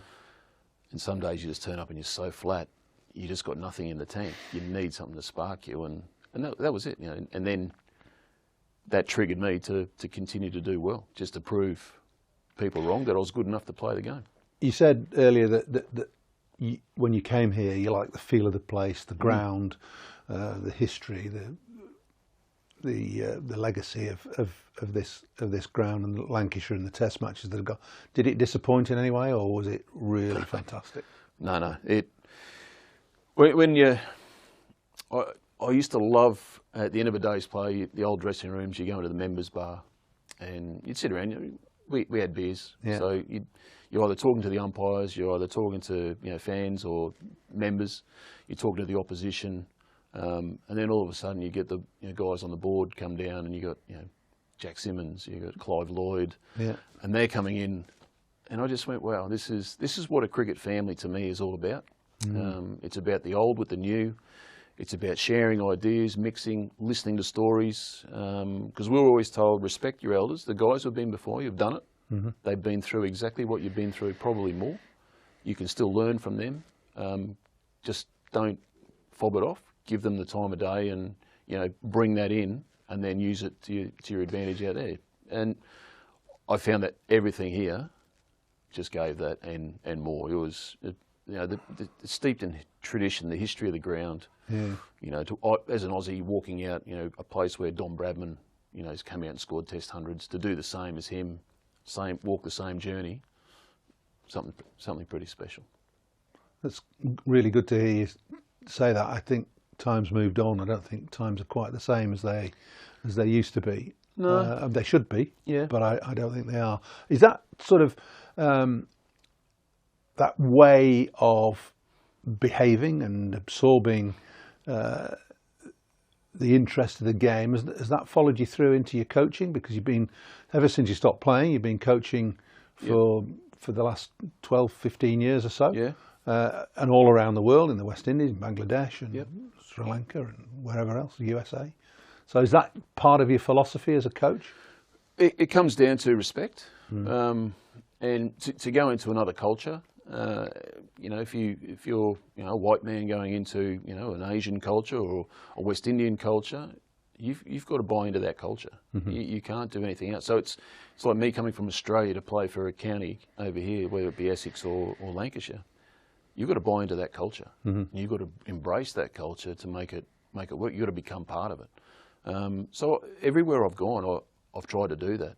Bangladesh, you mentioned, people say it's one of the worst places to go. I disagree. I think right now it's one of the best. There's so much to do there now compared to what it was 10, 15 years ago. Yes, their culture is still very much, in your face, but you embrace it. You embrace it. And you would expect that, though, if you're visiting another country, wouldn't you? Well, you have to, yeah. And it's like, Coach just recently coached the USA. We tried to bring in the American side of things, so make it more American. So we need to get interested in following baseball, following the NFL, following, ice hockey, the NBA, etc. And that's what, because we want them to enjoy our game. Yeah, you had a successful time with America in the T20 World Cup. Yeah, we did. We demolished a few teams there, mate. It was great. To beat Pakistan in that second game in the Super Over was outstanding, and it was great. We didn't do elaborate plans because we thought under extreme pressure those plans are out the window and we're just going to be fighting against ourselves. So we came up with just a very basic, simple plan, and the boys followed it to a T. And when we followed it, when we believed it, it really worked. And you could see Pakistan, that we just didn't shake. They couldn't shake us. And they were getting more and more agitated, sitting on the sidelines. We were sitting in the dugout, and there was no barrier between the teams. But we were sitting here, and they had to walk through our dugout to get to the dressing room. And every time they walked through, they were trying to chirp us. They were trying to. It was just brilliant the way that we went about it. And we all water off a duck's back because we're not supposed to be there. No. So we're rubbish. You're supposed to wipe the floor with us, and to go out and beat them and then nearly beat India. Yeah, that would have been amazing. Unbelievable. Yeah. Is there a big future for the game in America, do you think? Yeah, I think there is. I think there is. A few things need to change, but you know, the amount of talent that's coming through now, and yes, there are nations moving there to play cricket, but there's also the guys that have already been there for a long time. Players now coming through the ranks have been born and bred in the US. Okay, they might have been to Indian or Pakistani families, but they're born and bred in the US, so they've got US in their blood, and they're coming through and they're good. You know, they're going to be real good if they have the right. At the top, it's got to be pretty. They've got to work out a way how they can work with the whole association. Now, USA is a big place, and to get around to difficult identify all the talent, it is extremely hard. But once they can work that out, get an infrastructure. It might not be first class cricket. It might be these little tournaments that they play, and then come together for a national, once maybe twice a year. The talent comes through. The Major League over there is doing great things. The Major League Cricket T20 franchise system that's promoting great cricket. Some great names playing it from overseas, bringing that knowledge and helping the youngsters get better. What does the future hold then for Stuart Law? Open to offers, mate. I was going to say, I mean, Major League Cricket, or do you take an interest in the franchise system that's around the world, the T20 leagues that are springing up or have sprung up over the past 2 or 3, 4 years? I've dipped my toes in that in the past. It's a matter of timing now. My departure from USA was probably not great timing for a coach, because the Southern Hemisphere, season's up and running, and Northern Hemisphere, it's down tools for a couple of months. So I'm hoping that things will pick up. I've expressed an interest that I'm still keen to, and I don't need to be a head coach. I've had enough headaches. I've had enough stress. I like getting my hands dirty when I coach. I like the one-on-one interaction with players. And hopefully there is something out there for me. But on the flip side, I'm going out to spend time in a cricket academy. An Aussie guy does a cricket academy out in India. I'm going to go and spend some time with him and find out how it all operates, and we might even look to join forces to develop one back in Queensland. Good man. I can't let you go though just yet. Got to put you on the spot. You played for the best part of 20 years in Australia and here. You played a degree of one-day international cricket. Who, in all that time, was the best player you played with or against? It's a common question. I've been lucky enough to play against some of the best, played with some of the best. But he's a mate of mine, and I can't go past him. There's just so many times that it looks like he's taken the mickey out of you. Darren Lehmann. Oh, right. Good shout. Darren Lehmann was probably a batsman in first-class cricket, which he stood head and shoulders above everybody. And not because of he wasn't pretty, but he just scored runs. And there was one day, can I tell the story? There was one day, Queensland playing South Australia. He was captain of South Australia, I was captain of Queensland. And he was batting. And we had Carl Rackerman, Craig McDermott, Michael Kastrovic in our bowling attack.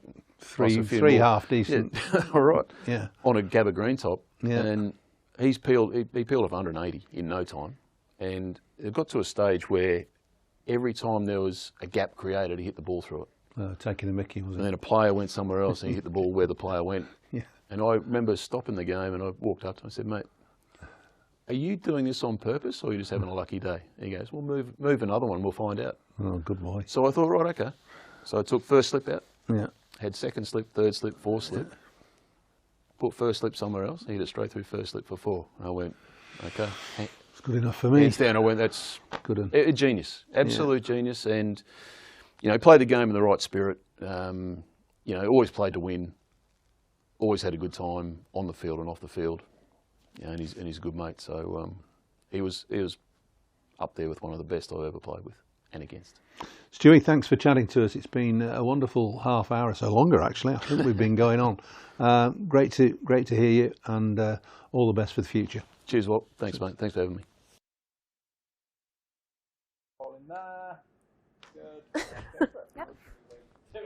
I know, yeah. Let's not wait too long. Hi. Hello. How are you? I'm fine. How are you? I'm good. You just got back from holiday, haven't you? I've been training camp. That was turning into a rehab camp. Oh, okay. Yeah, 12 weeks now since I. But they're talking. I can't interrupt them while they're talking. Come on, you can come in the middle. Well, Hi, I'm here. Who was writing her?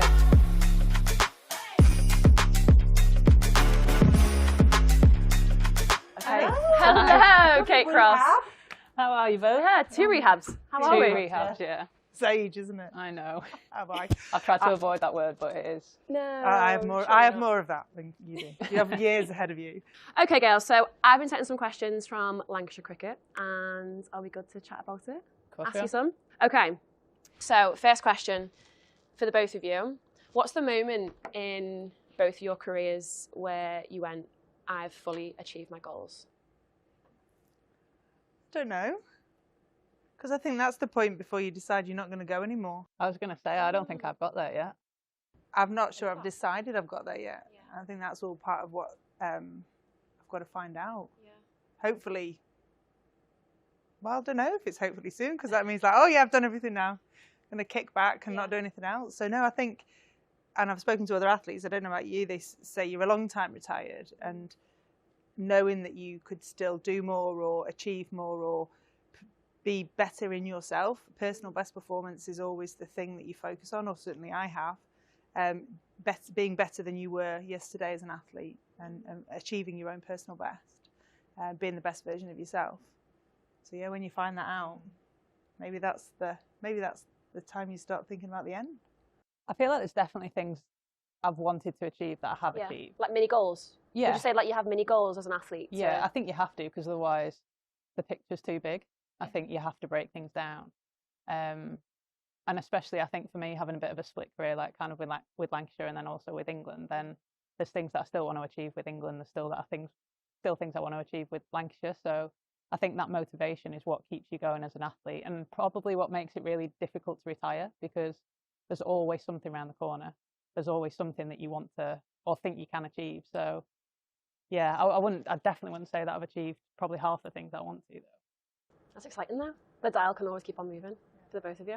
Yeah, I think there's things I've achieved and never anticipated. Like I never imagined I'd ever be a cyclist when I was a little girl. So I think you go into different parts of your career and new opportunities, and you take them with, 2 hands, or in my case 1, and just try and do the very best that you can. What the other things in cycling, that every cycle race, every road race is on a different course. So knowing what the course is going to be, for example, like last year at the Worlds, it was it was the hilliest course we'd had, with the longest climb in the road race. It was the longest time trial we'd had. And that was the sort of race I'd always waited for and was living for. And it makes you think, oh, well, if they're going to give us that sort of course, what might they do next time? And it makes you excited to see what the opportunities might be. So yeah, there's loads of things that I've achieved that I never anticipated or never dreamed of. I feel really fortunate for those. And then there are other things you're waiting to see. But where might we race next time? It's got loads of time left. Hopefully. Yeah. I love that the first question you've asked, we've both gone, I don't know. That's a good start. That's all right. That's fine. But I also think a lot of people think that athletes have got it all worked out, that they know exactly what they're doing. And we know what we're doing day to day. We know the foundations that you need to be a strong athlete, to look after yourself as best you can, or you have mishaps, as we've both had in the last winter. But you have a kind of a way of working, kind of a operational principles, if you like, of being the best athlete you can be, of getting enough sleep, eating the right things, planning your logistics around recovery training from travel days, and all the different things that you have to do. We have certain things worked out, but we don't have everything worked out, and I think that's okay. What are the biggest changes that you've both found since being in women's sport? Well, for me, it's definitely going from an analog age into a digital age. Like my first international call-up was in 1992. So were you born? Just. I was 91. I was like, hang on a minute, I've got to do the maths here. I wasn't there yet, but that's okay. This is No, why come back. this is why you have to Only do the by a winter year. here. Only by a year. Only by a year. Only by a year. And so, learning how to promote yourself twice, if you like, because when you were trying to promote yourself, get sponsorship, you know, move up in the world outside of your sporting achievements, you had to write letters, like snail mail letters. The internet hadn't been invented. You had to put pen to paper. Not everyone had a computer at home. Not everyone had a printer at home. That might sound daft. You couldn't print something directly from your phone. There was no such thing as wireless. Everything was cabled. So having to learn how to promote yourself twice and then learning how to utilize the digital age as an older athlete, those have been the biggest changes for me, apart from the sort of sporting things. But you have to be able to get that to be able to settle on the sports field, I think. So do you feel like you've had to promote yourself? You really feel like you have to promote yourself twice? Well, you've had to learn how to promote, learn how to do that, learn how to move forward with a career. Because in sport, you never know how long your career is going to last. So knowing that you've got something to fall back on is always really important. Doing something alongside your sporting career, I think Kate and I both do that and always have, so that you aren't just reliant on one thing. Because if it gets taken away from you because you're injured or ill or something happens, you need to be able to continue to live and work. So for me, that's been the biggest difference, apart from obviously the crowds and the way that you can watch sport, obviously streaming platforms and those sorts of things. But as a personally, having to obviously very grateful that things like Facebook weren't around when I was at uni. But equally, you've kind of like gone through that learning process twice. I think on that, I think women's sport in particular in the last 10 years, or I've certainly been told that a lot of it is on us to promote ourselves, to have a following on social media so that we can promote games. I mean, this isn't now, obviously, this is where it has changed now, but certainly when I was early 20s, I was being told to make sure I had an Instagram page so that people could follow women's cricket, because the big bodies weren't necessarily doing it for us. So I feel like from a female athlete point of view, it was kind of on us to be the voice. And that's something that's changed massively now. The visibility is huge, and in my opinion, rightly so, because you see day to day what female athletes are going through and working hard at, and you want to put that on a stage so that people can watch it. But from my point of view, it's the professionalisation. Like when I was a kid, you couldn't be a professional female cricketer. It wasn't an option. I would watch the Olympics and see women on the telly, and that would be the only time I'd see really women doing sport, other than maybe Wimbledon for 2 weeks of the year. So yeah, the professionalisation and the visibility of it has been what's changed drastically from my point of view. Even starting my career here a long time ago now. I actually debuted when I was 13, which is frightening. It was 20 years ago. Oh my gosh. But that was an amateur sport then, and I didn't know that I could have this as my job, and it changed whilst I was still having cricket as a hobby. So it all sort of shifted whilst I was in it, like on the journey, if you understand what I mean. So but yeah, they're probably the two things that have changed the most in my time. Okay, so it's kind of similar, if you kind of rolling off that question. So England are coming to Emirates Old Trafford for the first time in 13 years? Yeah, 13 years, okay. So we've just been speaking about this, but where were you in your career at that time? I suppose 13 years ago. Some maths. Well, we're approaching the home games for me. Yeah. Right. London 2012. So that was just a huge moment, I think, for Olympic and Paralympic sport. And it started that opportunity for parasport to be better promoted. Sure. Still not a professional sport. I think tennis. So probably tennis was first, like it was for women. Tennis is the only professional sport you can do if you're a para-athlete. And so I feel really fortunate that home games gave me that chance to work in women's cycling as well. As part of the team pursuit squad, that helped me to sort of springboard. The qualification for the games helped me springboard my professional cycling career on the road. So yeah, London was just huge, and it's insane to think how much has happened in that time, and that we haven't had a women's international here, because I have an 11-year-old daughter who was born the year after that, and so yeah, it's mad. I'm so excited to see what comes, and the crowds, and that partisan crowd is what you live for as an athlete. So England are going to be goosebumps here, and that's similar to how we felt in London in 2012. I'm excited. Kate Cross, what was I doing? So it was around 2012. So I made my debut in 2013, the winter of 2013. So I would have been aspiring to be in that team. And I remember I was really close friends with Sarah Taylor when she was in the squad. And she was up in Manchester, so I came and met her for a coffee before they played the game the next day.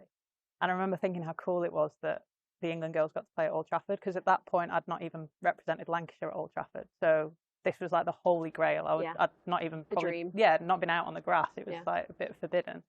And I just, in my head, I just thought that that's the norm, that you get to play at your home ground, your home county ground, when you're representing your country. And I've still not been able to do that. And realistically, probably still not going to be able to do that either, because I'm not aligned with T20 cricket. So it's probably unlikely that I'll be able to get to play in that game. But for the likes of Sophie, Lammy, Ellie, all the young girls aspiring to play for England, obviously Sophie's a dead set in that team. But, you know, for all those young girls now, I hope that that kind of shifts the narrative, and that we do get more cricket up here, and that this does become a hub for women's cricket, because I've had so many great memories here, and I'm reliant on Lancashire really for the career that I've had. So I want other girls to have that experience, but also be able to then almost take that into their England careers as well, and make sure that this is a place that England women come and play cricket and have success at. It feels really exciting for women's sport. It's like proper exciting. It feels like it's now, the focus has shifted onto women's sport finally.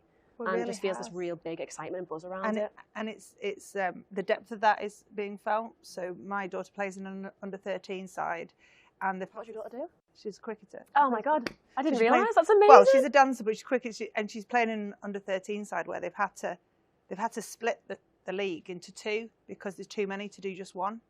And it was one league last year, and now it's two pools of teams, with like Stockport Georgians and Woodford and Langley and all of the local clubs coming, Marple I think, with Hayfield. So, and they've split it. I don't know who's in the other pool, but literally you're starting to feel that come all the way down. And you know, it gives me goosebumps to think that this is what wasn't possible when Kate started. Yeah. And they'll be able to come as a group, as a league even. They could all come together. I'm going to be making sure as a mum on the sideline, be like, we're not going to play that. You know, it's obviously not going to play that night. You're coming straight from school, you're coming to Old Trafford, because like you say, this is what they should be able to aspire to be able to do on a regular basis, regardless of who's touring. Well, by comparison, when I was 11, I was the only girl playing at a boys' club, and my local team was in Sheffield, the closest women's team that I could play for. So even in that short, I mean, it is a long amount of time, but in the grand scheme of things, and yeah, it's a short amount of time, and things have changed so quickly. And that's just so exciting that those girls can come and watch female athletes. Because again, I was watching Andrew Flintoff down here and Jimmy Anderson and people bowl. Like I was never able to watch females do what we do now. So I think it's going to be so great. And the tagline with women's sport is always that you can't be what you can't see. And if you're not exposing young girls to cricket or to netball or to whatever sport it might be, then they're never going to have the opportunity to know if they even want to give it a go. So, you know, this stadium is here to have people in it. It shouldn't matter whether it's men, women, disabilities, whoever should, you know, you should be able to get people watching sport here. And that's what, hopefully, when we break that record, come whatever date it is, I don't know, I should have probably checked that. But what's the date? July the 9th. July the 9th. Come July the 9th. Then 10,000 people we want to get, right? We want more than that. We want more than 10,000. Yeah, because we want to break the record. I think the record's just around 10,000. So, but this stadium holds 20,000 people, so we shouldn't just limit ourselves to 10,000 people because that's the record. So we want to sell it out. Yeah, completely sell it out. Yeah, and set the standard for what women's sport should look like. Exactly. And this goes back to 13 years ago. We'd never had sold out crowds. Like I'd never competed in front of a sold out crowd at home until the games in London. So we do sport over here. Like we used to talk about the Australians, and I competed in front of 17,000 people in a swimming pool in the games in Sydney, and that was like a goosebump moment. I was really glad I'd gone to the pool the day before my first race because I needed to see it, because I could never have imagined it. I was 22 or 23, I think, and it was just like, wow, this many people in a swimming pool, that's insane. And that's what we need to become the norm, that those full houses are not seen as something that you might or you might not get. It's just something that's there because people enjoy watching great sport, enjoy watching great cricket. I know we spoke about this a little bit earlier about women's sport finally getting the recognition it deserves. and with it getting the recognition it deserves, do you think there's still a long way to go with where we're at now? Well, unfortunately, we still don't get the level of coverage. So globally, sport is worth X trillion, but the percentage of that that's allocated to women's sport is still the same percentage. So it's all grown, and women's sport's got more, but percentage-wise, it's not any different. And that's the problem. And some sports have moved on further than others, but when you put them all together, it's not increased sufficiently. So there's a lot of work to do. That's why we are promoting the way we are for the Lancashire team here now, the Tier 1 system that we have in England, now that we have the international game here on the 9th of July. That's why it's so important that in cricket we do what we do. That's why it's so important that we do what we do in an Olympic and Paralympic sport. That's what's happening over at the other side of Old Trafford with the women's team. That's why each of us who own a little part of it, it's our role to make sure that we continue to lift, because column inches still isn't there, and the amount of airtime still isn't there. And this is a pivotal moment, like every opportunity that we get to promote women's sport, especially in cricket, because it's going to be in the Olympics in 2028. That's so crucial. And I think Paris was the first time the Olympic Games had a 50-50 male-female split, which was crazy to think it got to 2024 before that was the case. But that's one of the measures that shows us that we're still not quite there. And also, there were no females in the top 100 earners in the world last year, which is another example of why we're not quite where we need to be. So it has improved, and the opportunities are absolutely there. But when you zoom out and look at it from a global perspective, we still need to keep doing what we're doing and keep working really hard. And we need those male allies as well. And we know the names of them, and we need to have way more of them to be able to help bring our daughters and our nieces with us on this journey. Yeah, I mean, I can't really add much more to that, to be fair, but I also think that it's people's perceptions of women's sport that's changing. So I think 20 years ago, you probably wouldn't have got people watching women's cricket or women's rugby or whatever it might have been. But now, I mean, I'm saying this on the back of actually just hearing what happened in Australia with the guy on the radio. I don't know if you heard it, but there was a really misogynistic comment about one of the guys on Triple M talking about the Matildas and saying that it was like watching Year 10 girls play football and stuff like that. It was just, it almost felt like you'd gone back 30 years. And yeah, you'll always get those one or two people. Yeah, and you will, and it is thankfully now becoming the minority. But what happens is those comments are still getting people feeding them. So there's still perceptions there that, in my opinion, need to change quite drastically. But you're only going to get that by having the right visibility, having the right columns, having the right split at Olympics, etc. So there is still a long way to go. But if you look at how far it has shifted in the last 15 years, then it has shifted significantly. So it's almost knowing what fires to fight. And I think that's something that I've learned as well throughout my career, is knowing what you can change and what small part of your corner of the world you can change. But actually, some bigger pictures are really difficult to make. It's a marginal gains approach, isn't it? If we all do our little bit, when we add it together, it'll make that significant difference. And sometimes when you're at the coalface, as we are, you don't notice the changes year to year. But then, like Kate says, when you zoom out, you do notice that we have made significant strides. We just need to keep that momentum up. I think it's too easy for people to say, oh, haven't we done a great job? And we're doing a great job. I think that's the difference. We haven't done it yet. We're doing it, and we're all still committed to keep, pushing that dial and making it, more possible, so that more girls can be following in our footsteps and in an even easier way. I think when we get to a point where we've got a women's game here and we don't have to have this conversation about how do we break a record, that's when you know you've nailed it. But we're still having those conversations, and things are happening for the first time, or for the first time in 13 years, or whatever it might be. So there's still, things that you kind of want to push it along and boot it down the road quicker. But like I said, you have to know which fires to fight and when to do it. So both careers, very successful women in sport. If you could relive one of your moments in your career again, one of the moments that you would deem to be like, that was just such a success, what moment would it be? Can I pick it all? All right, that's a great career. If you're picking it all, that's great. I'd love to pick. So as a swimmer, I really enjoyed, I think back to being 14-year-old in Barcelona. I'd probably redo the jump onto the podium so I didn't nearly knock over the Queen of Spain. That would be a good day to redo, but kind of edit. I'd love to be able to do something before I had kids and relive like that opportunity in London in a home crowd. But then Paris, where Louisa and Charlie were both there together, and I beat a 19-year-old that final sprint in the road race. I'd absolutely, well, I do relive that regularly because I just still pinch myself to think that last year went the way it went. So I've chosen 3 because I'm That's greedy. right, let's do 3. Go on. Oh, I'm not 1 to 3. 1 to 3, Kate Cross. I've not got kids, so I don't need to take any kids back or bring my age up or whatever. I think one of them would be my Test debut, which was back in 2014. And I only say that because it wasn't really covered. It was on a live stream, so it wasn't really televised. I don't really have much footage from it. There's a couple of photos, but I wish I could kind of relive those 4 days because I at that time was pretty much an amateur athlete. We'd just gone into professionalisation, I think, a month or 2 after that series. So how I got through 4 days of cricket, having never played more than 1 day of cricket before, was quite interesting. My body was quite sore after it. Imagine. But then I'm probably going to say the Ashes in 2023 as well, and when I batted at Bristol. So it's very, very, very rare that I get to win a game of cricket for my country with a bat in hand. And I wish I could just bottle up how I felt that day because it was just unbelievable. I've had a lot of scars from Australian games in the past, and to be able to walk off that pitch triumphant with bat in hand was pretty cool. So I wish I could relive that. Okay, so what would you say is in sport, in women's sport, is a common misconception that you wish could be like dispelled? There's a sense that women need to do less. And so if it's based on time, so the reason the distance is less is because you're going to take about the same amount of time.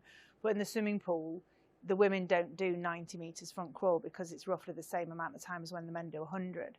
So I really struggle with why other races have to be different. And we've started to address this in cycling. They're still addressing this. So they've finally moved the time trial on the track up to 1 kilometre to be the same as the men. But up until I stopped racing the track 3 years ago, we were still doing a 500 metre time trial to the men's kilometre.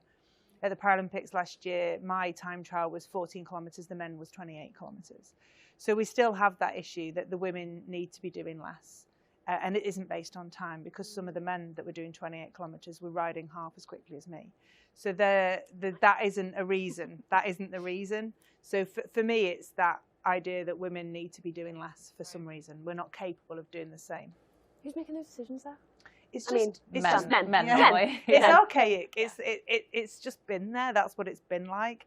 If you think that women weren't allowed to do the marathon until, was it 1984? They weren't doing the steeplechase on the track and field track until 1992. There's other events. I mean, they still do the heptathlon instead of the decathlon. Don't know whether that needs to change. That's something for the track and field athletes to kind of dig into.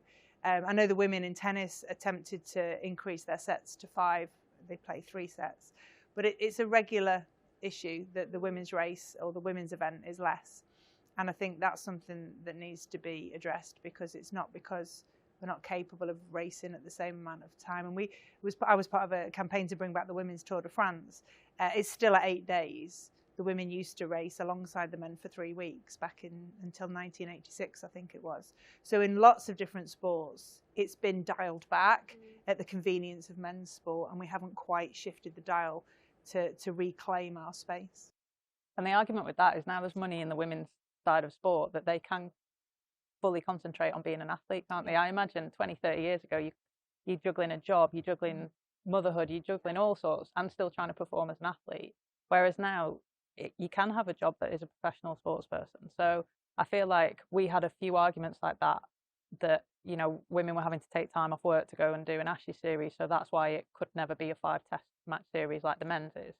But now we're fully professional athletes all the time. So we have that time in the calendar to go and do that. So I think tradition often is a really wonderful thing, but you still need to move with the sport. And I think that's sometimes what doesn't happen, especially with how quickly the women's game has moved. I think sometimes you don't we're playing catch up, rather than actually being proactive with everything. And the other misconception that I think is spoken about a lot and used against us quite a lot is the whole, they're asking for equal pay. I don't think I've ever met a female athlete who has ever asked for equal pay to a man, but all I've ever asked for is an equal opportunity to what a male counterpart would get. So if that is training here at Old Trafford the same amount of hours that the men get, then why shouldn't the women have that? And I think we are very lucky here that we've promoted that brilliantly. And You know, Lancashire worked really hard to make sure that women's cricket is at the forefront here. So that's just always been my argument, is that it's never been about equal pay, but it's all about the opportunity. And just because you're born male versus female shouldn't mean that you get more opportunities than who you sit next to in class who's a female. So that's always been one of my big arguments. And I think part of that opportunity is the resource. So resource then takes care of all of the other parts, which salary is part of, prize money is another part, and then the other opportunities that come with the role of being a professional athlete. And it's not about one thing. And I think one of the dangers is that organisers of events have focused on, we've provided equal prize money and therefore we're providing the same event or opportunity to the women as we are to the men. But that it's not just about the finance, it's about everything else behind it. So if the race is less safe, it's over fewer days, it's over a shorter distance, then the money side of it is just one small thing. Absolutely. And if you don't have the opportunity, you can't prove yourself to be, you shouldn't have to prove yourself, but you can't promote yourself in the same way because you're not getting that chance to, with eyeballs on you in the stadium like this. It's not just one tick box. There's a lot of things you've got to do. It's not just the money. So what are some of the challenges that you faced as a woman in sport that might be surprising to people listening to this or watching this today? I don't think mine would surprise anyone, but it's just the fact that I've had to wear male clothes for a lot of my career in cricket. Male clothes? Yeah, like everything was male fit kit. It's only probably been in the last 5 or 6 years that our sponsor brands have started making female fit kit. Even like cricket pads, gloves, they're small men's sizes. Boots like as well, though, boots, as well. yeah, there's not really any female specifically. And some of them are not small enough. Not small, yeah, because There are our girls feet are sticking naturally tissues in cricket boots to make them smaller. And it's 2025, and you think cricket is big enough and sports are big enough that you would think that we had our own. I know of a few companies that are in the market now, but yeah, for a lot of my career, I've worn men's clothes, and like I look back to some of my debut outfits and the training kit I wore, and I was like drowned, and I'm representing my country, and I was like, gosh, I look a shambles. So yeah, I don't know whether that would surprise anyone actually, but that's, I mean, It is surprising. I It's didn't kind of realise. still going on now. Well, I think the other thing that kind of follows on from that is that we got women's fit in cycling, but I opted for men's fit because women's fit meant it was shorter shorts, it was a shorter jersey, it didn't account for what an athlete body was, like it was just one shape. So I wanted something that was narrower, that was longer in the leg because it's more aero, didn't need it to be super short. I wanted the jersey not to ride up to above my belly button because I have a long body.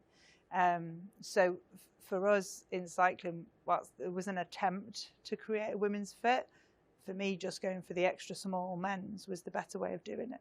And I think it goes to show that all shapes and sizes do sport. So what we need is to have that breadth of range. We don't need to have just this sort of fit. Like if jeans can do it, you can have different, you can go into a shop and be completely confused by the different styles of jeans. The short, the boyfriend, the this, the that, the skinny, the not skinny, the bell bottom, whatever they are. Why can't we do that in sports kit? And so I've tried to go female fit, but it's not for this female. Yeah. One of the things I didn't anticipate when I became a mum was just how often babies would need feeding. Even I know that. No, but like literally, you finish feeding them, you'll get one effort in, you'll need to feed them again. Like that effort was less than a minute. You're hungry again.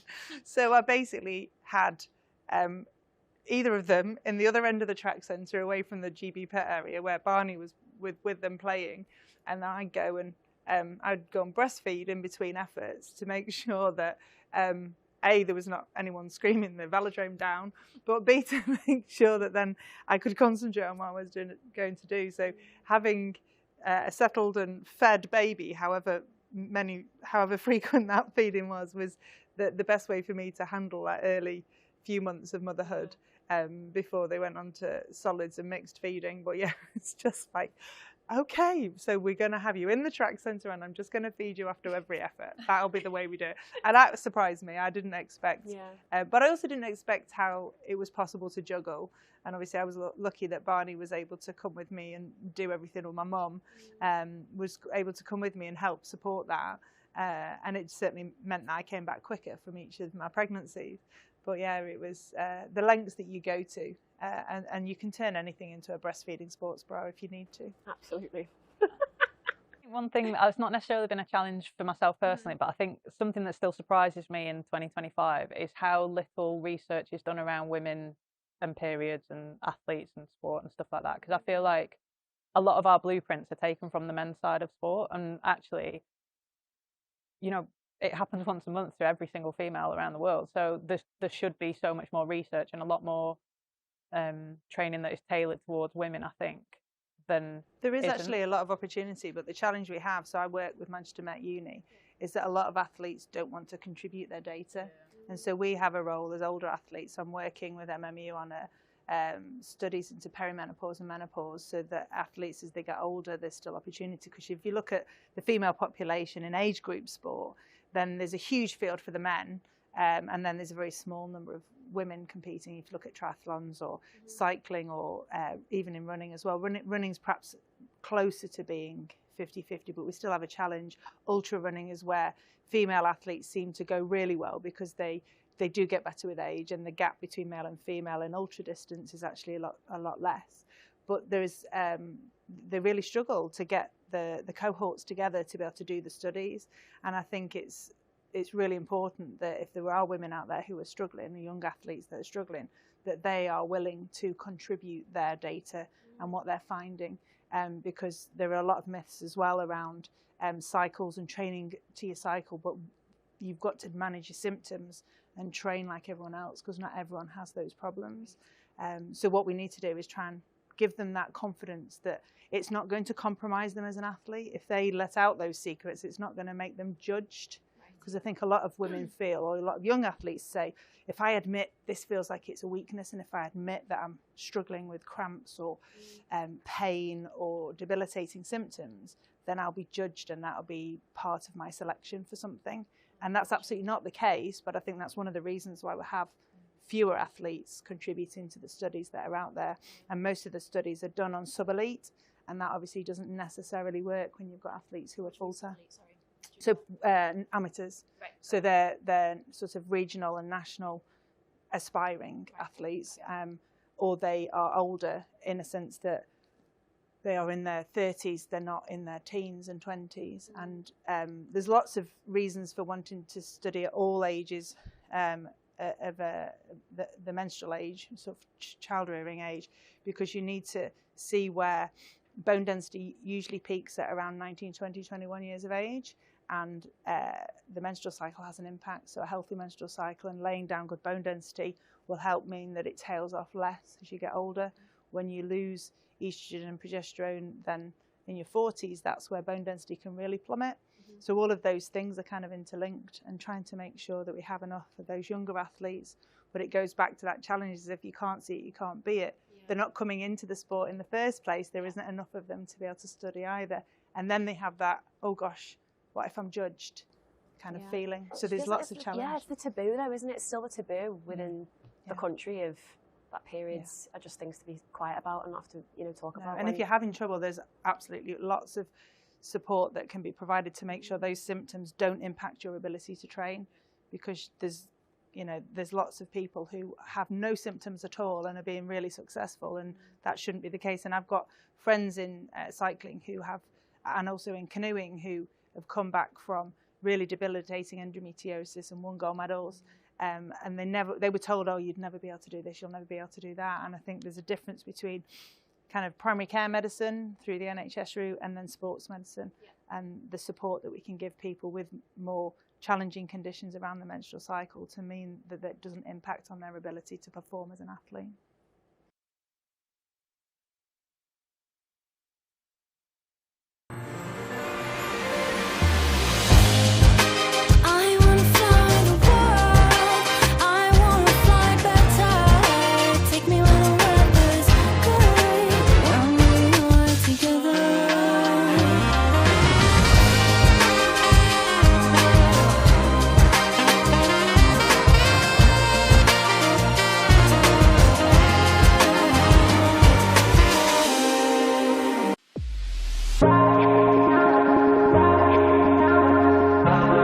Two names rich in history, Barton's, our family-run business with over 100 years of experience in drinks distribution, and Lancashire Cricket, a club drenched in tradition, heritage and globally recognised moments. Since 1917, Barton's has been supplying the finest wines, soft drinks and premium beverages across the UK, partnering with world-class brands to bring unforgettable experiences to every occasion. Now, we're excited to announce we will be bringing that same passion to cricket fans at Emirates Old Trafford.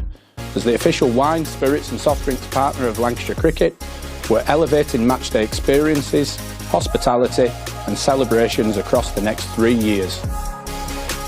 From the first ball to the final cheers, Barton's is here to make every moment one to savour. Keep an eye out for some familiar brands such as Guinness, Celavino, VK Hooch and Britvic.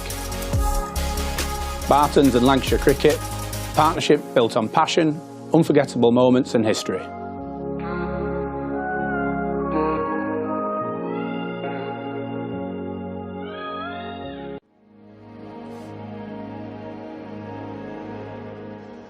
Hello and welcome along to another edition of Beyond the Boundary. This week I've got with me a man who's no stranger to Emirates Old Trafford, former Director of Cricket here at Lancashire. It's Ashley Giles. Ashley, good day to you, and it's really good that you've taken time out to come and say hello to us. Do you still have good feelings about the old place?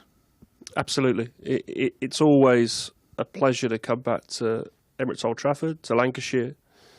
Actually, my wife and I often talk about my time here, which is only 2 years, but 2 really important years in my career. But my wife, Stina, always comments that I was incredibly well looked after here, really well looked after and welcomed by everyone at the club. So really fond memories, of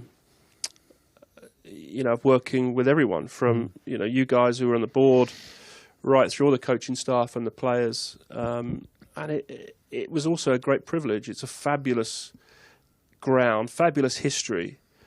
And I feel really privileged, as I say, to have worked with 2 of the biggest clubs in the country in Warwickshire and Lancashire. Yeah, I mean, your time here came after a spell with England as one-day international coach. And I think at the time you were very much of the mind that you didn't want to just coach. You wanted to try and step up and move into a sort of directorship type role. Would that be true? Absolutely, yeah, spot on. And at the same time, I started a master's course, a degree course in sport directorship here in Manchester. I've always wanted to sort of broaden my horizons or push my boundaries as to what I could do and my experiences. I love coaching. I still love coaching. And in many ways, that's the bit I missed and miss, is that one-to-one connection you get with a player on sort of taking him on that journey from A to B, or a team from A to B. Clearly, when you make that step to directorship, you are slightly more removed, and you've got to be more removed because your role is different. It's more strategic. It's more broad. But and Lancashire was certainly a good learning curve for that for me, because I was both coach and also stepping into the boardroom. I was going to say that it was an important step for you because you were ostensibly still doing a fair amount of coaching. So there was still that one-to-one and team liaison type role. And I think you probably, I don't think it'd be exaggerating to say that you laid the foundations along with Glenn Chappell of this current squad. Although you look back to 2015, there are very few players that played in the T20 final that are still here now. Yeah, absolutely. And I did see it was important transition years, I think, for Lancashire, and we both worked through that in bringing some of these young players through, giving them opportunities, as well as making sure you looked after those very solid citizens you have in a dressing room, and some of them are still playing. I mean, Crofty's still out there, which is extraordinary. It is. Great credit to him as and playing as well as ever this summer. But yeah, I really enjoyed that, and actually when I look back, because I my first role at Warwickshire was both sort of coach and director, and that was a similar role to I had here. And in many ways, they're the most enjoyable because you get the best of both. It's very challenging, and in the modern world, with the amount of cricket we're playing in the different competitions, very difficult. But I did enjoy that role. And when you were in that role at that time, we're going back 7-8 years now, how important was it to you to develop the next layer of talent, if you like, to look at the way the academy and the age group structure was set up? Yeah, it always has been, and was, and is still. I think that's the fundamental bit of our cricket, both our clubs and internationally. We've got to be, in an ideal world, looking at a strategy that's long term, that's sustainable over a long period. And I've always tried to, and probably maybe sometimes to my detriment, move away from quick fixes and winning tomorrow. Sometimes you have to do that. You have to be aware of that. It's still not always possible.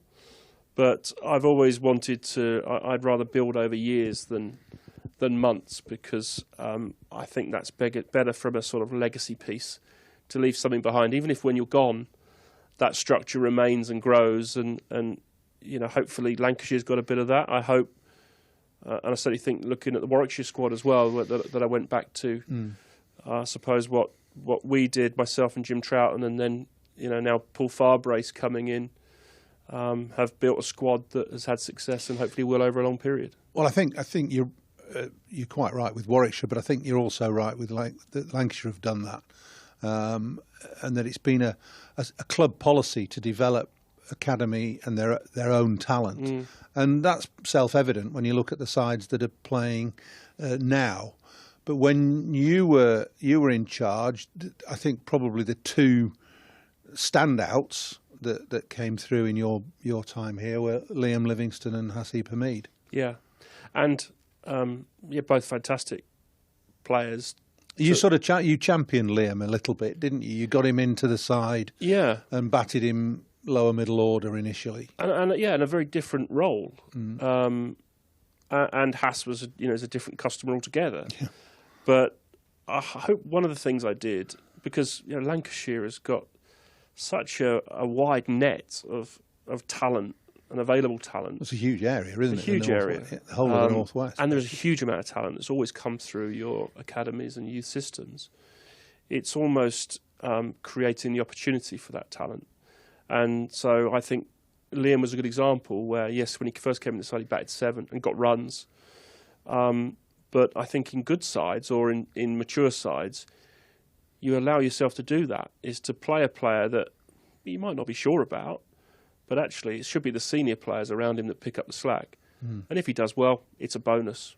But if he doesn't, he'll learn and he'll grow from that. But you're not expecting someone to come in and smash it up from ball one. That's the ideal scenario, isn't it? To fit your 1 or 2 highly talented youngsters into a framework that contains some solid senior professionals. Absolutely. That's the difference between mature and immature teams. It's not them as personalities, it's them as a group. The amount of cricket they've played. And my experiences, even going back as a player at Warwickshire in the early 90s, were exactly the same. That I was able to go into a team that had success, that knew its game, and not feel the pressure of having to get 5 wickets every time I bowled or runs. But if I did, it was a bonus. But I was learning from the best as well. It was, I think they're the best environments to work in.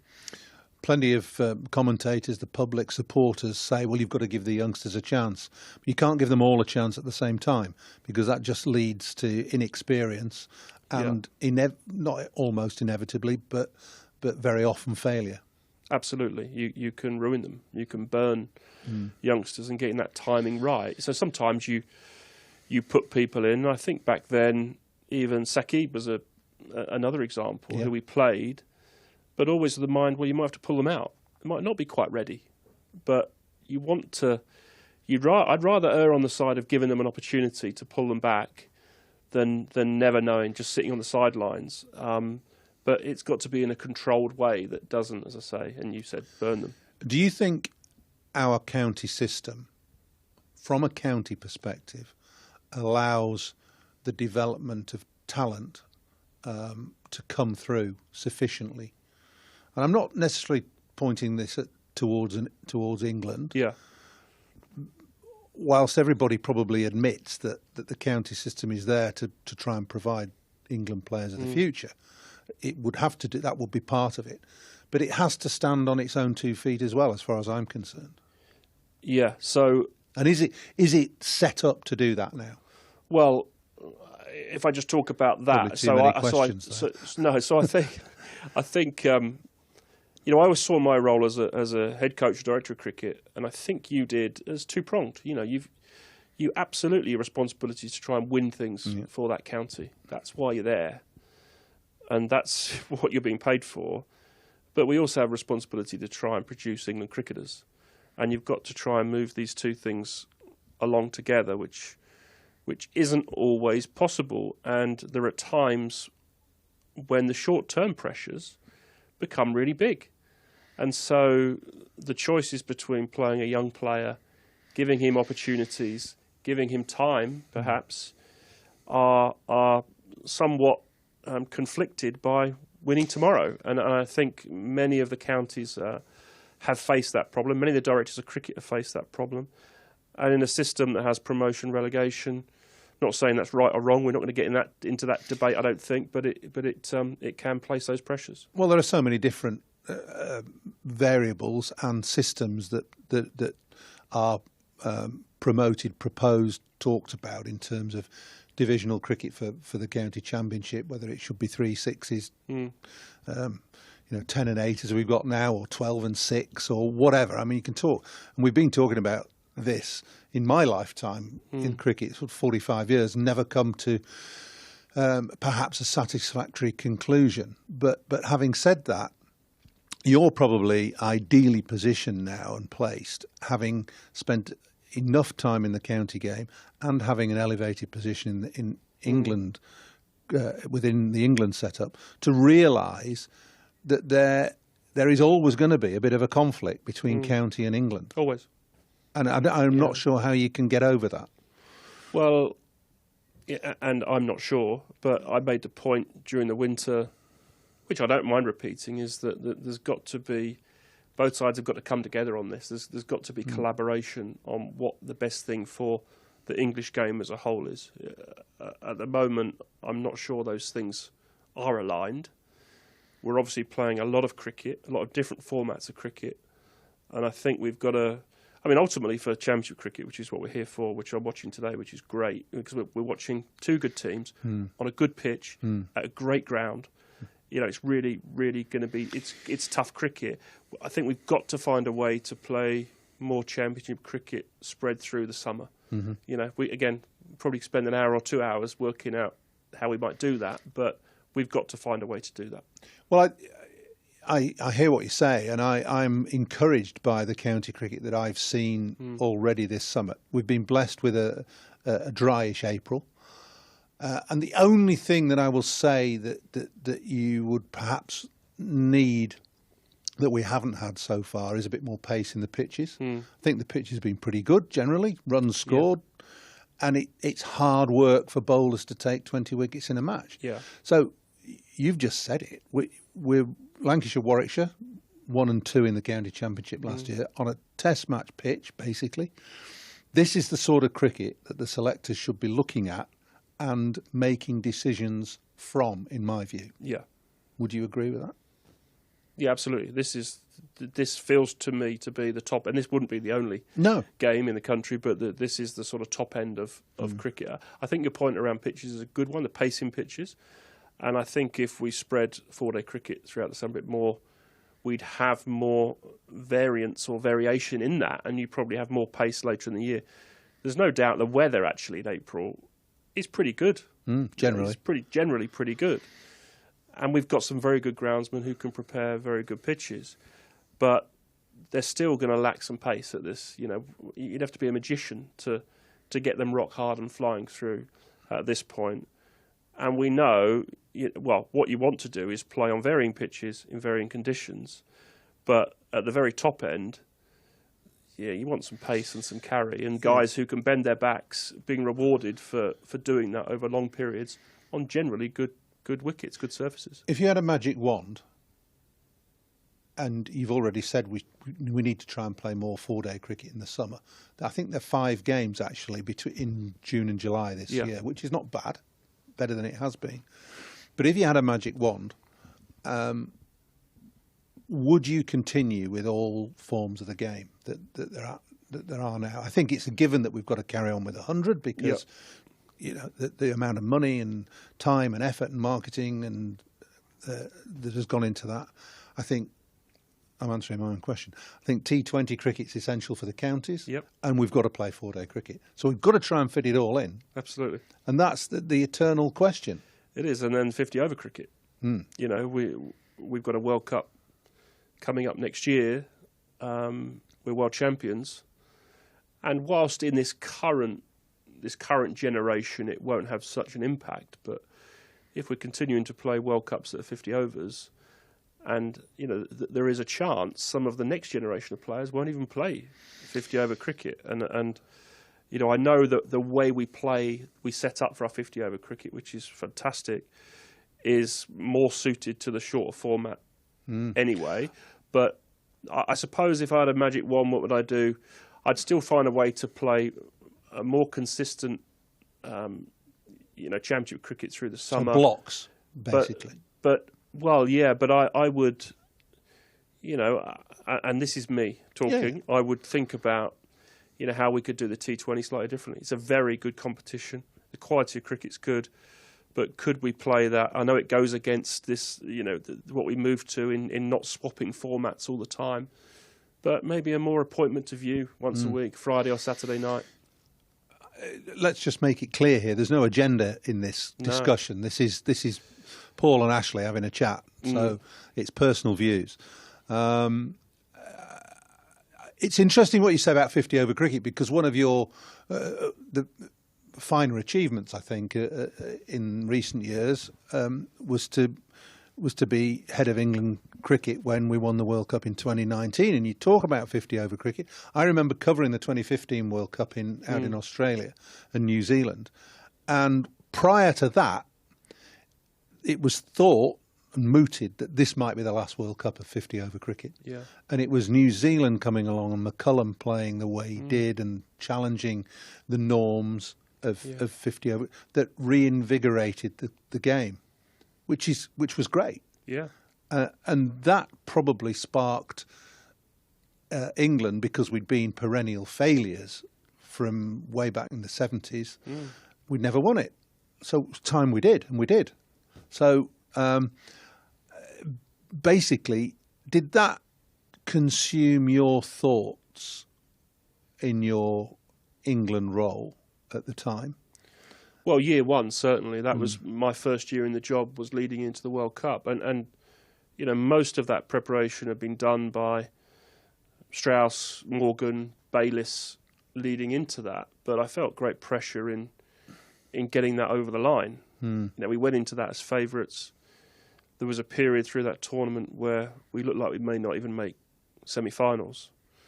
And so, you know, my job then is almost just trying to support, pull everyone together, make sure we're staying on track, which I know, you know, Owen Morgan and well, Owen's going to do. Trev was still very relaxed, but my job is to support. You always appeared very relaxed, Trevor. Yeah, incredible. And I think that sort of came to head before the India group game at Edgbaston, and I think the guys sat down and said, you know, what are we worried about here? You know, we know there's the expectation. We know we all have those personal worries about what might not happen, and we've been on that journey. Let's just play the way we've been playing and go out and play with that confidence and in an aggressive way, and can't fault them. It's obviously a bit twitchy, and looking at strategy, you know, that strategy that was probably over 5 years in the making, or 4 years in the making, we still only won on the last ball of the tournament of a super over. On a countback. On a countback. So that's how tight it is. So that had to be the strategy, and but whatever. I guess I'm not going to say too much about it. Whatever one hand gives, you lose something. Well, I was going to come on to a more general point, really, about prioritising, whether you're in charge of a county or you're in charge of an international team. There is so much cricket played. Yeah. There are so many different tournaments, so many different series, so many different forms of the game, that the hardest thing, I think, must be to treat each game, match, series with equanimity. Yeah. It's impossible because you have to have a priority at some point. Yeah, so firstly, from a county point of view, and this is just my experience again, would be to, we start every season with the high hopes, we challenge for everything. And then I think as the season ebbs and flows, sometimes you're surprised. So for us, when I was at Warwickshire, the 11 season, the way playing Championship cricket, finished runners-up to you guys, to Lancs, and then 1 in 12, was a bit of a surprise the way we took this uptick. But our white ball cricket dropped off. I think the way, us winning T20 in 15 here, we struggled through some of the group stages, but peaked at the right time. And then you sort of put your foot on the throat. With England, absolutely, we've had to, Test cricket, however we've played, whatever results have been like, has always been one of our priorities. It's just the conditions we faced on and off the field with COVID and everything else, and the opposition we faced on the field have been really challenging. But certainly in white ball cricket, after the 19 World Cup, we made the choice with 2 T20 World Cups coming up to make that switch to prioritise T20 cricket, to be able to challenge for a T20 World Cup or a World Cup. We knew we wanted to go into it as best in the world. So whereas I think when I came on, we were 3rd in the world in T20 cricket, 3rd or 4th. We got ourselves to number 1 in the world, got in a good position. Our 50 over went from 1st in the world to 2nd in the world, but that was a strategic decision that we didn't have a 50 over World Cup for a few years, focus on T20, and so we're happy with that. And, barring a couple of overs that went wrong in the UAE, we played some really good cricket in that World Cup and could have been double white ball champions. But so in that terms, there's a lot of thought goes into the prioritisation. Do you think that in England we have this? It's a preoccupation, but do we have too much emphasis on Australia and the Ashes? Or is it right to do that? It's clearly an emotional series, a very important series. And you played in one of the best Ashes series of all time in 2005. And, it has. I played in 81. Yeah. So, both iconic series amazing. in a way. And huge historical importance. But because of that, they almost become watershed moments. The fallout from the last series, again, we won't go into too much, but generally happens around World Cups and Ashes because they're deemed as the most important thing. There's emotion, there's the history, etc., etc. And now we live in an environment that is just craves 24-hour news, and sometimes there's got to be change. There's something's got to happen, but there is a lot of importance placed in those series. And I think going back to something we talked about just a minute ago, it's becoming more and more difficult, I think, in any sport, and cricket, and particularly county cricket, was probably immune from that a few years ago, to set your target about building long-term. I've got a 5-year plan. Well, you might not get 5 years. You've got to win next year. Instant success. Yeah. And that leads you to making some decisions that maybe you wouldn't in other cases. It's an interesting point. I mean, the public demands success. Players want success. They're not in the game a long time, are they? They don't want to be necessarily part of a side that's going to win in 5 years because they might not be playing then. Yeah.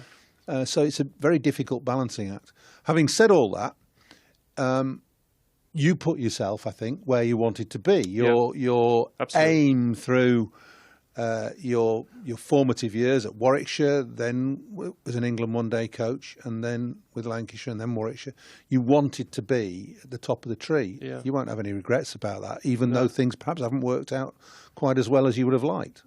Absolutely.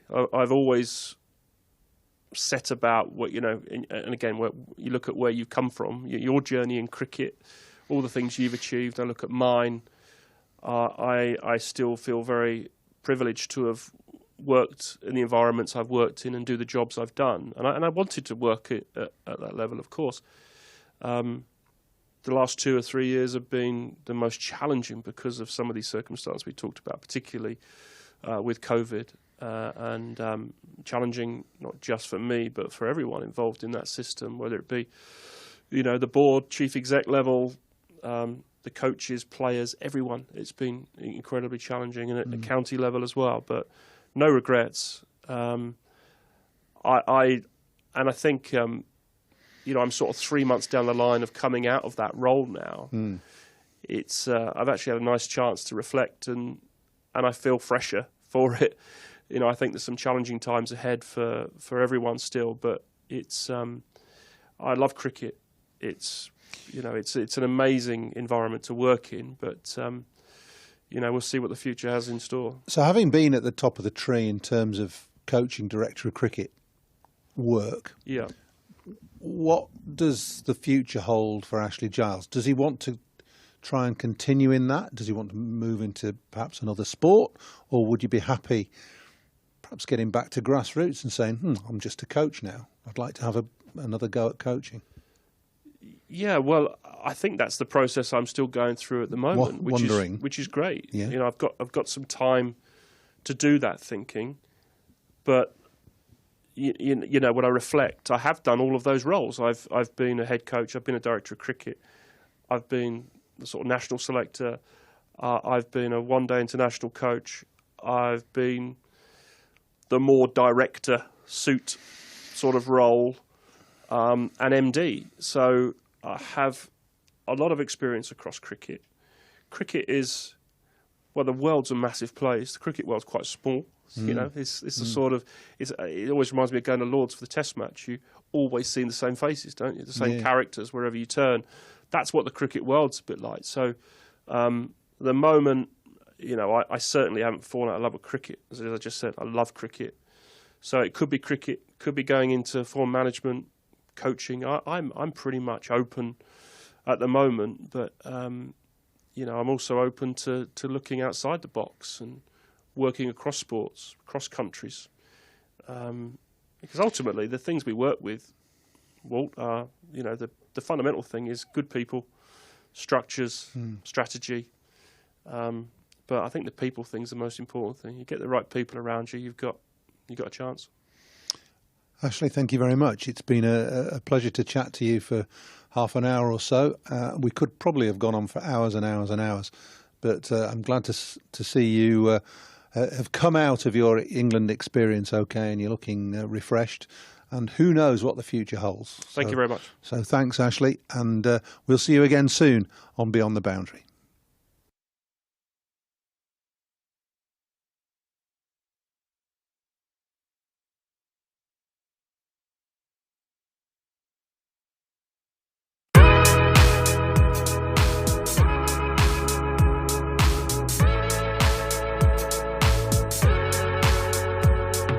Nice.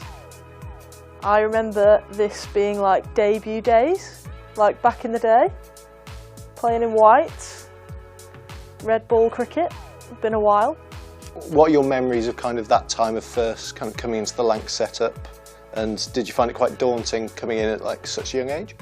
Yeah, I think I definitely did. I think the reason I sort of played so young, I think, was because the wicketkeeper got injured. So yeah, that was my first sort of taste of senior cricket. And yeah, I remember coming into an environment with the likes of Kate Cross and a lot of people her age and feeling really young. Yeah, I actually remember one of my first games playing, I had my helmet behind me, stood back, and off one of Crossy's first balls, straight through the legs, hit the helmet, however many penalty runs, brilliant, good start. But no, I feel like obviously sort of found my feet after a few games and yeah, played ever since really, so yeah. And obviously coming through like the Lancs setup as well, were there quite a few girls that you've kind of played all the way through up until now with that kind of started at the same time? Yeah, definitely. I think remember the likes of Emma Lamb, Kate Cross, Sophie Eccleston being around then, so it's nice to sort of have continued that journey with all of us together really. And yeah, then the likes of sort of Laura Jackson and players like that introduced as well. So yeah, we've had the same sort of core group of players for a while now, which has been really nice. And number 21 on the back of the shirt, any reason behind that, or was that just the number you were given at the time? This is actually all down to Alex Hartley. So there was a really random tour to Dubai when I was really young, probably around the same time, and she chose the number 21 because she was 21 years old, classic. And then she didn't end up going and I ended up going, so I just got given all of her kit and then sort of stuck really, so thanks Alex. I remember this shirt as the year we won the double trophy. So we won both the 50 over and the T20 Cups that year, both in the same year. And I remember the last game of that season, it was all down to that game and we'd won our game, but there was still a game going on and we were relying on the results a little bit. So on the way home we were all in the car like checking WhatsApp, checking all the scores.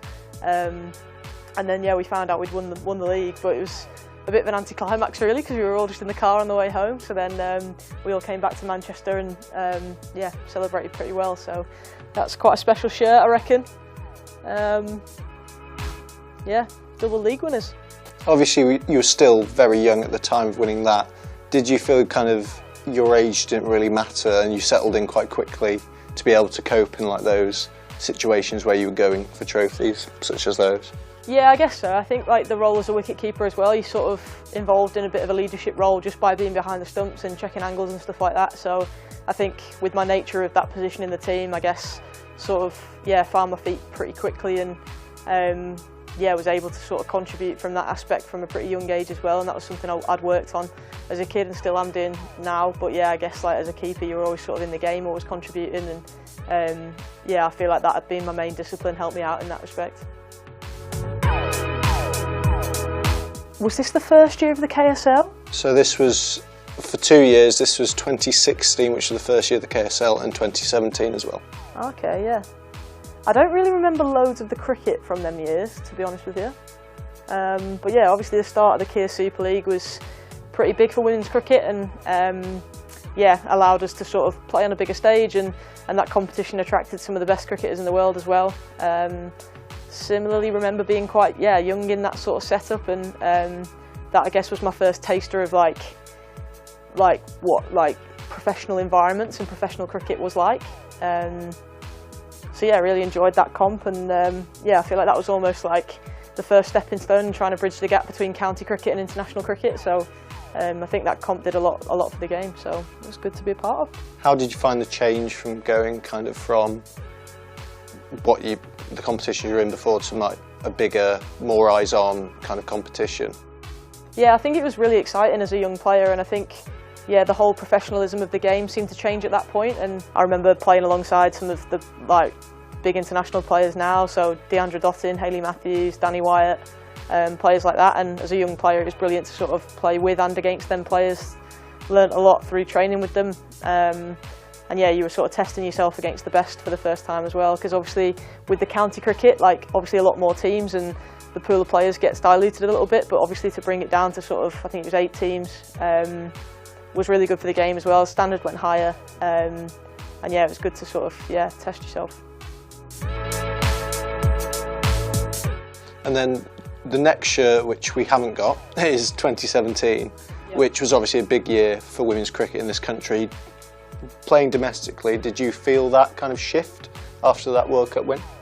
Yeah, definitely. I think I actually remember watching that game at Lords. I was sat in the stands with Sophie Eccleston, which is quite weird to think now of how, obviously how well she's been doing, but yeah, I remember watching that game at Lords, and it was like a packed out stadium, and it was an unbelievable game of cricket, and yeah, England managed to win, and I feel like yeah, I guess that had a massive knock-on effect for women's cricket in the country, and you definitely felt that as players, and I think crowds started to get bigger from that point, and yeah, the game started to massively grow after that, so I think that was pretty pivotal in the movement of the game. So that one, from looking back, obviously the big moments kind of in that season, KSL, was that big win down at Surrey with Harmanpreet Kaur hitting the winning runs. What do you remember about that match and her as a player and playing alongside her? Yeah, I remember that match really well because I'm pretty sure she got off a plane like the day before. Straight to the Oval to win us the game, I think was the line of a song someone wrote for her. But yeah, she was mega, and yeah, she was part of our sort of KSL squad for a few years. And yeah, like I said before, like just being able to be around players like that and players you've grown up watching on the TV and watching how they go about things, and obviously she's put in some brilliant performances as well. It's just massive for a young cricketer to be around and see. So yeah, I really enjoyed her being around and trying to learn as much as I could off her. And I actually remember batting with her a couple of times as well, which was like, I was pretty starstruck at the time as a young player, and yeah, it was a brilliant experience. And then also in 2018 was a big win at Headingley against the Diamonds. You scored a 50 and were involved in quite a few of the wickets, stumpings. How did that feel to be involved in like such a big win against kind of the noisy neighbours and be able to kind of make your mark on the game? Yeah, I think that was a massive sort of moment in my career really. I think obviously the sort of added hype around the games against like the Yorkshire teams. Like yeah, the big rivalry there was they're always brilliant games, and there's always a bit more of an edge to them games. But yeah, to contribute in the way I did that day, I think yeah, sort of made me feel like I'm sort of good enough to play at this level, and yeah, made sure I was part of the team, and it's always nice to contribute. And I think from not having a role with the bat from the previous couple of years to sort of batting middle order and contributing with some runs was nice. So yeah, that was a really good day, I remember that well. And yeah, it's always nice to beat Yorkshire. And that was the, if I'm right in saying, final year of the KSL, and you, for Lancashire Thunder, played every KSL game. Did you kind of, were you aware of that at the time, and is that kind of down to anything, or just like luck of being able to be available and play? Yeah, I actually saw a stat on Twitter the other week saying I've played every single Thunder game possible since the start, which I hadn't really realised, but then obviously, yeah, looking back, I've, touch wood, been pretty lucky with injuries, managed to stay pretty fit, and yeah, obviously been the role of wicket-keeper since, and having the gloves all them years meant I was on the team sheet, which is nice. And yeah, I guess it's pretty special looking back to sort of say that, yeah, I've played every single game and I've been a part of every single year, and it's quite nice looking back at all these shirts now and sort of reminiscing about, yeah, it's been quite a journey, and yeah, it's been special to be a part of. And then the next one is obviously a Manchester Originals shirt. We didn't have the 2021 from Thunder, but that was kind of the year that the women's game really kind of kicked up in professionalism. You got your first professional contract with Lancashire Thunder, Northwest Thunder at the time. How did that feel, kind of, to be professional and be able to call it kind of your job? Yeah, I think it was massive, and I think this year was huge in terms of the development of the women's game. I think when I was a young kid, I never realised that it was possible to be a professional cricketer. So I remember this being around COVID time as well, and just being sort of sat at home for all them weeks in lockdown, and then just finding out through like social media, I guess, that there's the prospect of professional contracts happening in this country. And I don't know, part of me felt like it was never going to happen, but then when it did, it was like, oh, this is now my job, which yeah, like I said, I never thought that would happen, but it was a pretty special moment, because I guess like as a kid, like all I wanted to do was play cricket, and I'd worked pretty hard up to that point. So yeah, it was nice to sort of get a reward at the end of that.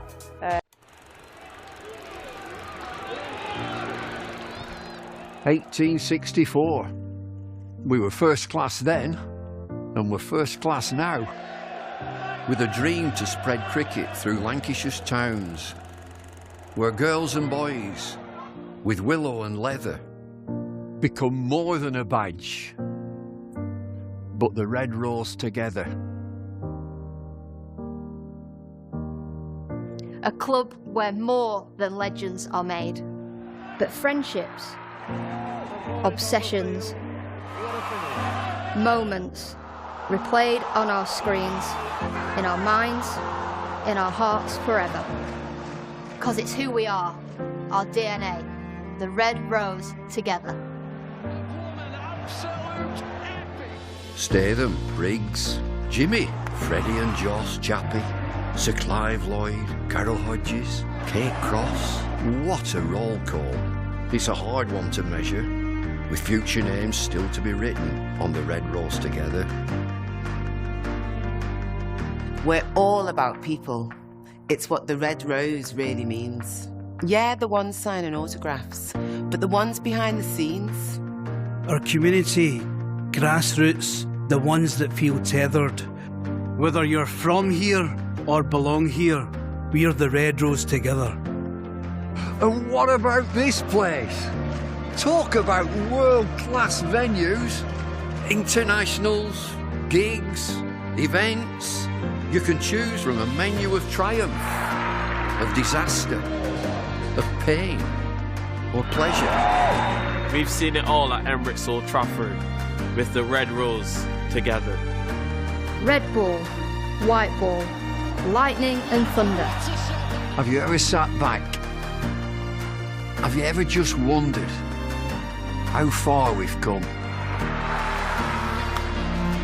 The storms we've weathered, or how far we'll go as the Red Rose together.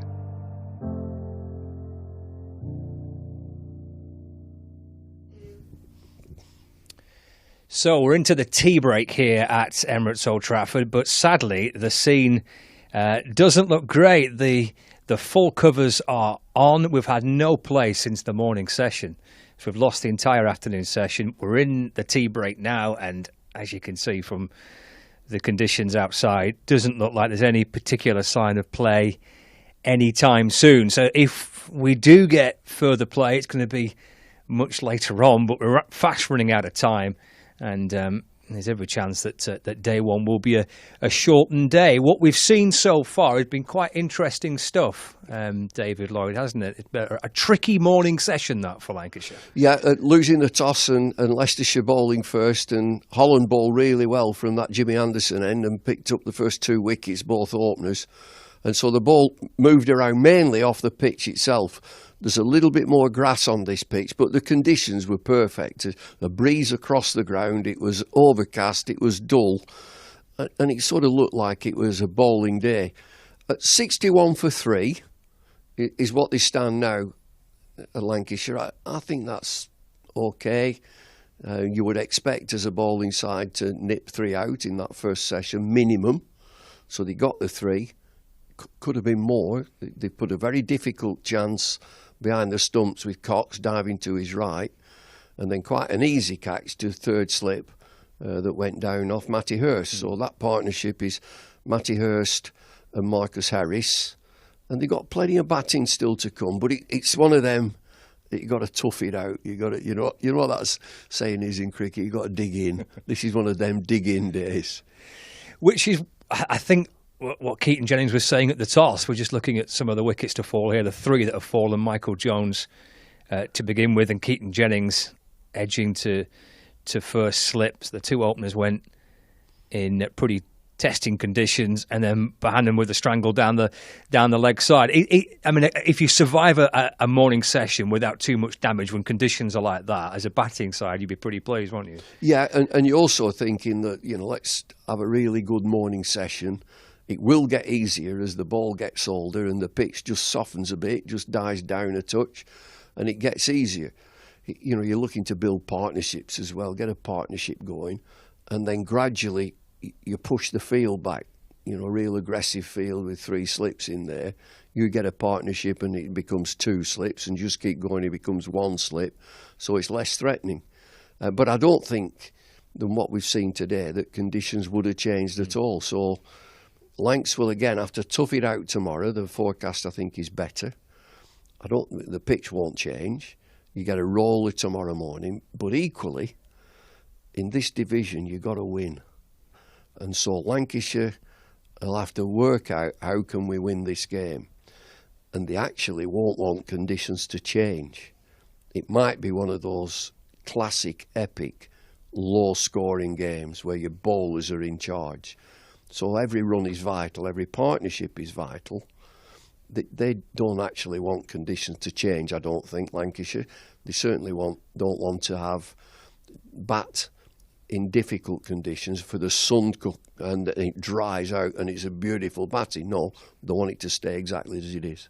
It's interesting that about wanting to try and find a way to win the game with 3 days left. We're only 2 games into the season, 2 draws, 2 very different types of draws for Lancashire, but fundamentally, especially here, got to try and find ways of winning games, haven't they? Well, it's a competitive league, is Division 2, because they're all clamouring to get into Division 1. And so you've got to have that risk element.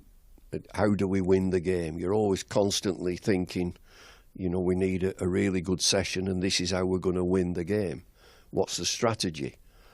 And so, you know, when I mentioned that they won't want these conditions to change because they will fancy their bowlers, Lancashire, to do exactly the same, to have it moving around and make it difficult to bat. And when you look at the other teams who are striving to get out of Division 2, that's exactly how they will look at it. You know, how do we win games? Because you ain't getting out of this league drawing. You're just not. You've got to take that little bit of a risk every now and again and back your squad against whatever opposition comes up.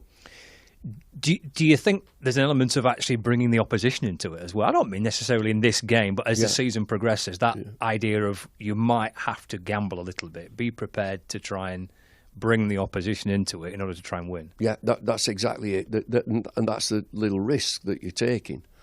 But it doesn't half give you, you're going to say, well, our batters are going to score more than their batters and our bowlers are more potent than their bowlers. And it may bring them into it, I understand that, with conditions with... You can't help the overcast, it's whatever it is. If it's overcast and there's a breeze across the ground, and if there's a little bit more in the pitch for the bowlers, I don't mind that at all, because then you back your own batters with Wells at 6 and Balderson at 7. You're extending that line. You dig in, work hard for your runs, and then say, OK, bowlers, off you go, enjoy yourselves. Just on the bowlers, Bumble, we yet to obviously see Lancashire bowl in this game, but Saqib Mahmood's back in the Lancashire side. So that means Tom Bailey has a rest. Will Williams doesn't feature. But John Turner and Anderson Phillip are here. We've got Jimmy Anderson to come back possibly in the next game. They look well stocked in their bowling unit, don't they, Lancashire, I think? Yeah, and second 11 are playing now. Charlie Barnard has took the first 6 wickets. I think they're playing Derbyshire. And so he's took 6 wickets. So... you know, there's another spin option, although I thought that Tom Hartley bowled really well in that previous game against Northamptonshire. The one thing that Keaton Jennings said at the toss, you asked him, how do you improve? And he talked about the bowling. What he was saying, more disciplined. Bowled a lot of loose deliveries against Northamptonshire. And so I think it is key in these conditions that you make a batter. He's got to really fight for every run. No freebies. That's what they would say in the chain. No freebies. Don't give them any freebies. Make them work hard. And so that was an area from the Northants game which I'd expect them to improve.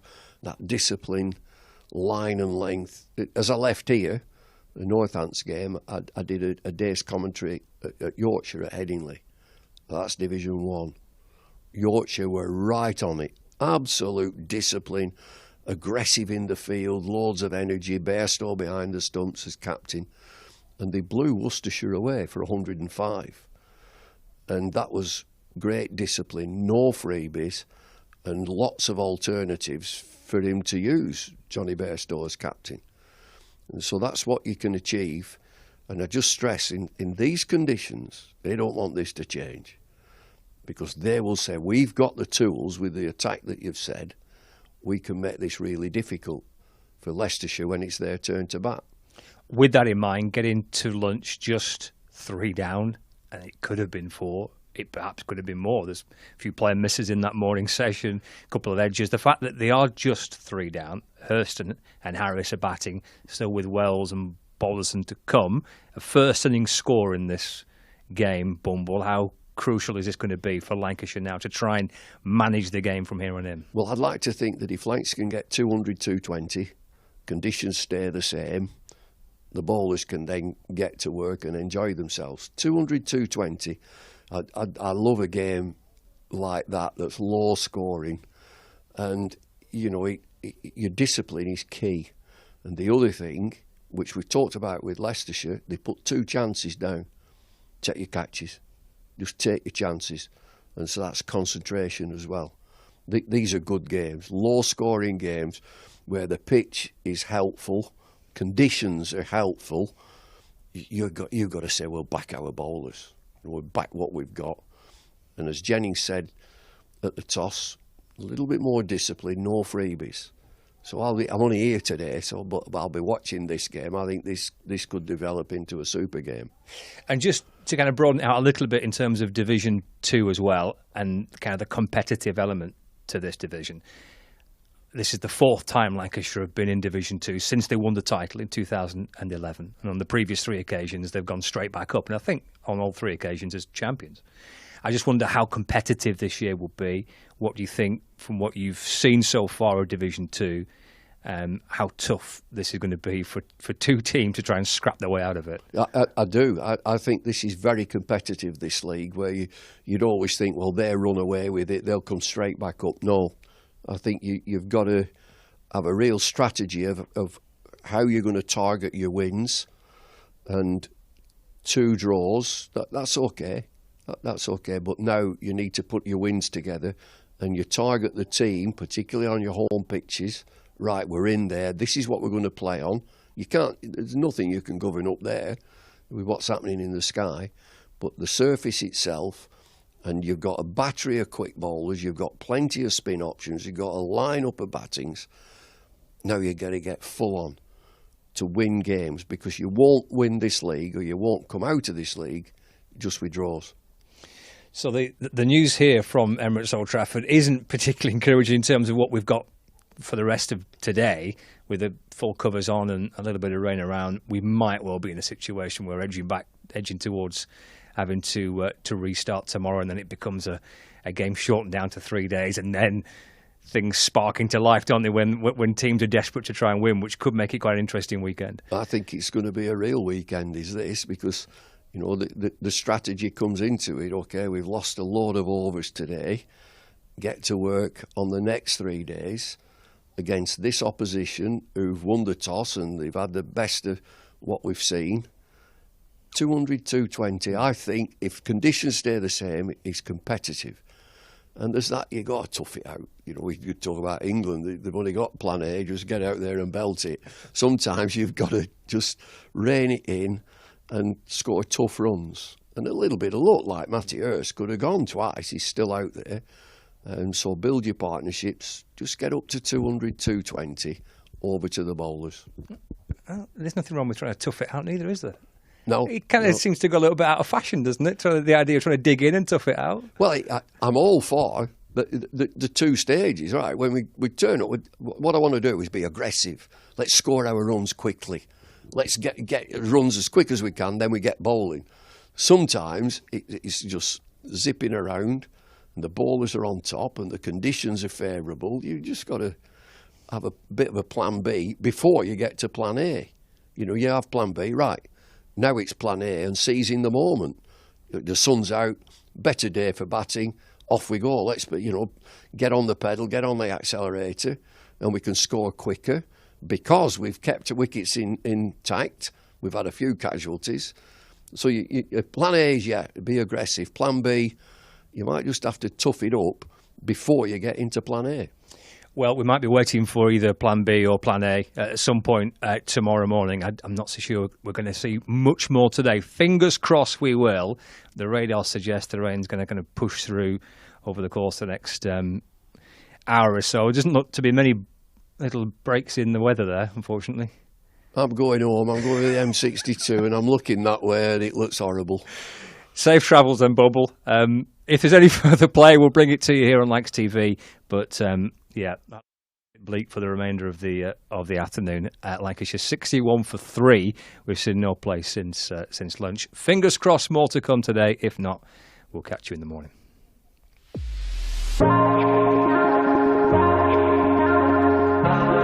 Two names rich in history: Barton's, our family-run business with over 100 years of experience in drinks distribution, and Lancashire Cricket, a club drenched in tradition, heritage and globally recognised moments. Since 1917, Barton's has been supplying the finest wines, soft drinks and premium beverages across the UK, partnering with world-class brands to bring unforgettable experiences to every occasion. Now, we're excited to announce we will be bringing that same passion to cricket fans at Emirates Old Trafford. As the official wine, spirits and soft drinks partner of Lancashire Cricket, we're elevating matchday experiences, hospitality and celebrations across the next 3 years. From the first ball to the final cheers, Barton's is here to make every moment one to savour. Keep an eye out for some familiar brands such as Guinness, Celavino, VK Hooch and Britvic. Barton's and Lancashire Cricket, partnership built on passion, unforgettable moments and history.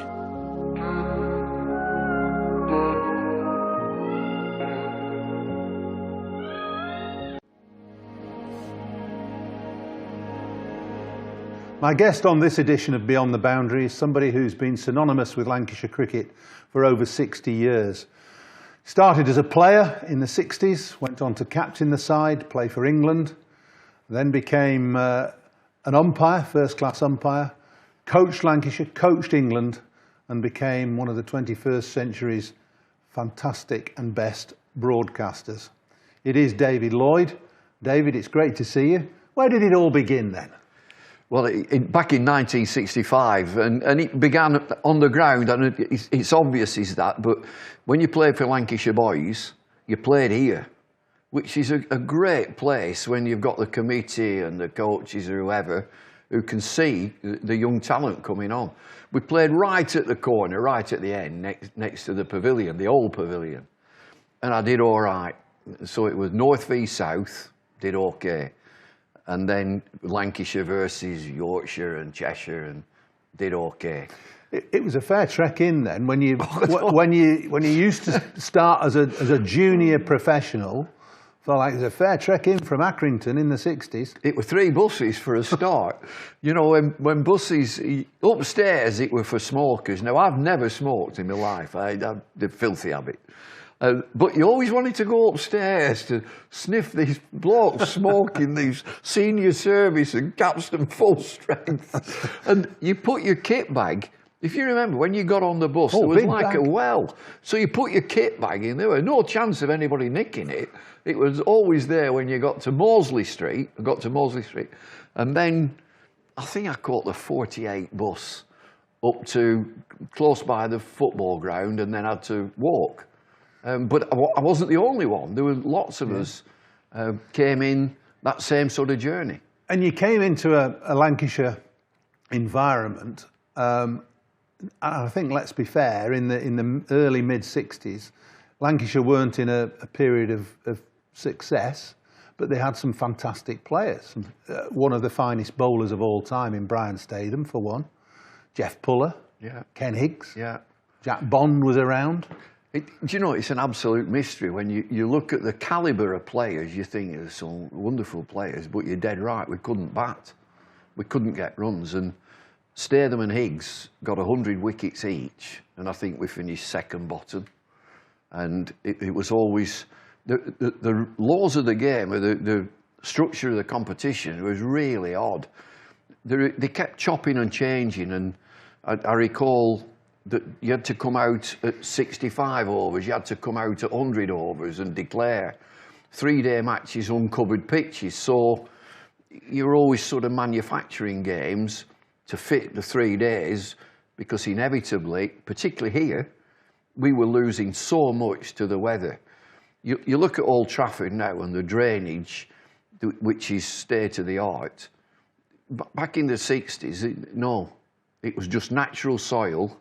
And if it rained, you'd deluge and puddles everywhere. You just didn't play. And so we were always constantly manufacturing games over a 3-day period on uncovered pitches. What about your first impressions then of Brian Statham and Jeff Puller. Brian was captain in the 60s, fantastic bowler, but not perhaps the best captain. Well, we used to, Tommy Greenuff and I, and sometimes we'd play together. And Tommy used to say, we'll be coming on any time now. I said, how do you know that? He says, because the 48 bus has just gone past.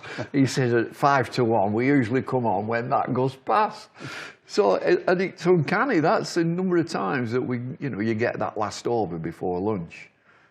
If the seamers had bowled first up in the morning. But Statham was a wonderful man.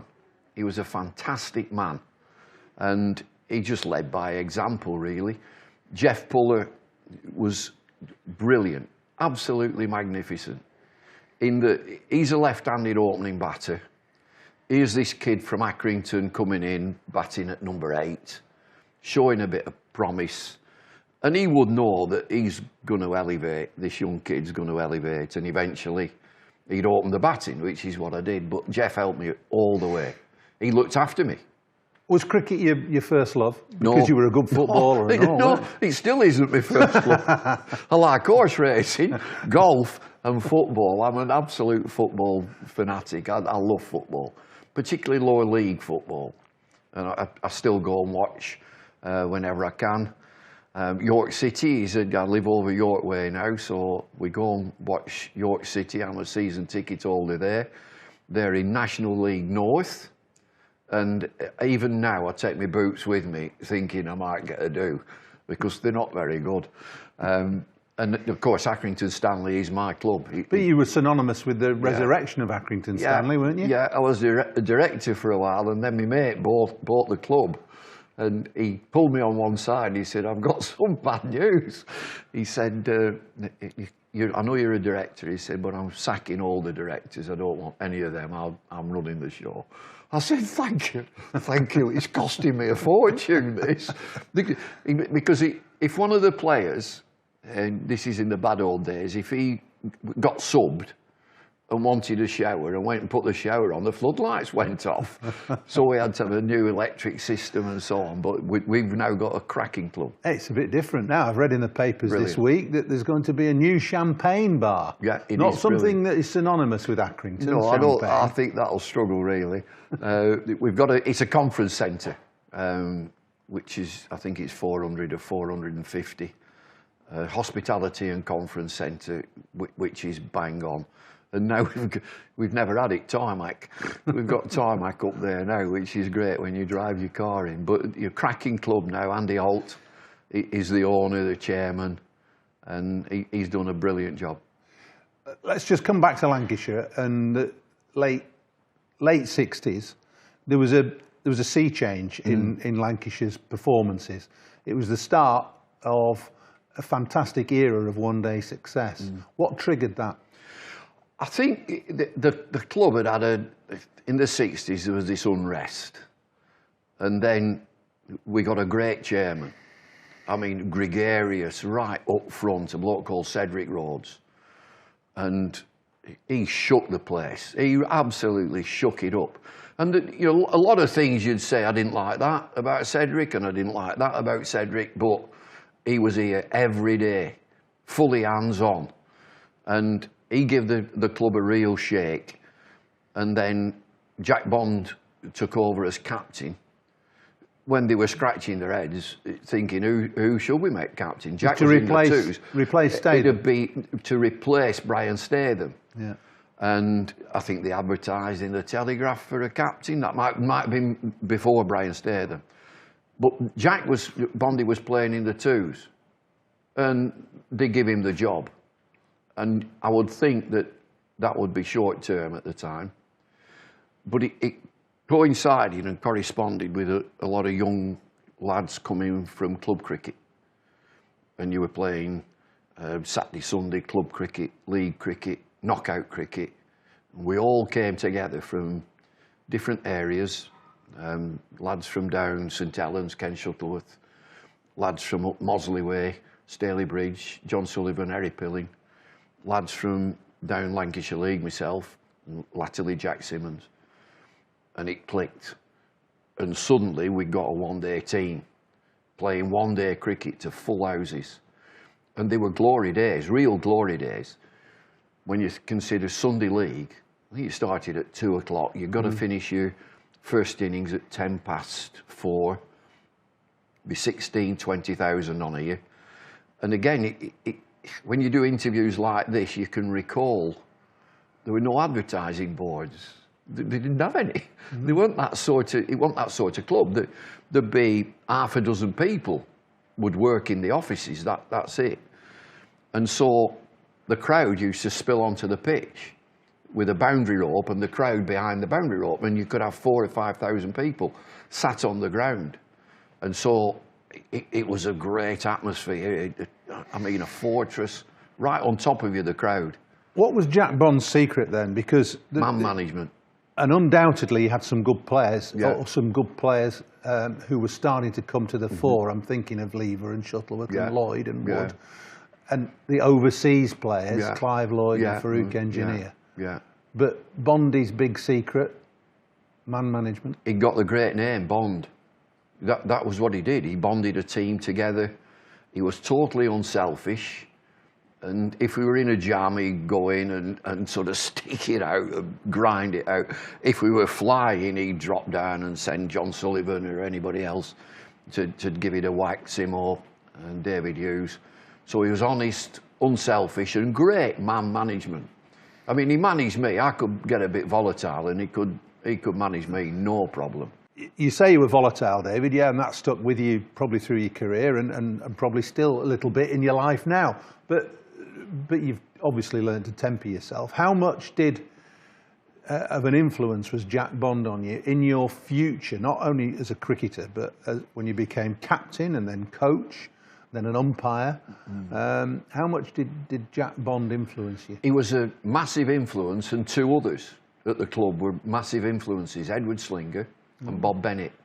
They were great influences, and they knew how to calm me down, how to sort of shut me up a little bit, as did Jack. But Jack must have seen something to push me as captain, because he was going to retire, and he told me that, follow me, watch what I do.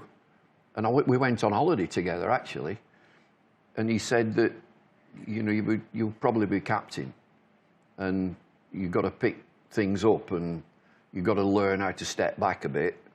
I'm a lot better than I used to be. I think I'm all right now. You know, Jack believed in me for a start, but I've got to tell you a funny story. We went, at the end, when he was retiring, he was finishing, and I'm getting wind that I'm going to be captain.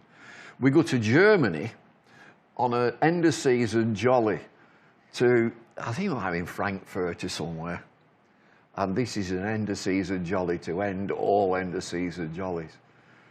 And we sort of celebrated every night, well into the night. He's made me captain for this next game. So at night time, I thought I've got to get to bed, got to go to bed early.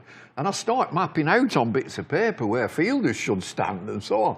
The morning after, we turn up and I'm like, captain, here we go, get yourself sorted out. There's only 2 turned up. So we tossed up, well, we'll have a bat. And we batted like, it's a 35 over game, batted like, and kept looking, is there anybody else going? And then Harry Pillin and John Sullivan staggered out of a room. Keith Goodwin, he spent it's like an army camp. He spent all day saluting all the soldiers, because he used to be in the army, and waving aeroplanes off, so I couldn't get him to the ground. And we shored up, I think it was me and Edward Slinger, either me and Edward or me and Bob Bennett, who opened the batting and just had to shore things up. And I've got all these bits of paper in my pocket as to where I could put my fielders. I've only got 2. I don't know. It's not quite like that now. I'll tell you. So that was basically after a very successful period. Lancashire had won the Gillette Cup 3 years on the trot, John Player League twice, and you then became captain in '73, following on from Jack, and were captain relatively young, weren't you? Yeah, what were you, 25, 26? 20, I might have been 26, 27. And we were just on the wane You know, just on the cusp, right, you know, just on our sell-by date, if you will. And, you know, you're missing Clive. Clive, if West Indies were here, that's it, gone. And you didn't replace. You didn't say, oh, we'll get somebody else in for 3 or 4 weeks. And so, you know, we lost the kingpin player, lost the number one. Farouk, God bless him, what a wonderful character within the team, belligerent batsman, brilliant wicket keeper, just coming to the end. And so we did all right, and we continued Gillette Cup success, getting to finals. I think you've done great. If you get to finals, particularly at that time in the 70s, if you keep getting to finals, you're doing something right. And during my time, we got to 3. You won it again in 75. Won it in 75. In 74, 76, we were just on the wrong end. We played Kent. And I think Alan Knott was man of the match. He got 15. And it was one of them dismal, nasty, horrible days and horrible pitch. And the game didn't happen, really. And we got beat by Northants as well. Although Northants at that time had a really good side. They had a good team. But Lancashire, let's say since 68, have had various 11s, teams that have been hugely successful in one-day cricket and have only ever won the county championship once. Yeah. Why is that? Why? Is it the glamour of a one-day cricket, do you think? Yeah, partly. In the early days, with uncovered pitches, particularly on this side, and I know you can say, well, Yorkshire were very successful on the east side. The rain comes up here and it drops buckets on Old Trafford. And that definitely hampered us from the players that we had. But I mentioned Cedric Rhodes. And from the club perspective, he would make us fully aware that one-day cricket pays the rent. You know, we're filling the ground every time we play a one-day game. And you're winning. And spectators are clamouring for tickets, sold out every time. So we were under no illusions that one-day cricket was priority at the club. And if you did okay in championship cricket, good. You know, you did all right. Yeah, you're doing all right. We had, I know we had 1 year where we were second and pushing to be champions. And we had a rain-curtailed game, final match down at Sussex. And it didn't just happen. And Tony Gregg, I think, were captain at Sussex at the time. And we just didn't push on and finished up 4th. But we had a really good season then. But one-day cricket was the king. On a personal level, your cricket playing, it's a long time ago now, but it tends to get pushed back into the periphery because you've done so much in the game. But you had an England career which was perhaps too short, just less than 10 games, but you averaged 42 as an opener. Were you frustrated that you didn't play more for England and do better as an individual? No, I thought I'd run my race, my time were up really. I'd only get into that team if Geoffrey Boycott wasn't around. Dennis Amis was a fantastic player. John Edrich had opened and had just dropped down.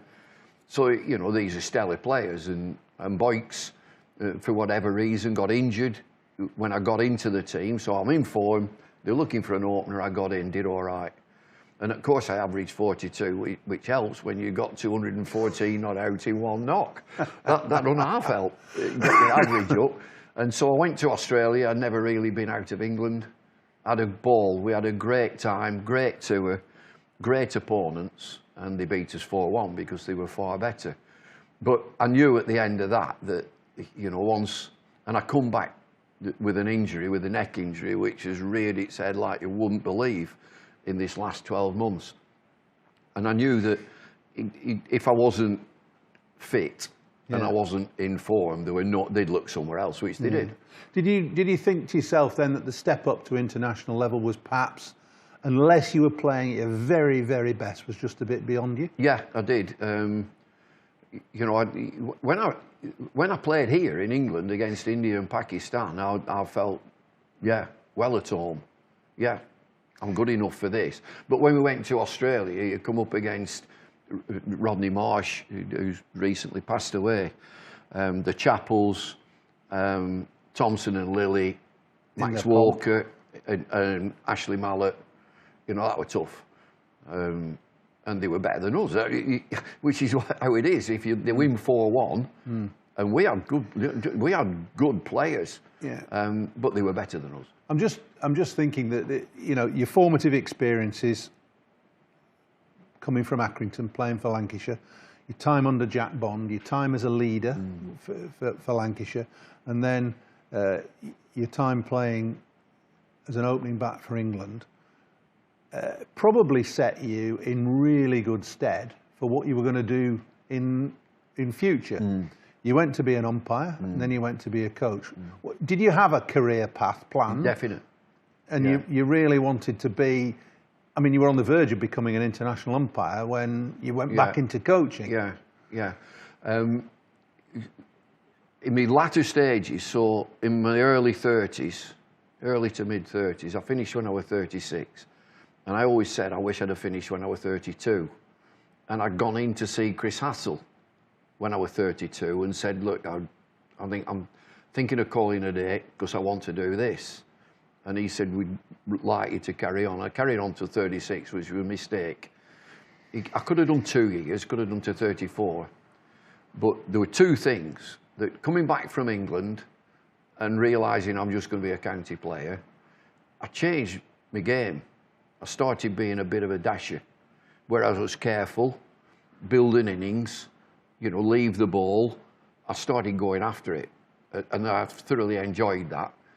And the other thing that when I was 30s, I took all my coaching badges, which is the best thing I did, whilst I was playing. I did all this whilst I was playing.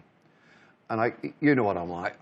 I'm coming back from these coaching winters, which are tough, down at Leicestershire. Real tough.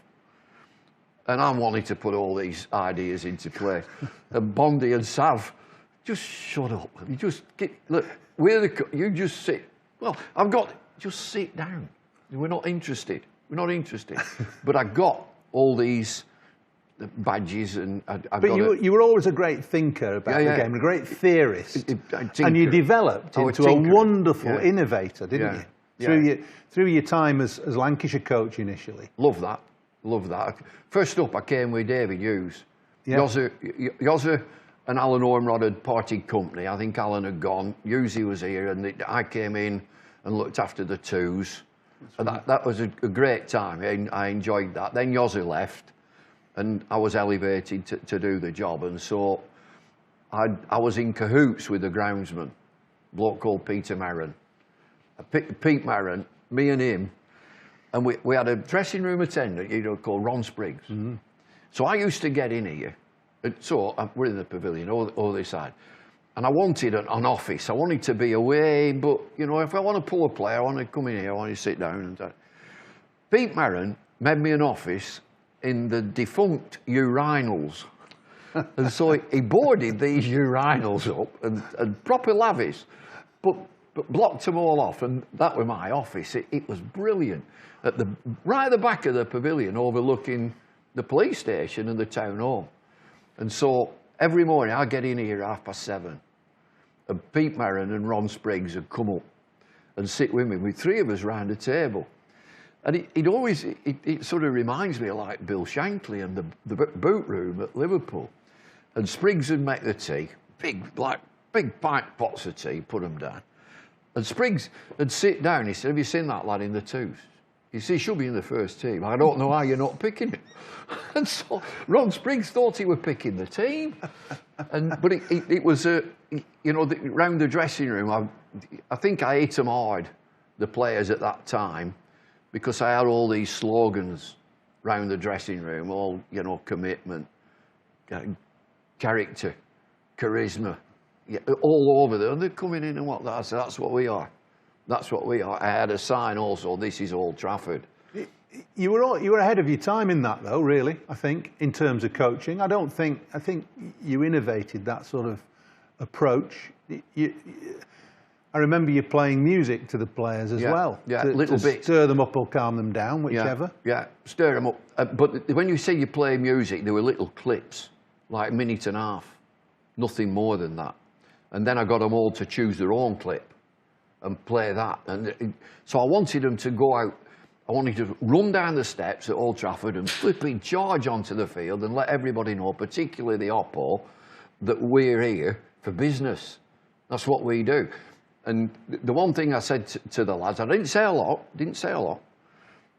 I said, we might not be the best batters, we might not be the best bowlers, but we will be the best fielders. We work like stink on fielding and fitness, so that we're just swarming all over them in the field.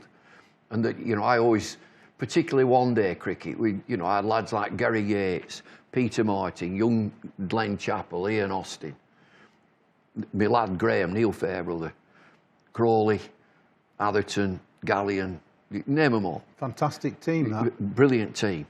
I said, in one-day game, you switched on. I said, there'll be one moment that we have to win. It's that moment of magic, that when somebody picks the ball up and runs him out. And I'll never forget, played Yorkshire on here, big game, Darren Lehman. He's probably the best overseas player they've had. And I said, we run him out. He's got a bit of weight, look at him, tubby. He's a bit tubby. I said, we run him out. I said, he'll want to get to the other end. We run him out. I said, if he's on strike, ball 5-6, tighten up, infield, tighten it up. We're running him out. Forget the other geezer, run him out. And it was our Graham. It was rapid. Graham was right. You wouldn't think low so. To the ground as well. He was low to the ground, and he picked. And I'm on that balcony there, across the other side. And as soon as he's pushed, you know, he's sort of back foot, which he's got another yard to make up because he's on the back. He's pushed it, and Graham's moved round at cover like slow motion. And I've got hold of the edge of the and run him out, and he hit the stumps full on. And he would get no DR, none of that business, and we'll go to the umpire upstairs, and the square leg umpire give him out. And I'm jumping about on the balcony. You had a very talented team. I don't think there's ever been a good coach of a bad side, has there? No. But let's forget that. Yeah. You were a good coach of a good team. We forgot a bloke called Akram. Oh yeah, he was quite good. Yeah, well, there you go. If you have him, you've got two players in one, and one of the best ever, haven't you? Well, I get asked every time, what's your best world 11 that you've seen? So I start at number 8, I just put Akram, and at number 9 I put Warren, and then build the rest of it. Yeah. Yeah, well, let's just break off. Shane Warne recently died in tragic circumstances. For me, he was the best spin bowler I've ever seen, and one of the top 3 cricketers I've ever seen. And a great bloke. Top bloke. Fantastic bloke. Kind. Yeah, very, very generous. Yeah. Great mate. I'll tell you how good a mate he is from the other end of the world. If you're in adversity, he'll ring you. He'll just give you a call. And so that was a tragedy, but he lived life to the full. Sleeping was a damn nuisance. And so the whole cricket world will miss him. And there's been some great players. There's been some of the greatest players haven't been the nicest people. This bloke was top drawer. And you were always a great admirer of...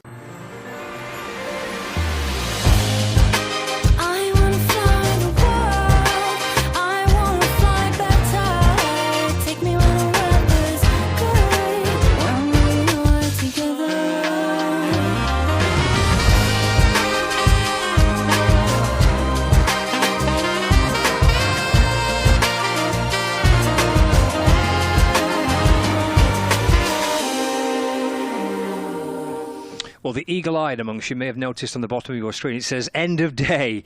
The clue is there. Play to resume at 11 o'clock tomorrow morning. I'm afraid that is all we've had on the first day of this county championship fixture. Just the 31 overs, the morning session, which was an intriguing morning of cricket and tricky for the batters. Leicestershire bowlers picking up 3 wickets. Michael Jones, Keaton Jennings and Josh Bohannon. Hurst and Harris getting Lancashire to lunch at 3 down. But no play since the lunch break. The rain coming just after lunch and then basically settling in for the remainder of the afternoon. So that's it, I'm afraid, for this opening day's play. Fingers crossed the weather's better tomorrow and we'll get a full day of cricket in the morning with Marcus Harris on 19 and Matty Hurst on 13. But the ground staff just heading out to batten down the hatches for the rest of the afternoon. That's it from us for today. Join us for day 2 here on Lancs TV and via the BBC Sport website and app from just before 11 o'clock tomorrow morning.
Welcome to the opening day. Oh, that is a wonderful shot.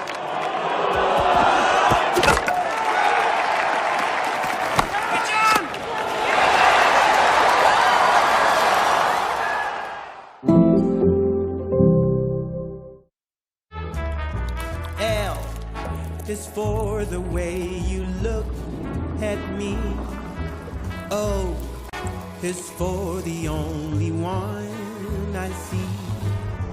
V is very, very extra.